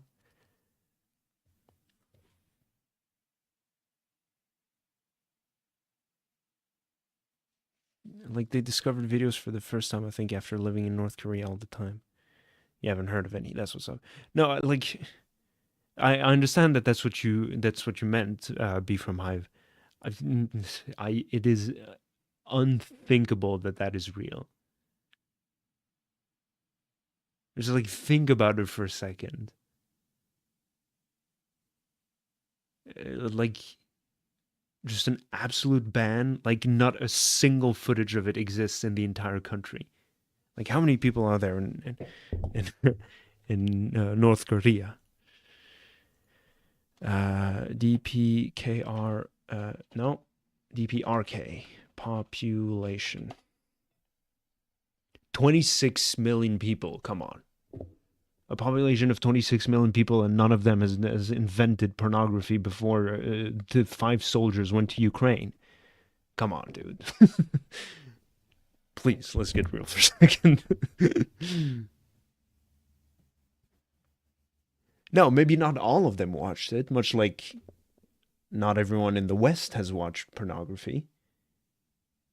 I'm sure you can find like some people exist that have never consumed the medium before. Like, to think that every single people in the West have watched pornography is also an asinine notion and an unthinkable concept.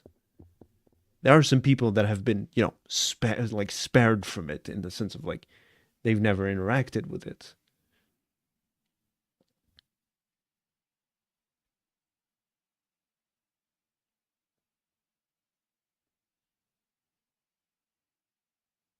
But yeah. The Amish probably don't watch it. There you go. Yeah. There you go. Those Korean soldiers, North Korean soldiers, might have, you know, come from like quote unquote Amish backgrounds, right? Possibly. Who knows? There's a billion factors that can come into play here. Such a factor of them arising from a very secluded lifestyle within their society is far more likely for me to believe than nobody has access to it there. It's like in China. Pornography is banned in China. Come on. Nobody watches pornography in China. Get real. I don't want to start defaming my comrades over there. But come on. Like, it's one of the most, I was gonna say human, but like it's one of the most like man thing in human. You just got to be a little bit tech savvy and like, you know, volition, you know. If humans want something, they're gonna get it. You know what I'm saying? It's not called the indomitable human spirit for nothing. If a human feels horny, they're gonna find a way to, you know. I should probably chill with this line of conversation because I am live on YouTube and Twitch, and you know this might be subjected to terms of service. But this is for educational purposes, okay? Oh, this is terrible. Why am I saying this? I might have made it worse now. We're speaking in a hypothetical, okay?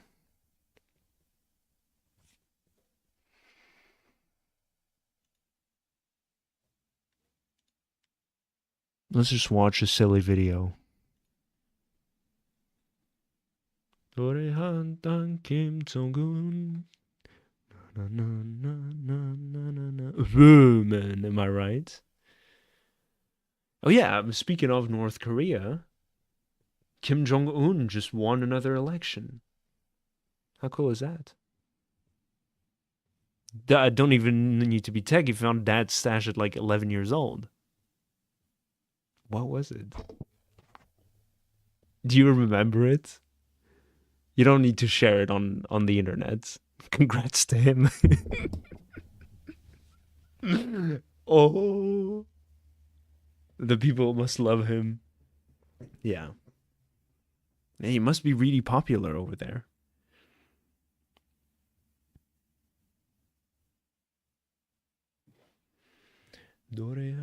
Still baffled that he got his education in Switzerland and go do this in North Korea.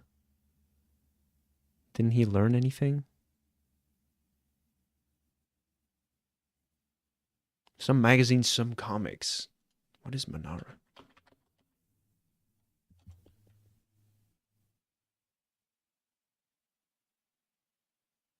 Maybe I need to look this up in private mode.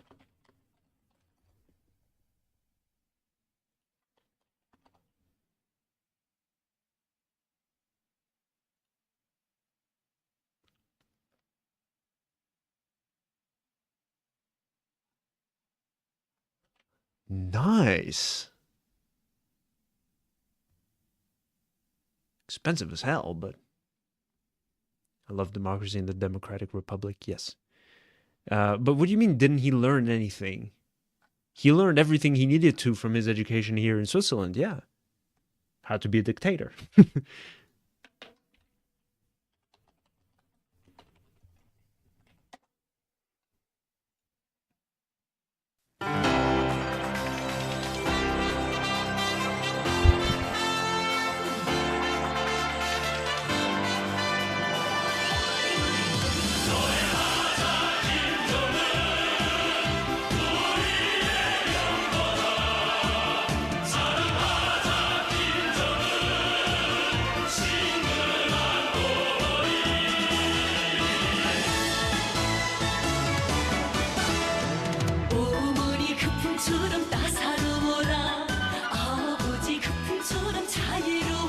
See, they love it.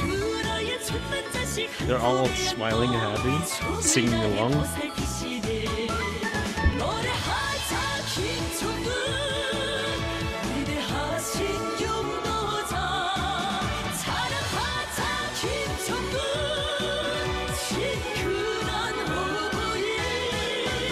This is Kim's anime intro. It's wonderful, man.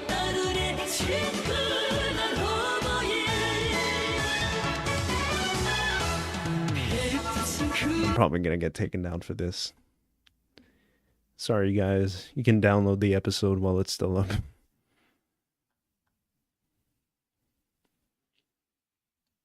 Do I need to shut up? Not yet. He will nuke me for it. He will be very happy I'm showing this. What are you talking about? Jeff Bezos will nuke me for this. Oh, yes.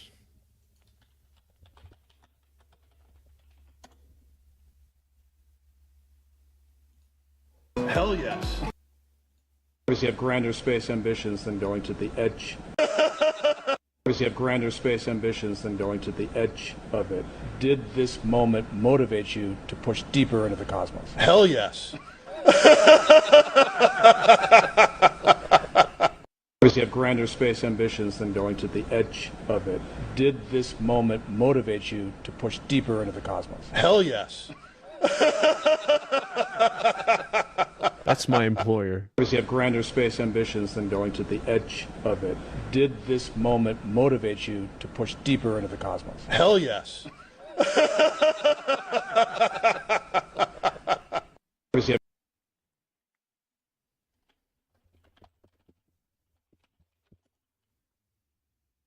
Guillotine versus watermelon. First guillotine test. In 3, 2, 1.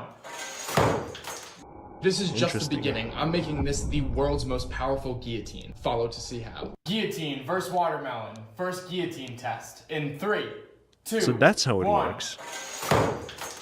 This is just the beginning. And it seems easy to build too, right? I mean, I'm not an engineer. But if you need to cut a watermelon in half, this seemed much easier than like... You know what I'm saying? Like, you're tiring your shoulders out. And, you know, you might hurt yourself. While here, it's evidently done at a distance. I don't know. Type in chat, people. Would you rather cut your watermelon with a knife yourself, or maybe build such a contraption to make the whole job easier? Although it got progressively more evil as he got older. Yeah, it's awful, man. That life might haunt my dreams. It fuels my nightmares. Absolutely. Just smash it against the table. You don't have room for it? Oh, that's a bummer. Maybe we should build like, you know, some in public for like everyone can use it, right? You can just bring your watermelon to the public place, and it's like, you know, it's self-service, you know, like you use it, then you clean it yourself. Yeah, exactly. Build a communal one. You bring your own watermelon, and yeah, and like a town square somewhere. Yeah, exactly. Somewhere that's like, you know, often frequented so that everyone can profit from it. It's it sounds nice.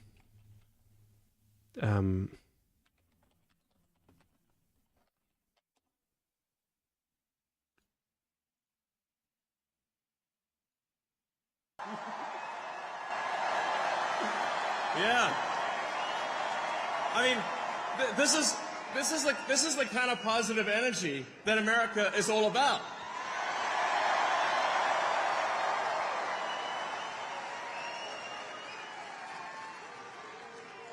Yeah. USA, USA, USA, USA, USA. Wah!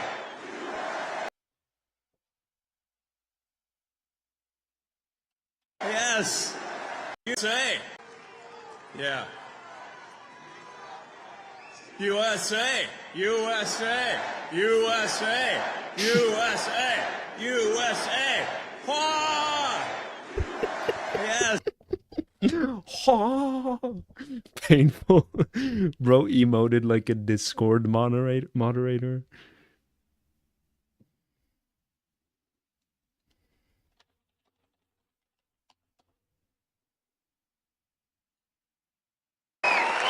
So, I mean, we're you know.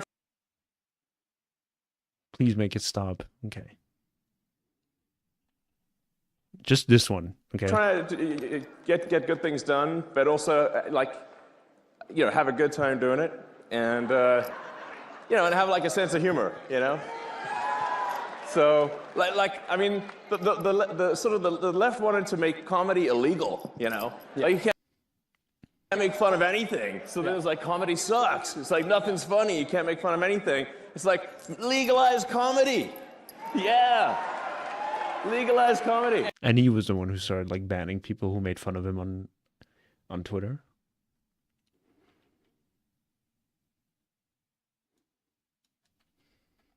Oh.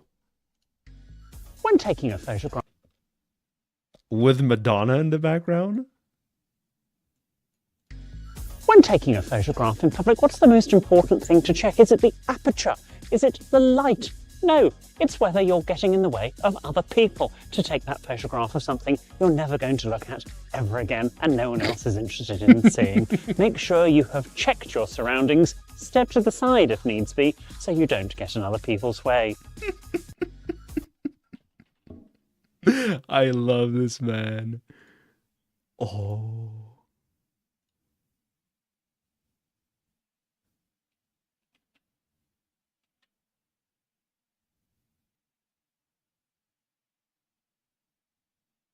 I really want to do really want to meet him someday and like have tea with him.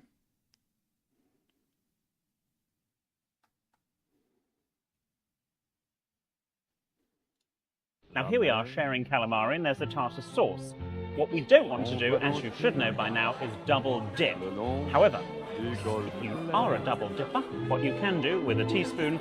Hubby regularly browses through old photos on his computer, so ha. I love him for that. I've also, I've found old pictures from when I was in Greece with my siblings.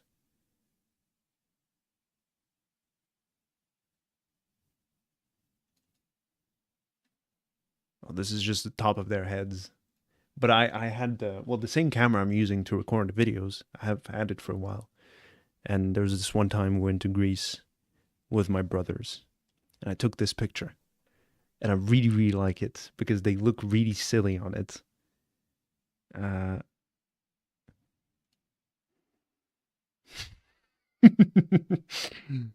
Oh man. But yeah. Sometimes I'm also sentimental like that. I like going back to old pictures. Yeah, Peekaboo, isn't that nice? There's another really, really good one. Let me see if maybe I can Pikatikko, yes. I should find a way to blur their heads. I can do that on Krita. Give me 1 second, people. I'm gonna work on that real quick. Open image, desktop. I instructed them to do this, okay?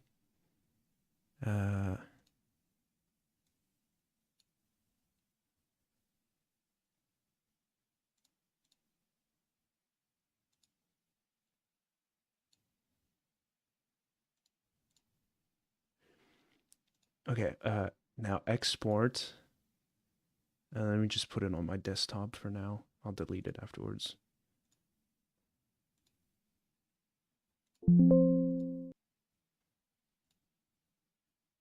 Okay, boom. Nice. Okay.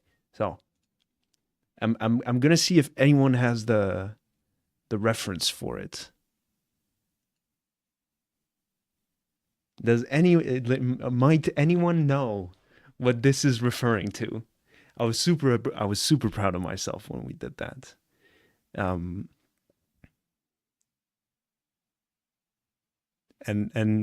believe me, obviously their faces are censored, but they were both smiling at the idea. Because I just told them do this, and then I showed like I'm doing right now with you guys, and then I showed them the picture of what this was referring to.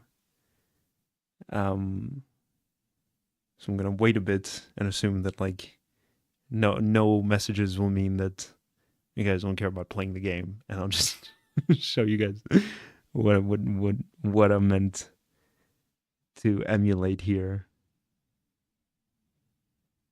No clue. Okay. It's a silly game. I'm half embarrassed to have done this.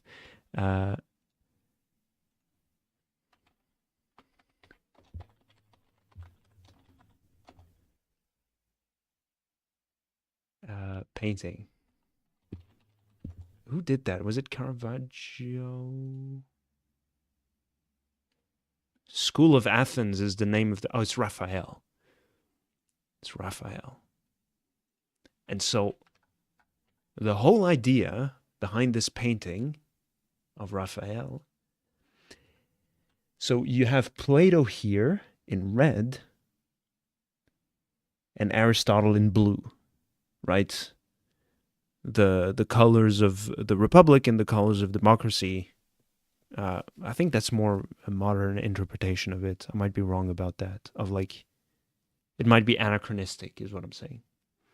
But the point is that like, Plato pointing upwards was supposed to be a representation of him always thinking of like grander, like ideas outside of the physical realm, right? With his ideas, capital I, right? This whole analogy of the cavern, right? We got to get out of the cavern. Whereas Aristotle was always much more grounded in what surrounded us. And so obviously I was in Greece with my siblings, and so boom, I recreated that. And I was very proud of myself. And they were very happy about it. They were also smiling and giggling. And that was really cool. We had an amazing time. It was so hot there. It was so incredibly hot. We were in Crete. Anyway, so that's the little top of the hour fun fact. And yeah, so let's start playing now. Imagine 4 hours in, 5 hours in.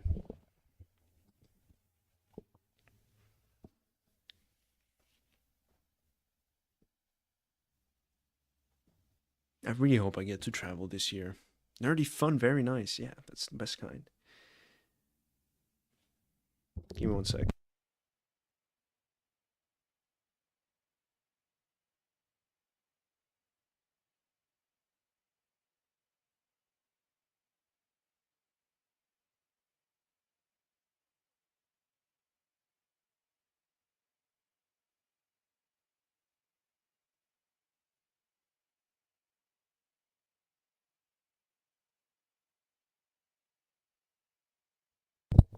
Work drama.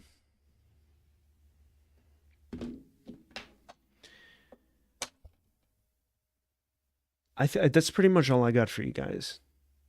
We'll be back on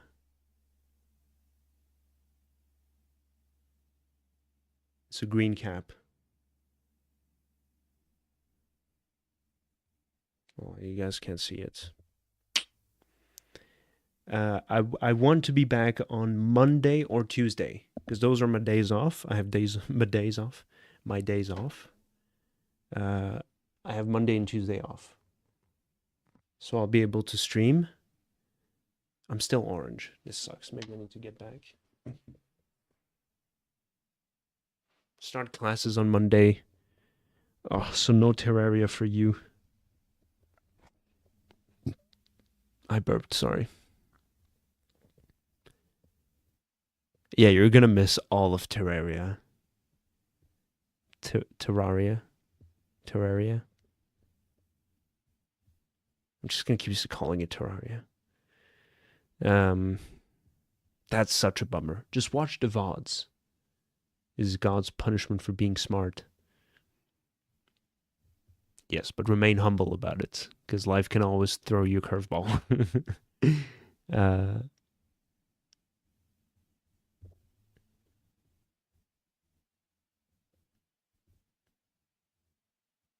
But yes. Sisyphus. Something like that. Probably not.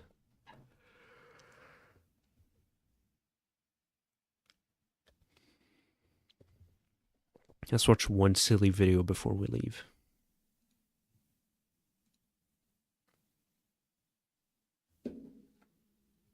Imagine all the people living life in peace. You.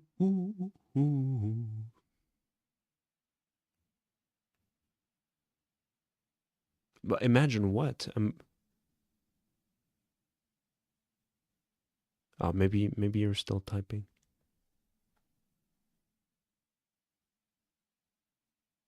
Bah. Oh, come on. Imagine Rabix.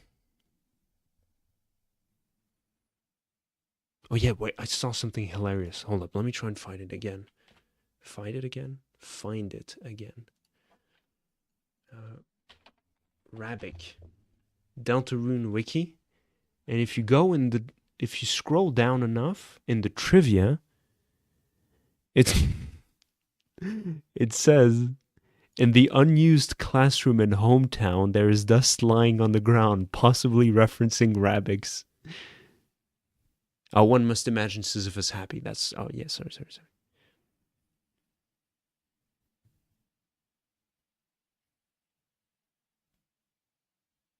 Yes, that's what Albert Camus said.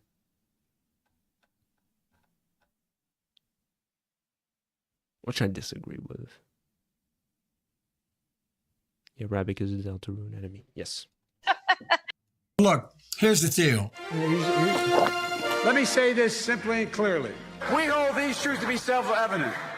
All men and women created by you know the thing. You know how we talk about it. Are we the people? Folks. We gotta, it's just, but you gotta, I mean, we gotta reassure, look, my message to everybody I talk to is play the radio, make sure the television, make sure you have the record player on at night, the phone, make sure the kids hear words. I got hairy legs that turn blonde in the sun. And the kids used to come up and reach in the pool and rub my leg down. Yes. So it was trained and then watch the hair come back up again. I agree with look that. at it. So I learned about roaches. I learned about kids jumping on my lap. The roaches. And I've loved kids jumping on my lap. Yes, he loves kids jumping up and down. Poor kids are just as bright and just as talented as white kids. Yes, poor kids are just as bright and just as talented as white kids. Listen to you guys aren't hearing him. Poor kids are just as bright and just as talented as white kids. Oh, folks, listen. Simple mathematics, man. But if you're going down and see them poor kids, you just as bright, just as talented as white kids, man. Poor kids are just as bright and just as talented as white kids. You know, there's a during World War II, where Roosevelt came up with a thing that you know was totally different than he called it the. Has he built the railway from the Pacific to the Indian Ocean yet? No, that dumbass.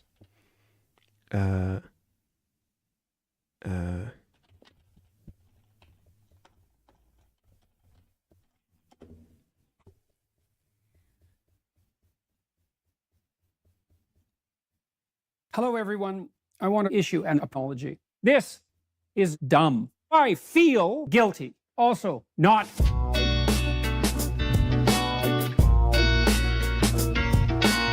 For the past 4 years, millions of people, in person and in virtual form, have told me, "You're the worst. Shut the fuck up. Who cares what you believe? Quit speaking you." But I'm going to do it anyway. First, breasts, breasts, breasts, breasts, breasts, breasts, breasts, breasts, breasts. And second, come. That doesn't exist, by the way. It's a serious disease. Blind people, how can you not see? Just open your eyes, idiot. Freud observed that when people hit children, the child dies, particularly if repeated. What is that? I have a message for birds. Stop flying. If you dare, I'll splash you with icy and salty slush as I drive by in my... Some of these Ren lyrics come to mind. Democracy ain't rich boy silver spoon seniors. And democracy ain't choosing between herpes or chlamydia. I gotta listen to this again.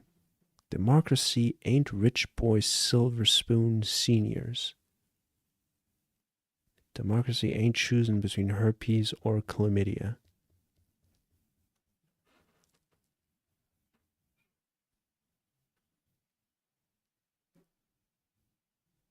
I think I'm too slow to get that. I need to listen to it in context of the song. What's the name of the song?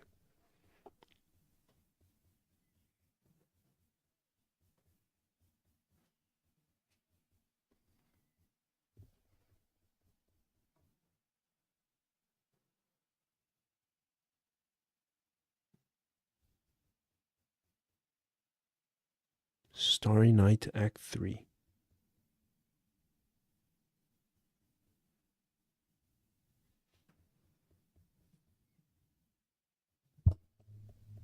Oh, come on.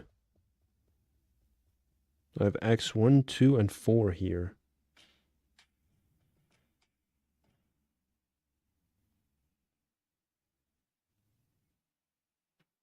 There we go.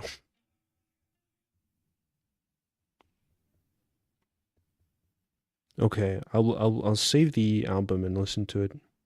How long is it? 25 minutes. I'll listen to it on the way to work tomorrow. Thank you for the recommendation. And I'll get back to you on those on those lyrics, because right now my brain is not functioning properly. Oh, there's a video about it. Okay.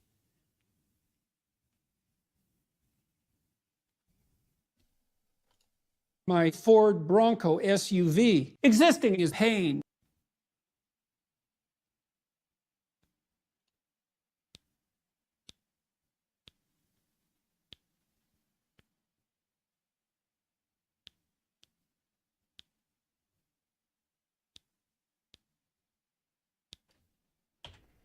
I've really got to wrap it up. I'm dragging this on for way too long.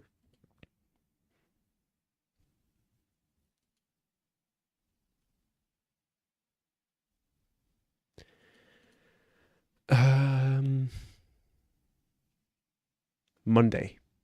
Or Tuesday. Probably Monday. I need to sneeze. Treat yourselves to something nice. You deserve it. Thank you so much for hanging out, people. I'll be seeing most of you on Monday. You too, Willow. I'll be working the whole weekend. But yeah. I'll try to make the most out of it. No, bye-bye, Rabbit. Good luck at school, all right? Lock in. Thank you. Appreciate that, Willow. Thank you for hanging out, B from Hive.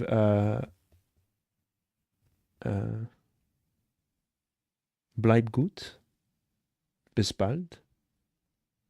Bis Montag. Und wie immer, and as always, okay, so see you guys on Monday. Treat yourself to something, that's all that stuff. We'll be back for some more Terraria. Yeah, happy weekend. I should say that also. Yeah, it was end of the week stream. I used to play Coral Island. End of the week hold down. Happy weekend, people. Enjoy yourselves. Go have fun. Go do something fun. You know that one thing you've been thinking about doing for a while now? Go do it. And as always, I'll catch you guys on the flip side. This thing, exactly. Love you all so much. Bye-bye.